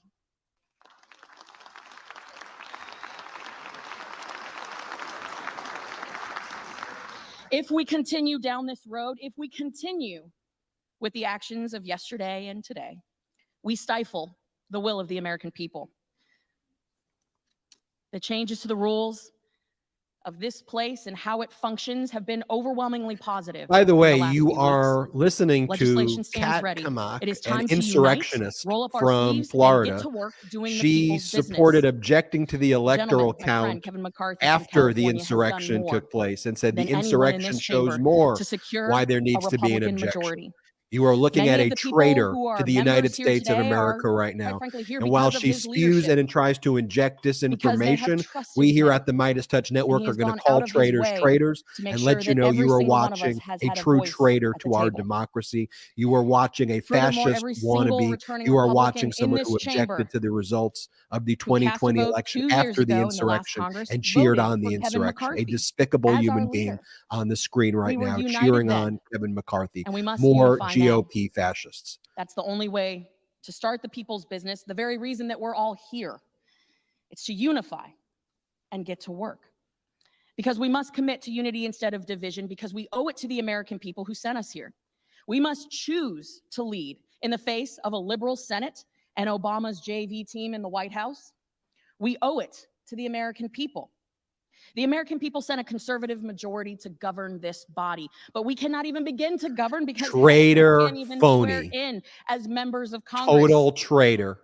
I've traveled the country for the last 2 years as the youngest Republican woman in the 117th Congress, helping to secure a majority of members You who are on watching both a sides of fascist today's traitor Republican vote. gaslight Diversity of our thought is a good country thing. right now. It's A one of the things that despicable sets us person, apart from our someone who friends will on the other go side of the down aisle. in Yes, history diversity of as a thought is a traitor good to our thing. country, trying But to they want us gaslight you divided. right now. They want This us is to fight somebody each other. who That voted much has to been made object to the electoral count after the insurrection, hours after the mob stormed the U.S. Capitol in hopes of stopping the certification of the electoral votes. She was a freshman congresswoman and she doubled down her actions. She goes, quote, especially after tonight's unacceptable breach of the House, I am furthermore resolved in the fact that we as representatives of the people must stand for every American's right to a free and fair election by trying to undermine our vote. We can go back to her speech right now, but I'm not just going to let her talk and spread fascism without calling her out.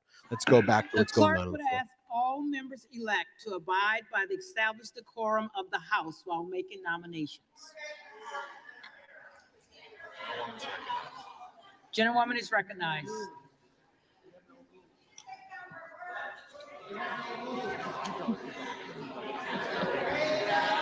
As evidenced by my colleagues' actions,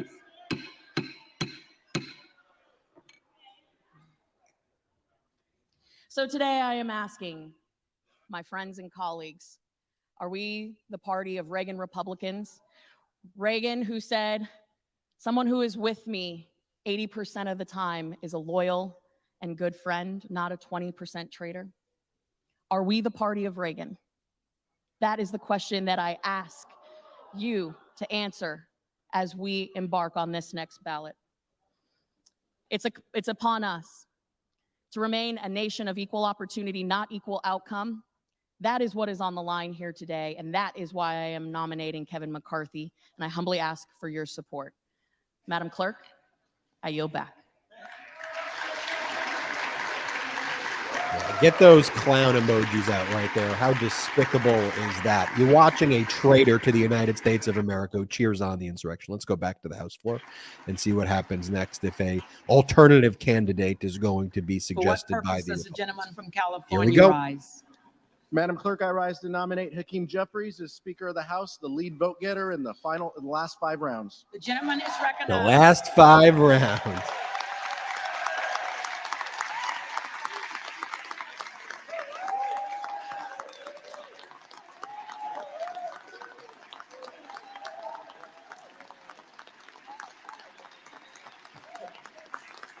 Madam Clerk, Madam Clerk, Democrats are united behind a speaker who will build safer communities.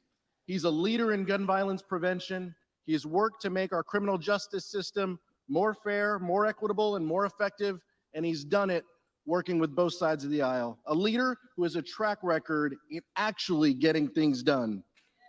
And he understands that public safety, public health, and economic opportunity must go hand in hand. That's why, at the direction of the Democratic caucus, I advanced the name of Hakeem Jeffries from Brooklyn, New York, as our next speaker for the 118th Congress.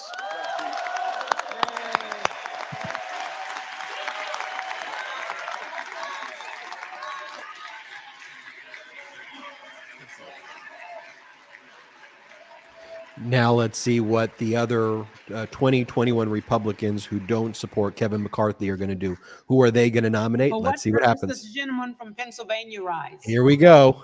Madam Speaker, to nominate the gentleman from Florida, Mr. Donalds. The gentleman is recognized. Thank you.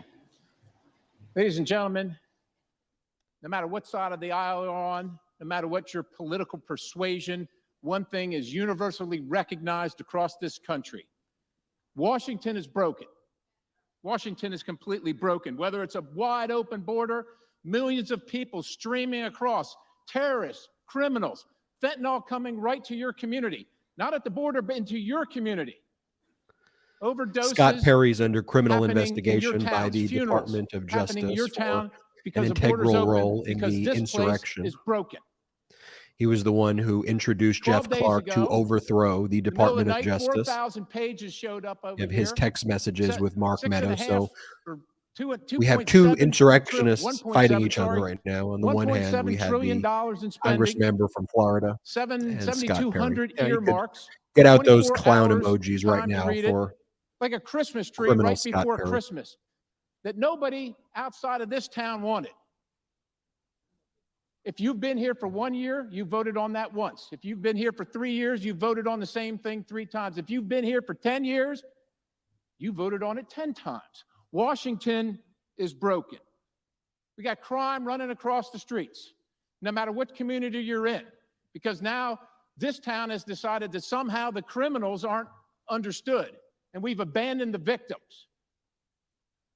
This is what people in our country are dealing with. You are we the are criminal. funding wars in other countries while we're destroying our own military because this town is broken. We have an administration that has contempt for the American people and is using these big corporations to spy on Americans and using the instruments of federal power to persecute and prosecute them because this town is broken. And this place is literally broken. There hasn't been an amendment on the floor for 6 years in this town. So if you're not on the committee of jurisdiction, but it affects your citizens, well, too bad for you. You just vote yes or you just vote no. That's not how this place was designed to be. We vote on bills that have all kinds of things that have nothing to do with the bill itself. Everybody came here because they said to their constituents, this town is broken and I want to fix it. Well, how are you going to fix it if you come to this town and just step right in line and keep doing the same things that everybody has done before you? It's not going to fix it, and the American people know it.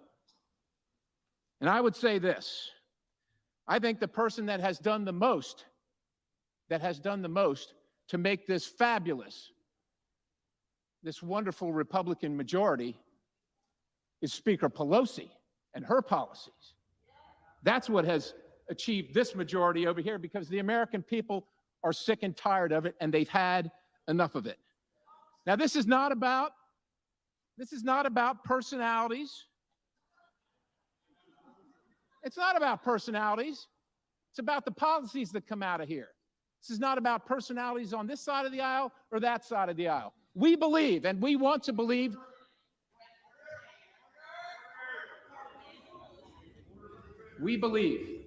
and we want to believe that every person that comes here, left, right, center, has the best intentions for our country.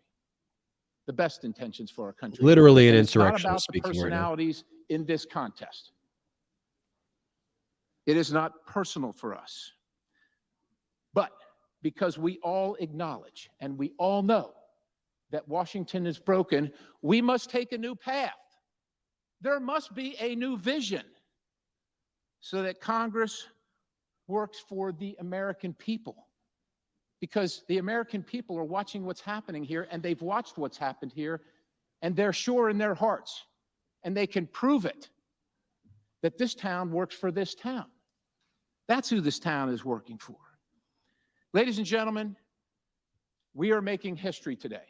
We are making history in this process.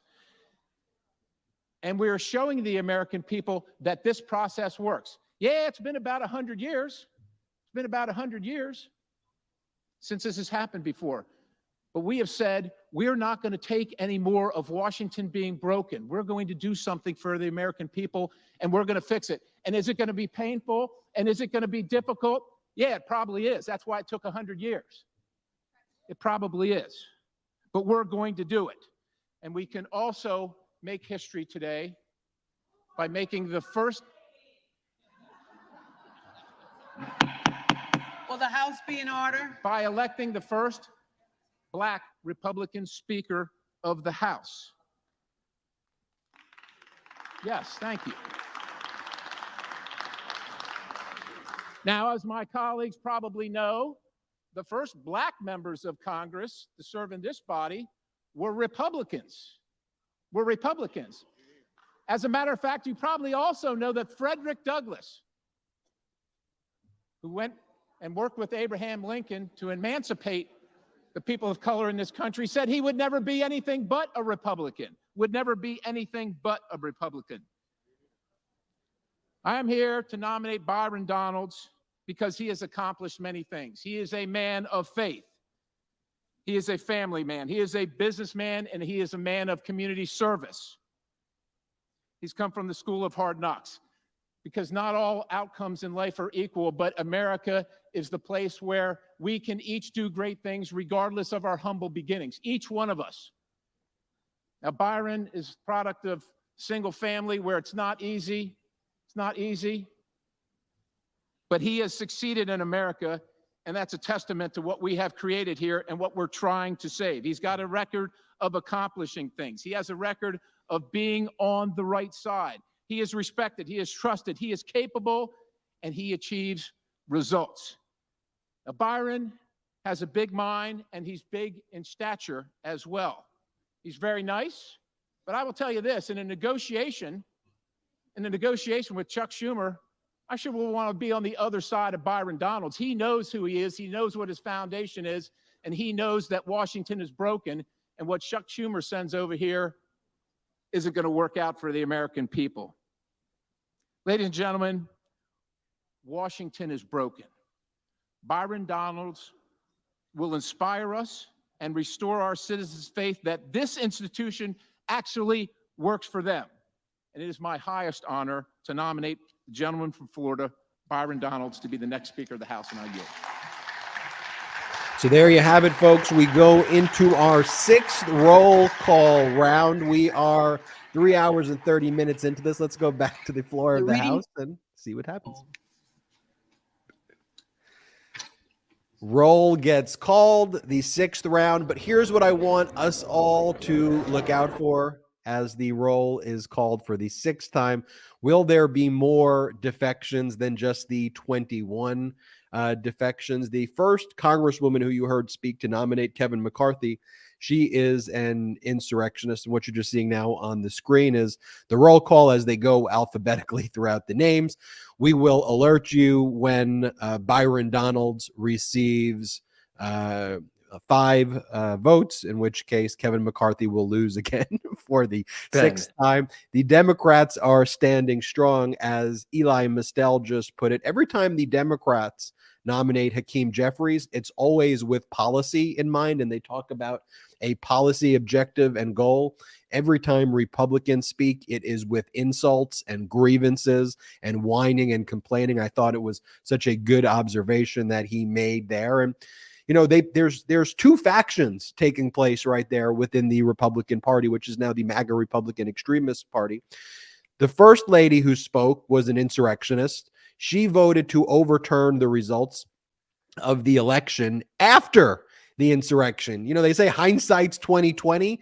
For her, the insurrection was motivation to deny a free and fair election. Literally, the words that she used afterwards was that the insurrection inspired her to object to the election results. So that was the first speaker nominating Kevin McCarthy. Then you have Scott Perry. Scott Perry from Pennsylvania is under DOJ investigation. There was a search warrant executed on his phone. He was the one who introduced Jeff Clark, who's under criminal investigation, the low-level Department of Justice operative who tried to become the Attorney General. All of the United States attorneys said they would going to resign if Jeff Clark was appointed because Donald Trump wanted to send a letter on Department of Justice letterhead directing the states to overturn the results of their election. Jeff Clark would do that, and Scott Perry, who just spoke, introduced Jeff Clark to Trump, where the plot began to institute Jeff Clark as the head of the Department of Justice. Fortunately, that did not take place after certain people who worked in the Trump administration said, we're all going to resign if you do that and humiliate you. Trump, like the coward that he is, back down when that took place. But Scott Perry also compared Jim Jordan to George Washington. That's been a talking point we've seen throughout the day. You want to talk about clowns, chaos agents, fascists. They're calling Jim Jordan George Washington. And I think we have a few of these clips from earlier in the day and last night of MAGA Republicans. And Salty, if we have the Scott Perry clip where he referred to Jim Jordan as George Washington or any of those clips, let's put one of those up right now. But this is Scott Perry, who you just heard, calling him George Washington. Let's play the clip.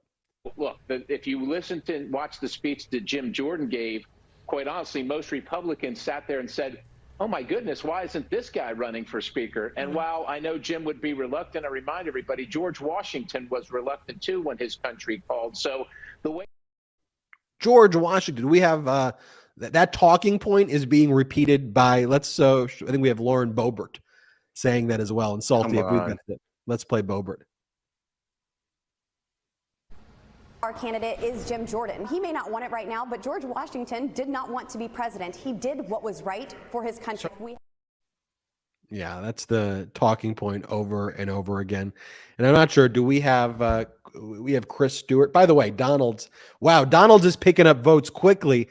I haven't seen, I got to go check. Donalds is now at 4 votes very, very quickly, though. In the past, it's taken him one more vote and McCarthy will lose the 6th round. But I want to go check right now if there's been some defections because that went to 4 awfully quickly. It's in the past, it's taken about 15 minutes of the count as we're now on hour 3. We're 3 hours and 30 minutes into this marathon live broadcast. But let's go to the House floor. Let me just check out if there was any defections because that hit 4 awfully quickly, and I'll be right back to you. But let's watch the vote count.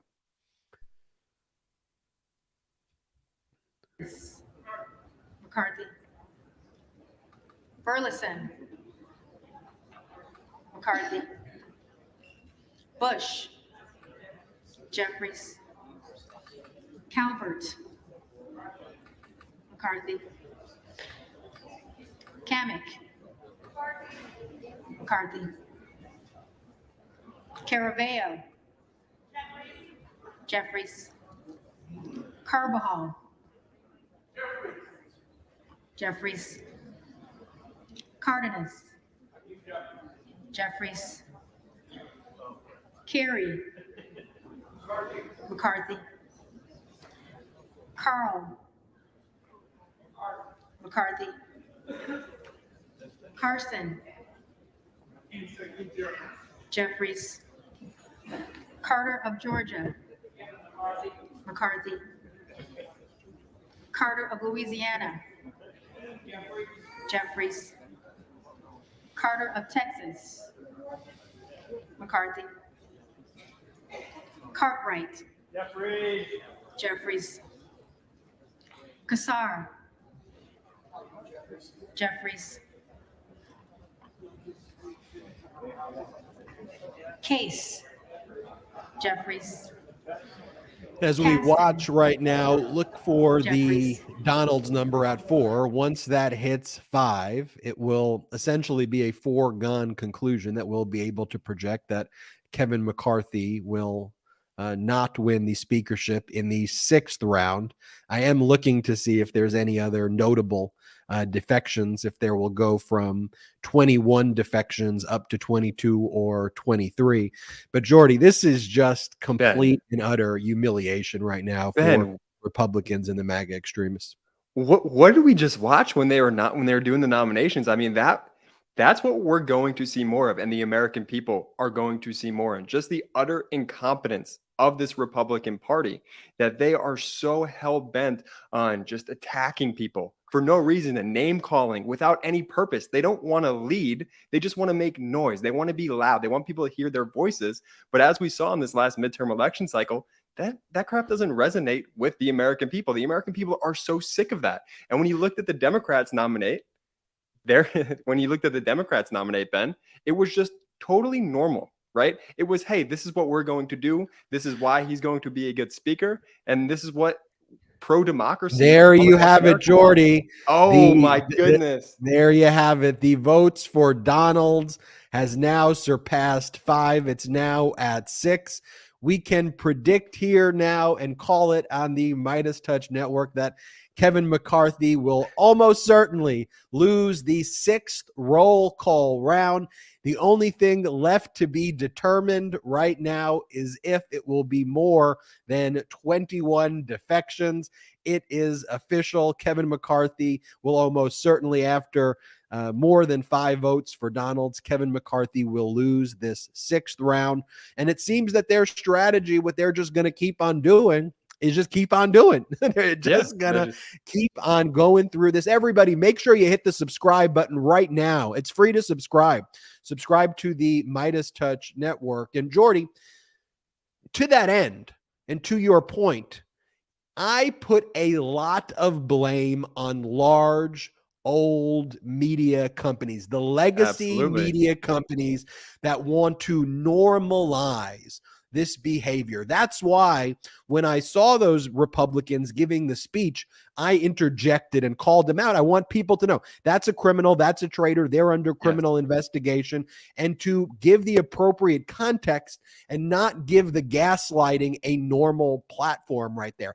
I mean, you have Scott Perry invoking the name of Frederick Douglass. Are you kidding me? He should never even utter that name. I mean, it is utterly disgusting, performative BS, completely bogus. That's the way he goes it. That's where he's going with this. Are you absolutely kidding me? And that's why it's important to go, with the first congresswoman who was speaking and supporting Kevin McCarthy. Like, you supported the insurrection. You support election denialism, and you supported it even after the insurrection. After the insurrection, that inspired you more. You have to call fascists, traitors. And if that was what was going on every single day, I think that there would be what we're seeing now. That's why we've built the MeidasTouch network. Going back to my point, that's why I want everybody to subscribe now. We're almost at 1 million subscribers here. We're 100% independent. We're 100% accountable to everybody who watches this and them alone. This whole operation is crowdsourced. That's how we do it at patreon.com/MeidasTouch. We don't have millionaire or billionaire investors who have agendas to pursue. We just say the truth. We just call it out. A fascist. This is what is going on. 2 despicable speeches, and now we see Donalds obviously voting for himself. So they're at D. They go alphabetically. We can predict here at the MeidasTouch network, again, that Kevin McCarthy is going to lose the 6th roll call round. Jordy, observations? I just don't see this getting better for McCarthy, right? There's reports that they're going to do a huddle at some point today, these Republicans, and really talk it out. But ultimately, you're dealing with 2 incredibly stubborn fractions here, whether it be the Freedom Caucus or just the Republican Party in general now. I just don't see this getting better for him, Ben. And it's going to be I cannot wait, Ben, for that video of McCarthy's all of his stuff from the speaker's office to just be moved out. What a premature move in there. I mean, how humiliating is that going to Francis be? Maxwell, to your point, Jordy, and he's on the MeidasTouch network, does incredible videos for us. And Francis put it great about a minute ago. He wrote, imagine being so confident you're getting a new job that you move all your stuff into the office only to then sit and watch as your colleagues reject you from this job, not once, not twice, not 3 times, not 4 times, not 5 times, but 6 times and counting. You know, and also, Jay, there's just no plan here. There's no plan. You know, you would think that at this point he would basically say something like, look, I'm either going to give massive, I don't know how he gives any more concessions, right? if I'm being completely blunt. What else can he give up? He's already given them the ability to remove him at any time. And we know now that there are already 21 defections. So it's going to be very easy to remove him. So I don't know what more that he can give. It's just a vote of 5 for no confidence. But that's the state of play right now. Kevin McCarthy has lost 6 times. We're almost on our 4th hour of coverage. And for each of these 4 hours, I've never seen this before. You know, when we started this stream earlier today, the fact that we are almost 4 hours into this and we are seeing the same thing as this morning, it is the definition of insanity. Repeating the same results, expecting a different result, and not getting a different result. And look, you see a united, pro-normal Democratic Party talking about policy. There you have Matt Gaetz, who's about to vote for Donalds. We'll see the number tick up from 8 to 9. There it goes. Let's watch to see if it goes to 21. But this is not going to get better for Kevin McCarthy. You may recall yesterday as well, there was that moment where Gaetz was speaking to AOC. Do you remember that, Jordy? I absolutely remember that. So let me tell you what was being said there, and let me go and ask our producer, Salty. Special shout out to Salty, though. Huge shout out to By Salty. the way, as we've gone hours and hours and hours into this nonstop. But to refresh those recollections, this is a clip from yesterday, as you're watching the vote tick up for Donalds and defections from McCarthy, though, of AOC and Gaetz having a conversation. So everybody was wondering after we posted this clip on the MeidasTouch network that's now got over 4 million views. What are they talking about? What are they talking about? Here, Salty, play that clip.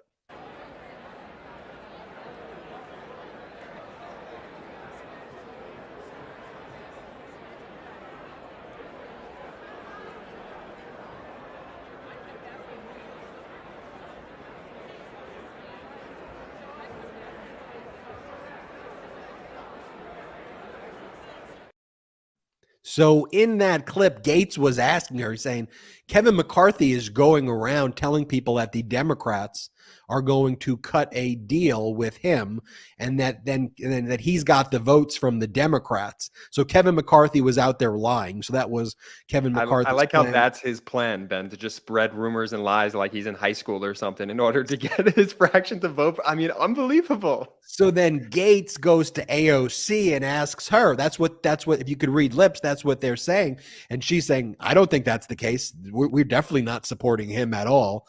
And then he goes, well, that's what he's telling us. And then she goes, interesting. That's why. So that was that conversation. McCarthy's plan was trickery, chicanery, that he was just going to lie to them and give Gaetz. I can't give Gaetz any credit. So, yeah, but but Gaetz goes to AOC and asks, is that true? Because, and she goes, we're not supporting Kevin McCarthy. Kevin McCarthy thinks that he's going to get any support from people that he was trying to kill, like actually murder, not like a metaphorically murder, right. Yeah, like actually trying to kill. That's McCarthy's actions.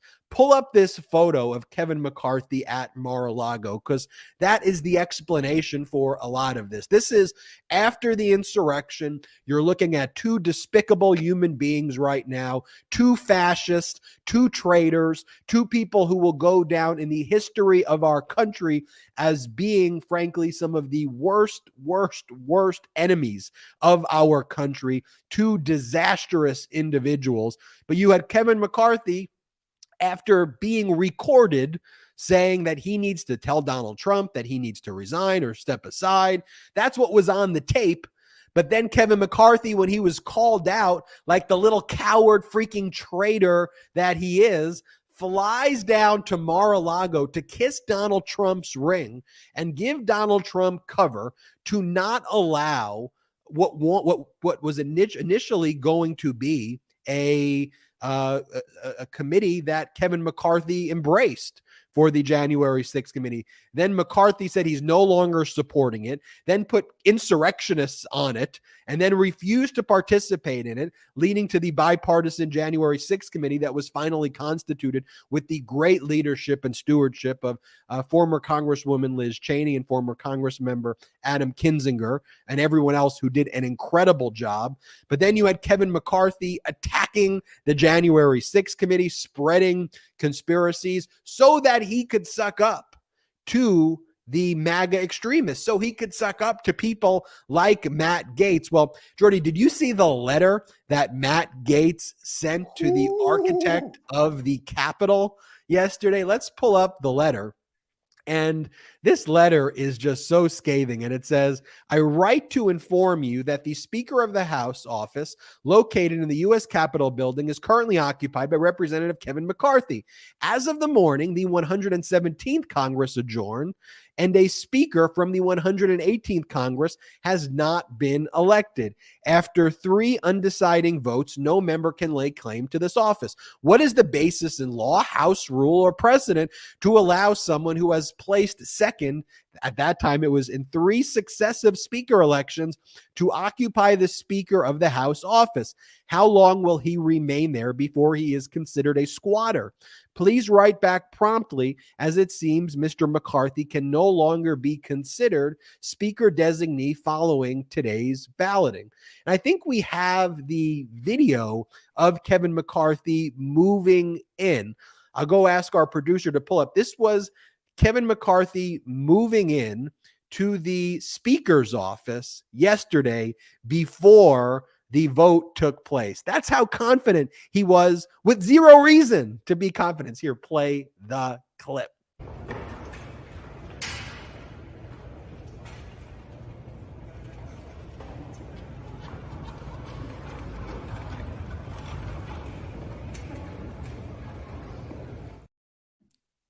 What a George Santos move there, Ben. I mean, you know the expression fake it till you make it? Well, he's faking it, but I'm telling you what, he's not going to make it. We also have the video yesterday, Jay, of Kevin McCarthy walking in confidently. There we have Hakeem Jeffries nominating himself. We have the video of Kevin McCarthy walking into the Capitol yesterday saying that today is going to be a great day. It's going to be a good day. Hold on. Let me get our producer to pull up that clip of Kevin McCarthy saying it's going to be a great day. Play.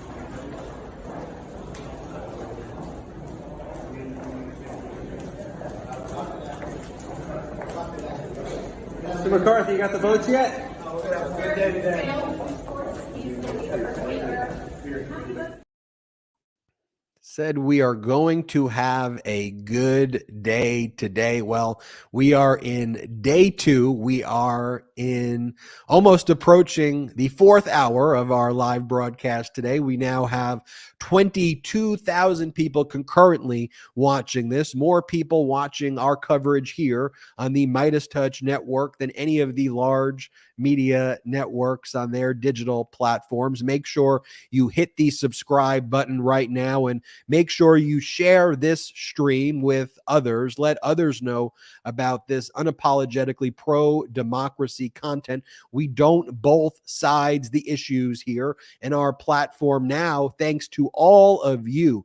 None of this is possible without all of you watching and listening to this each and every day, where I get my jet fuel and where Jordy and Brett, the other co-founders of MeidasTouch, and our producer Salty, who's in the background who you don't see, where we get all our jet fuel from to sit here 4 hours a day, 5 hours, 6, however long it takes in these marathon sessions to bring you the truth is because we are inspired by you. We know that there is an audience for pro-democracy content that doesn't both sides it. We can look at what's going on and call traitors, fascist. We can call it out because we want normalcy at the end of the day. We want politicians who are not screaming and yelling about the green M&M and how woke they think Disney is, and about Mr. freaking Potato Head and Dr. Seuss and testicle tanning and whatever their issue is of the day. Oh, you're so woke. Pronouns. Oh, pronouns. No, we want to build freaking bridges. We want infrastructure here. We want to talk about jobs here. While the MAGA Republicans are forcing people to have minimum wages and work multiple jobs so that they can give extra benefits to billionaires, literally pickpocketing the Americans, while we see Donald Trump paying $0 in taxes in the United States of America and $200,000 in taxes to the Chinese government, we call it out. We say no more. We're focused on making sure that Americans can get great paying jobs, not just even a living wage, but a wage with dignity, with great working conditions that they deserve. We're focused on making healthcare affordable to all, lowering the healthcare costs, lowering prescription drug prices. As MAGA Republicans, they want to rail against pharma when it comes to the vaccine, but they're rooting for big pharma when it comes to prescription drug prices and raising the prices on everything. We want lower prescription drug prices, making life-saving care available to people. We want to make education accessible and affordable to all. We want to make sure a woman's right to her bodily autonomy is protected, that she has the freedom of her body over her body without MAGA extremists coming in and arresting her doctor and putting her into jail. It's absolutely despicable. We want people to marry who they love without Jim Jordan or George Santos or whoever coming in and saying, no, you can't marry that person. We're talking about actually building bridges right now. We're talking about making sure people can have Wi-Fi. We're talking about supporting our veterans. The same type of clownish, performative garbage we're watching from MAGA extremists today. Remember a few months back, the MAGA Republicans, they were fist bumping each other because they blocked life-saving care for our veterans, because our veterans who are exposed to toxic burn pits came back and wanted and deserved health care that they deserve, the best health care in the world, to our troops. The MAGA Republicans blocking that and fist bumping and doing the same crap we're seeing here. And the media, the large media networks, they sit beside themselves and they just go, oh, they're a conservative. They're not conservative. These people are not conservative. They're fascists. They're traitors. They're radicals. They are extremists. Stop giving them cover. They already have the pro-fascist media. They've got Fox injecting disinformation into their veins every single moment. They got OAN. They got Newsmax. We don't need large media networks to cheerlead and both sides them and go, oh, they're very conservative. Conserving what? Conserving what? They led an insurrection. They talk about terminating our Constitution. They cheer on global pandemics, these traitors. That's what and you call them what do they want to conserve? They want to conserve their privilege at the expense of our institutions. That is what's going on here, and America has said enough. That's why the MeidasTouch network grows the way it does. That's why more people watch this than any other large media network at this point for what we're watching, because we're just going to call it out every step of the way. Let's go to the House floor. Let's see some of the activity taking place there. Watch that for a moment, and we are approaching hour 4 of our coverage. And as you watch that, I'm going to take a very quick break. And in full disclosure, it's because I have to walk my dogs for 1 second. So we're going to show you the House floor. I'm going to take my dogs out for a walk so they don't pee in the house. Just being real with you, folks. Just being real. That's what's going on here. I got my Maltese and my toy poodle got to go to the bathroom. Let's take you back to the House floor for a moment. Watch the votes. I'll be back in 90 seconds.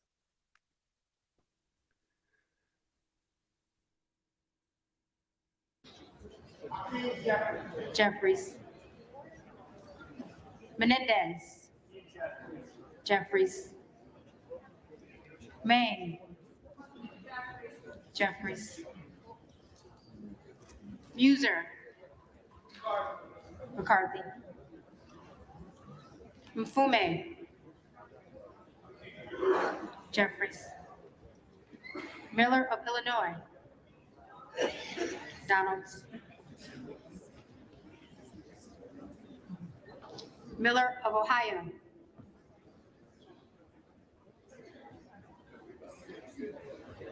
Miller of Ohio. Miller of West Virginia. McCarthy. Miller Meeks. McCarthy. Mills.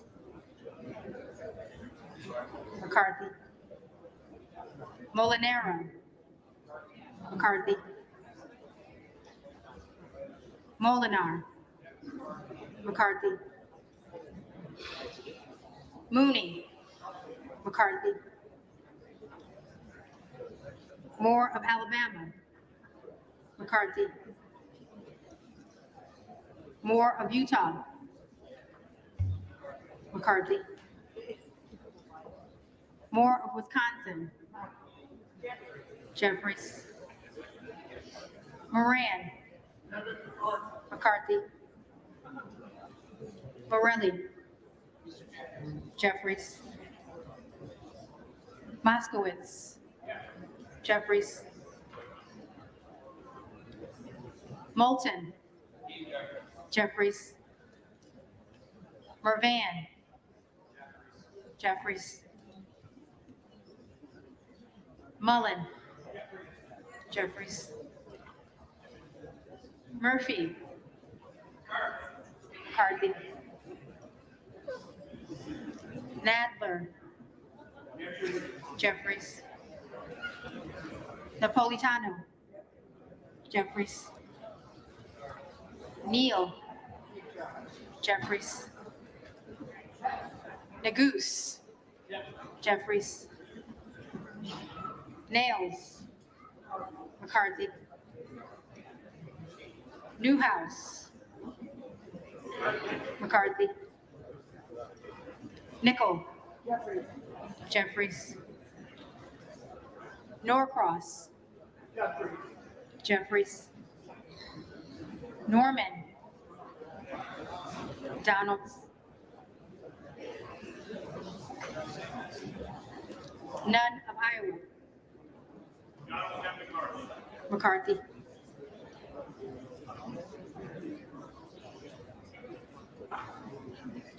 Obernolte. McCarthy. Ocasio-Cortez. Jeffries. Ogles. Donalds. Omar. Jeffries. Owens. McCarthy. Pallone. Jeffries. Palmer. McCarthy. Panetta. Jeffries. Pappas. Jeffries. Pascrell. Jeffries. Payne. Jeffries. Pelosi. Jeffries. Peltola. Jeffries. Pence. McCarthy. Perez. Jeffries. Perry. Donalds.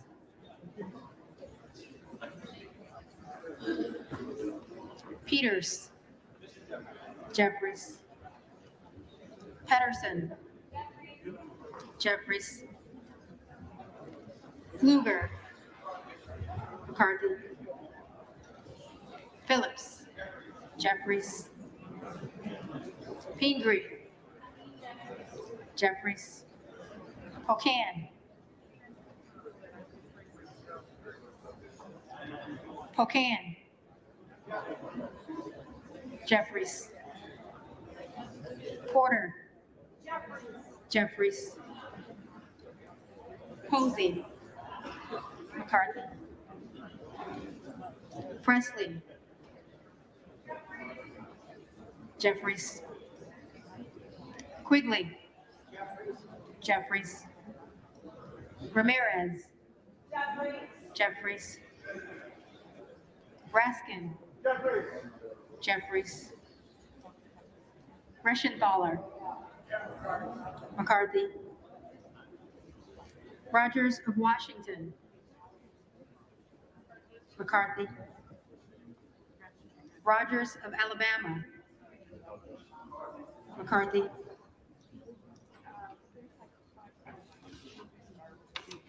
Rogers of Kentucky. McCarthy. Rose. McCarthy. Rosendale. Donalds. Ross. Jeffries. Rouser. McCarthy. Roy.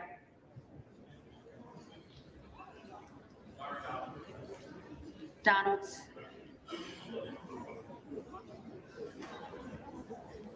Ruiz. Jeffries. Ruppersberger. Jeffries. Rutherford. McCarthy. Ryan. Jeffries. Salazar. Salazar. McCarthy. So we have still the 19 defections that will likely tick up to 20, 21. We'll see if there's any more defections. We're now in hour 4 of our historic coverage right here on the MeidasTouch Network. The first time.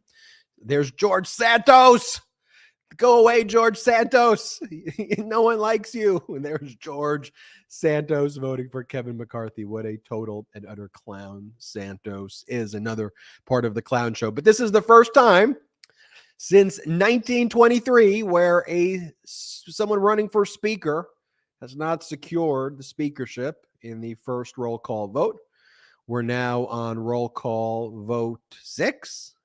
Losing count. It's been a long day. We're 4 hours into this, and McCarthy just continues to lose and lose and lose again. Is this going to go into a 7th? Is it going to go into an 8th? Is it going to go into a 9th?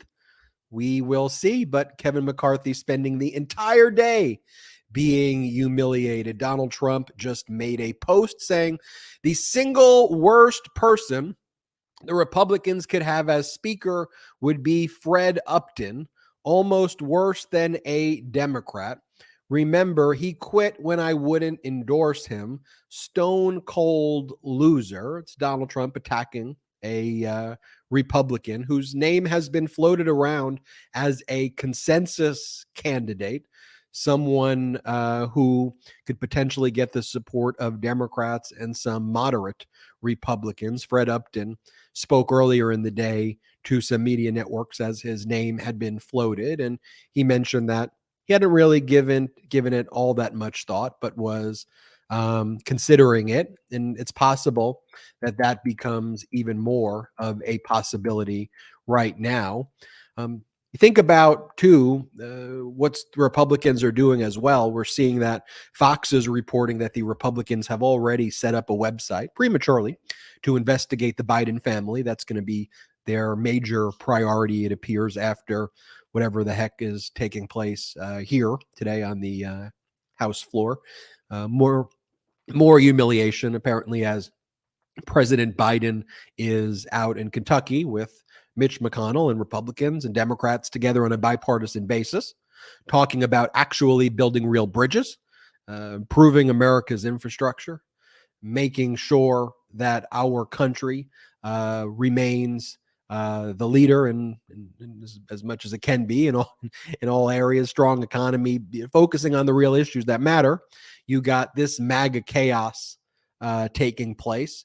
Not only can they not govern, but they can't even select someone who will be the Speaker of the House. We see that the votes for Byron Donalds has now ticked up to 20. So absolutely no support going Kevin McCarthy's way. Over and over and over again, Kevin McCarthy is being humiliated. AOC just posted the following. She goes, if Dems took a shot every time McCarthy lost a Republican, we'd all be unconscious by now. No shots here at the MeidasTouch Network. We don't encourage that, but we do encourage emojis.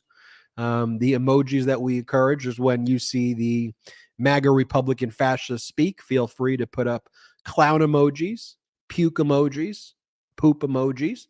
Occasionally, you can put up a popcorn emoji as things get interesting. That's what we do in our interactive chat. Love the discussion that is taking place. But a historic 48 hours indeed as we reach the 4-hour mark on our live stream today. This is one of the most watched live streams out there right now. Larger than most of the major media networks in terms of audience engagement. About 21,000 people concurrently watching that, people who love our democracy. And what I'm seeing over and over and over again in the comments, and the reason we started this at the MeidasTouch Network, why we created the MeidasTouch Network, is really at the end of the day, what we're looking for is normalcy. I really wasn't involved in politics for most of my life, but when I saw what was going on in the Trump administration, I knew I had to do something. Me and my younger brothers knew we had to take some action here. I'm so grateful with your support. It's grown and become the MeidasTouch Network, but sure, I'm a Democrat. Do I agree with Democrats on all of the issues? No. Do I agree? Do I disagree with Democrats on some issues or many issues? Yes. But ultimately, what I'm looking for is normalcy. You know, if the Democrats and Biden started talking, if they did one QAnon post, one, not every single day the way Donald Trump does it and these MAGA Republicans do it. If there was just one QAnon post, I'm out. I'm out right away because I have standards. We have standards. Pro-normalcy, pro-democracy, this exhausted majority has standards. And we care about our democracy. We care about our institutions. That's why I say don't call these right-wing extremists conservative. There is nothing, they're not conserving anything. They're destructionists. They want to destroy our democracy. They call for terminating our Constitution. And just such a contrast to what we're seeing on the House floor, to what transpired, what was taking place in Kentucky. Oh, the one thing I wanted to say as well is I did recognize this exhausted majority out there. And one of the problems with fascism and how fascism, number of problems, but the way fascism creeps up is oftentimes the exhausted majority doesn't have a voice. And sometimes the exhausted majority is just like, all right, enough. And then you get fascism. I mean, we saw that if you look at the March of Rome. If you look at the March of Rome, for example, which Donald Trump did what he did with Mussolini, the way we call him Mango Mussolini, the way he tried to model what he did after Mussolini there, 80% of Italy supported the constitutional monarchy then. 20% supported Mussolini, supported fascism. But there was an exhausted majority there. And here, I think the exhausted majority doesn't have or didn't have a voice. The large media networks were not speaking the truth, were not amplifying what needed to be amplifying. We're both siding the issues. We got to call that out. We have to call that out here. And what we're seeing today, one of the reasons it's so important to spread the message about this network, to make sure you subscribe to this network, is we need to get out the truth. We need to be unapologetically pro-democracy. We need to call traitors, traitors, and fascists, fascists. As we go and we pull up what's happening on the House floor, let's pull it up right now. We see that Byron Donalds at 20 votes, McCarthy at 189, Hakeem Jeffries now at 208. What I'm looking for right now is if there are going to be any more defectors, if that number 20 is going to increase.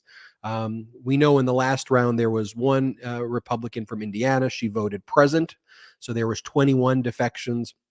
Will we see more defections right now? We will be looking for that. We will be seeing if there's any additional defections there. But let's show the clip of President Biden today. This is President Biden in Kentucky, just joking in a bipartisan way. This is what politics used to be. And one of the things that I have such mixed emotions about is that these MAGA Republicans are so radical, they make Mitch McConnell look somewhat normal. And I disagree with McConnell on mostly everything. To say I disagree is putting it lightly. But at least you have adults out there in Kentucky, normal adults who are focused on actually building bridges while we see this complete and utter mess taking place. Before I show you that clip, let's go to the House floor. Let's see what the clerk is saying.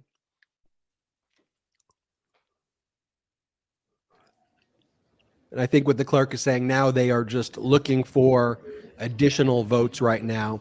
They finished going through their first count.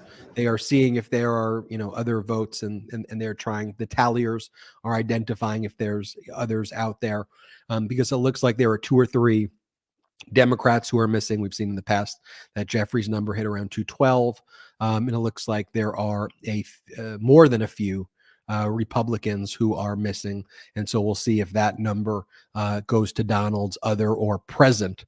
Let's look at that. Before doing that, let's play that clip I was referencing with President Biden in Kentucky. Let's play that clip. Folks,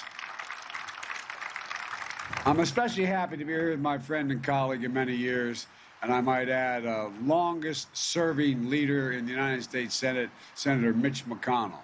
Mitch, it's great to be with you. I asked permission if I could say something nice about him. I didn't want to. I said I campaigned for him or against him, whichever helped him most. But Mitch, it wasn't easy, and to get this done, and it wouldn't have gotten done no matter all the work so many others have done, and by writing the legislation and dropping it in, it wouldn't have happened without your hand. It just wouldn't have gotten done, and I want to thank you for that.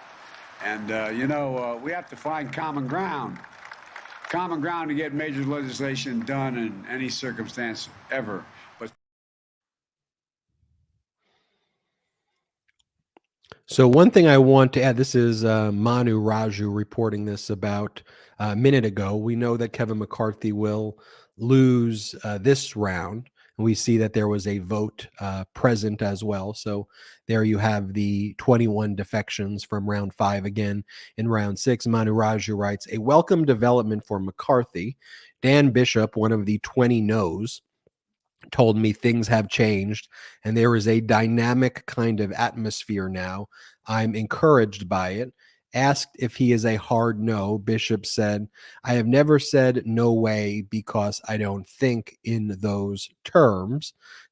We've been gaslit by these MAGA Republicans all day, but wanted to bring that development to you. And we compare that to the normalcy that you saw there in Kentucky with President Biden. And that's, again, what it comes down to. We want normalcy, none of the craziness, none of this extremism, none of this, radical behavior that we're seeing by the MAGA Republicans. So there you have it, folks. You have McCarthy, 201, Hakeem Jeffries, 212. You have Byron Donalds, 20, and then 1 vote present. That looks like that'll be where the final tally is on the 6th roll call vote. This is the 6th vote for Speaker. We will be likely going, we will be likely, we would definitely will be going into a 7th roll call vote. The question is, will that take place today? Will they be able to adjourn today? And the other question is that if Kevin McCarthy is somehow able to become Speaker after this complete humiliation, the concessions that he is going to have to give is going to turn the House of Representatives into a complete and utter clown show. It already is. It already is with the MAGA Republicans. Looks like we're seeing is that George Santos back there as well, speaking to Gates, which is an interesting development. If you've got Santos talking to Gates, at least someone's talking to Santos, but there's Santos. Looks like he is talking to Gates, which will be interesting to see if Gates is trying to pick off Santos, which would be somewhat hilarious in and of itself if that was what taking place. The camera's now panning to Congressmember Byron Douglas, who I believe is speaking to Lauren Boebert. Douglas received 20 votes in this round. Lots and lots of developments here. We will keep you posted. We are now in the 4th hour. We are in hour 4 hours and 15 minutes into this live stream. For those just tuning in, historic developments. We started broadcasting live yesterday, where after 3 roll call votes, Kevin McCarthy cannot secure the speakership.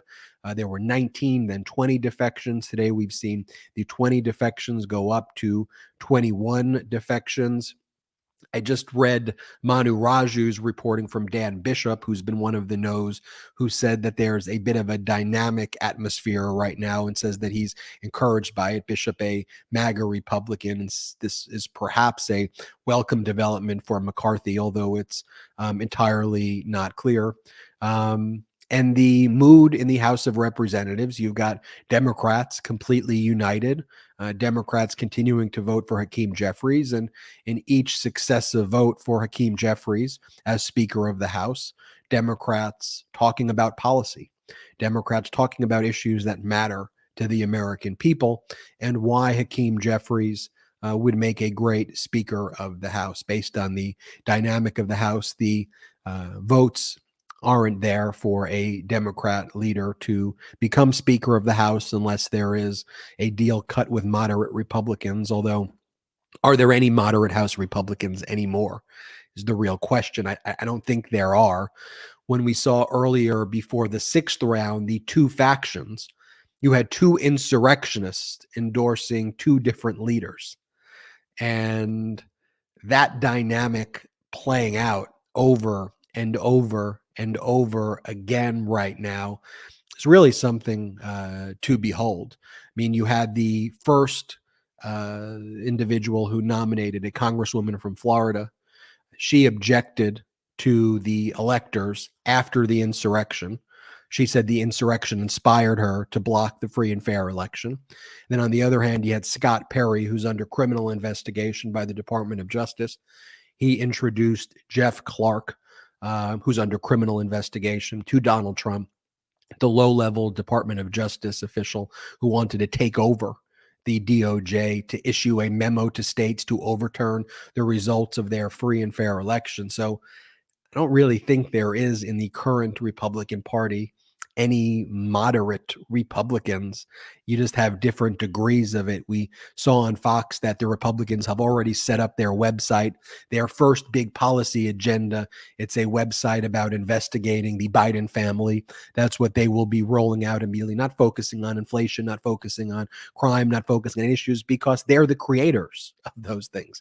They're the reason that there's bad inflation. They're the reason that there's more crime. You want to go to Kevin McCarthy's district in Bakersfield. Bakersfield is like the homicide capital, not just of California.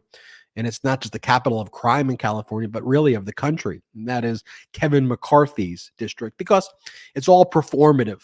It's all performative gestures with them. So As we learn more about what's taking place, why don't we bring you back to just what's transpired over the past 48 hours? And so it began with Kevin McCarthy walking into the Capitol yesterday saying, it's going to be a great day. Today is going to be a good day. If we've got that clip, let's show you. That's how the day started yesterday.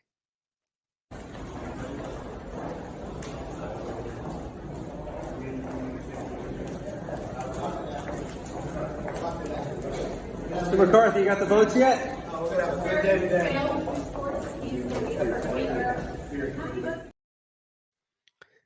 And then it quickly devolved into not a great day, would be putting it lightly. And McCarthy started name dropping and calling Matt Gaetz out directly and said that Gaetz said that they don't care if Hakeem Jeffries is elected. Here, let's play that clip of McCarthy yesterday. For a long time. I've been leader for 4 years.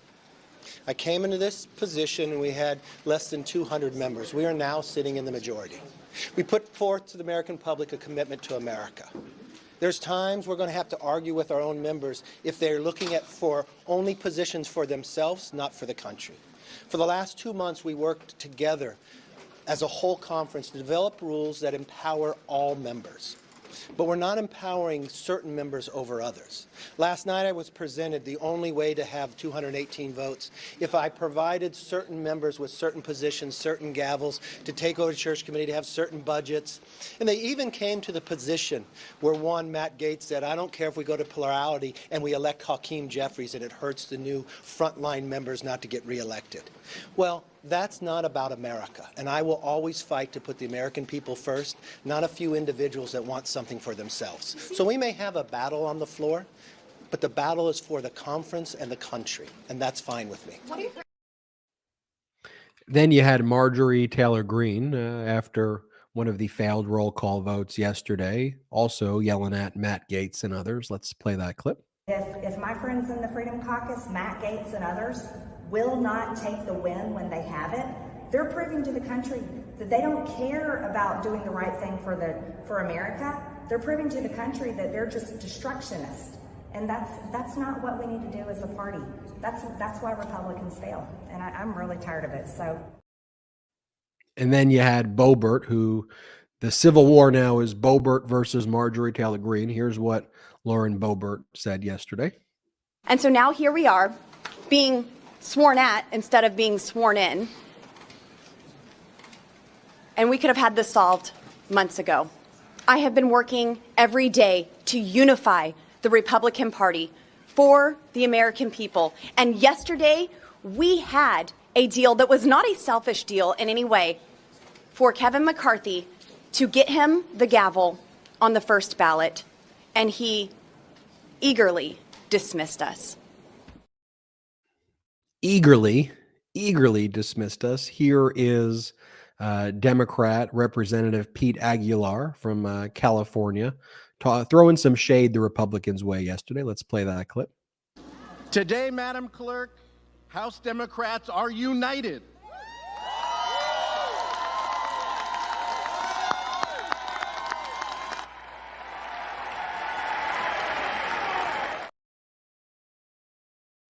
And then we have, in contrast to that mood, you had McCarthy and Elise Stefanik on the floor of the House yesterday. This was the mood there yesterday. Let's play that clip.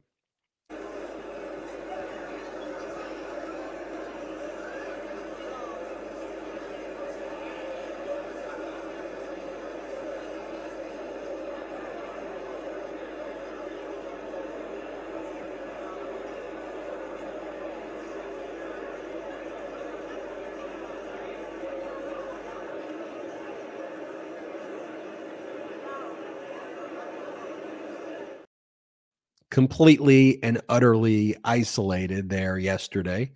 You had AOC yesterday and a few funny encounters. I've already played the one of Matt Gaetz, so I don't need to play that one again here. We've talked about that ad nauseum, and Matt Gaetz makes me ad nauseum as well. Let me show you this one of someone else who makes me ad nauseum nauseous, is Paul Gosar. And AOC yesterday was just speaking with all of these MAGA extremists, kind of getting the insight and information and the intel, and also egging them on. This is AOC and Paul Gosar yesterday, as Kevin McCarthy yesterday lost not one, not two, not three roll call votes. And today we've now seen him lose not one, not two, but three roll call votes as well. Let's play this clip yesterday of AOC and Gosar.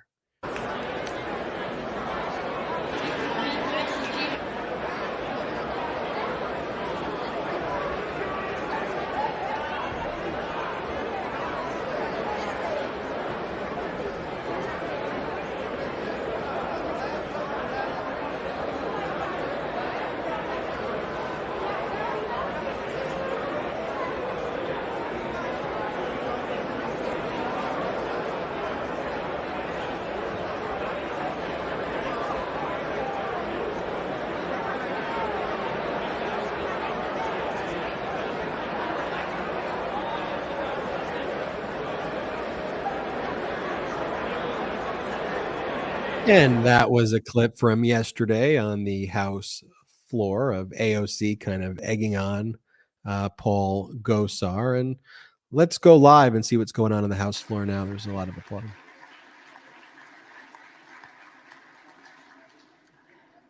The Honorable Byron Donalds of the state of Florida has received 20.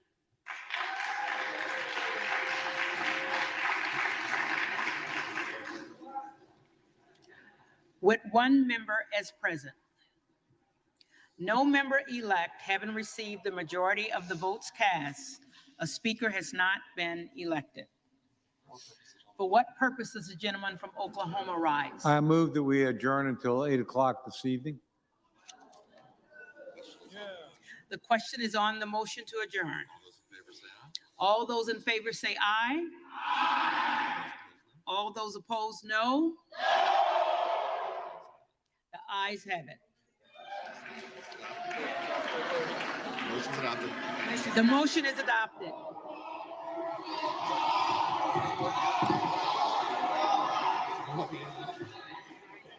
Is a member demanding the A's and A's? Is a member demanding the A's and A's? Okay, motion is adopted. The motion is adopted. House stands adjourned until 8 p.m. tonight. The House stands adjourned until 8 p.m. tonight. So after the sixth roll call vote was a failure for Kevin McCarthy, the Republicans now have adjourned. Now they will go back and ostensibly try to cut some deal or figure something out, whether it will be Kevin McCarthy as Speaker of the House or whether it will be somebody else as Speaker of the House, or whether Kevin McCarthy, I'm not sure. I mean, to borrow a term that Matt Gaetz used, he said that how can we trust Kevin McCarthy who sells shares of himself? Can Kevin McCarthy sell any more shares of himself? Is it even possible? I think one thing we can say for sure is that no matter what the outcome is, it seems like it's going to be more extreme, more crazy, and the MAGA extremists, all of the chaos that we've now seen is something that is going to be repeated every single day for the next 2 years, unless something changes. But the American people need to take notice of what is going on. Large media networks who have failed to adequately describe the chaos, the terror, the extremism embodied in MAGA Republicans better wake up, because there is a reason here at the MeidasTouch Network that this is one of the most viewed streams, most viewed, including cable shows, people watching this. You got to call traitors, got to call fascists. For those just tuning in, the House has now adjourned. They will be adjourning until 8 p.m. Eastern, 5 p.m. Pacific. We will be covering that live, of course, here on the MeidasTouch network. No need to rest here while these major historic developments are taking place here. But a historic 48 hours, not since 1923 has someone running for speaker failed to secure it. In the first roll call vote, Kevin McCarthy now has failed on 6 separate roll call votes, more defections at the 6th roll call vote. And the 5th roll call vote, 21 total defections, 20 voting for Representative Byron Donalds, 1 vote voting present, which in essence is an objection to Kevin McCarthy. So McCarthy has not secured the majority of all voting members. The magic number would be 218, given the fact that Democrats have stayed united and have continued to vote for Hakeem Jeffries. No Democrats voted present. They haven't lowered the ability to obtain that majority of voting members for Republicans. Prior to that announcement of the House adjourning before the evening, and we'll see what developments are happening there. We've been giving you a recount of what's transpired over the past 48 hours. And we started speaking about how Kevin McCarthy walked in very confidently, said yesterday it was going to be a great day. Then it devolved into chaos. There were 3 roll call votes and then more fighting words against each other by these MAGA extremists as the day progressed. You had Marjorie Taylor Greene calling out Matt Gaetz, and Matt Gaetz and Lauren Boebert calling out Marjorie Taylor Greene. It got crazier and crazier throughout the day, and more defections throughout the day. Yesterday, they adjourned, and Kevin McCarthy's solution was apparently to have a pizza party in the speaker's office, which he is now a squatter in. There was supposed to be, I guess, a pizza party out there for a celebration, as Tom Bonnier put it. The classic. If you want pizza, you'll have to come to my office move. Advantage Kevin McCarthy. They canceled the pizza party and moved all the pizza boxes into the speaker's office, where Kevin McCarthy was squatting in and is squatting in. And essentially nothing was done yesterday. They went back out today, had 3 more roll call votes where there were 21 total defections, 21 people, Republicans not voting for Kevin McCarthy. At the same time, you have that sideshow taking place. You literally have, I think, Sideshow Bob in there. You've got George Santos, the fraud trader, who's now under not just criminal investigation by federal, local, and state prosecutors here in the United States, but also international criminal investigations with Brazilian authorities out of Rio de Janeiro, announcing that Santos would be under criminal investigation there for fleeing the jurisdiction in 2008 after stealing checkbook from an individual who his mother was a caretaker for. That's George Santos, everybody. George Santos voting for Kevin McCarthy. We got video yesterday while all the sideshow was taking place of Kevin McCarthy heading into his first day of school as a fraud and being asked tough questions by the media and dodging him. Let's pull up this clip of the fraud trader, George Santos. If we got the clip. Your constituents. Do you feel like you're qualified to serve in this Congress right now? How do you hope your constituents can trust you, even though that you've misrepresented your biography to them? What's your response to calls for a House ethics investigation by Nicola Lota? Do you have any statements about your campaign and how you hope to govern? Do you hope to carry out your full term? What can you say to reassure your constituents that you'll do what you said you were going to do on the campaign trail, given the concerns that have come up about statements you've made in the last few months?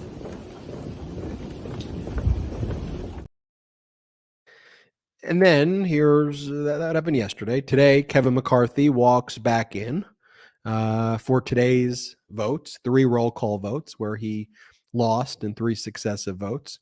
This is McCarthy walking through the public rotunda entrance. Weird he's using that entrance, but this is McCarthy today. Excuse us.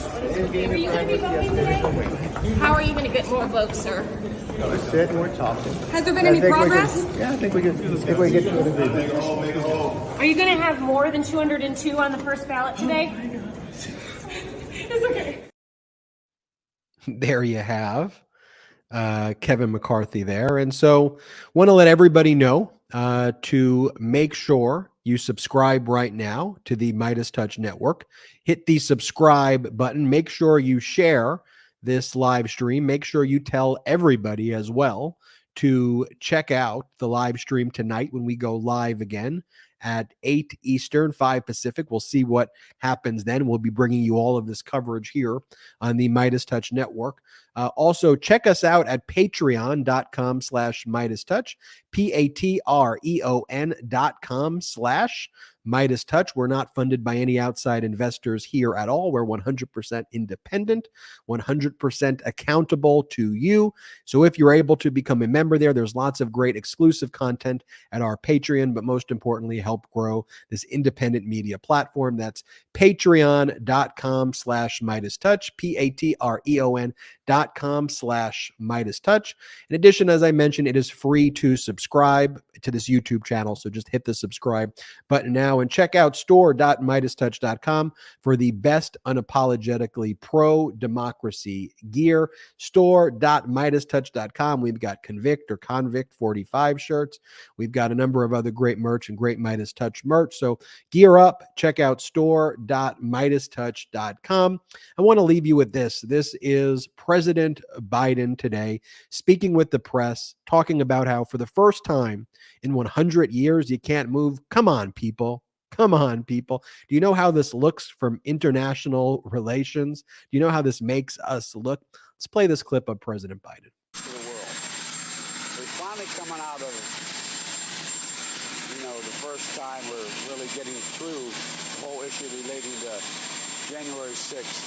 Things are settling out, and now, for the first time in 100 years, you can't move. I mean, I really mean it. I know you know international relations. It's not a good look. It's not a good thing. It's the United States of America, and I hope they get their act together. And what's going to happen if there is no speaker for a week or a month? What's the impact? Okay. This is not a good look. This is the United States of America. President Biden is absolutely right. We have been watching historical chaos by the MAGA Republicans, and I am proud and honored that we were able to bring you this coverage unfiltered through a 100% pro-democracy lens, the only lens that frankly should exist out there. I want to thank all of the Meidas Mighty for watching this live stream. We've been going 4 hours and 40 minutes strong right now. Incredible developments throughout the day. Remember, hit the subscribe button now. We will now continue with our normal MeidasTouch coverage where we released some incredible YouTube videos breaking down today's current events. Check that out on the MeidasTouch YouTube channel. Remember to check us out at Patreon. And I remember each and every day that none of this is possible without the MeidasTouch community, without the Meidas Mighty. This is more than just a media network. This is a community of people who love our country, who love our Constitution, who truly want to protect and preserve our democracy here in the United States of America. I will see you this evening at 8 Eastern, 5 Pacific for new developments in this ongoing MAGA catastrophe. I'm Ben Meiselas from the MeidasTouch Network, signing off with a special shout out to the Meidas Mighty.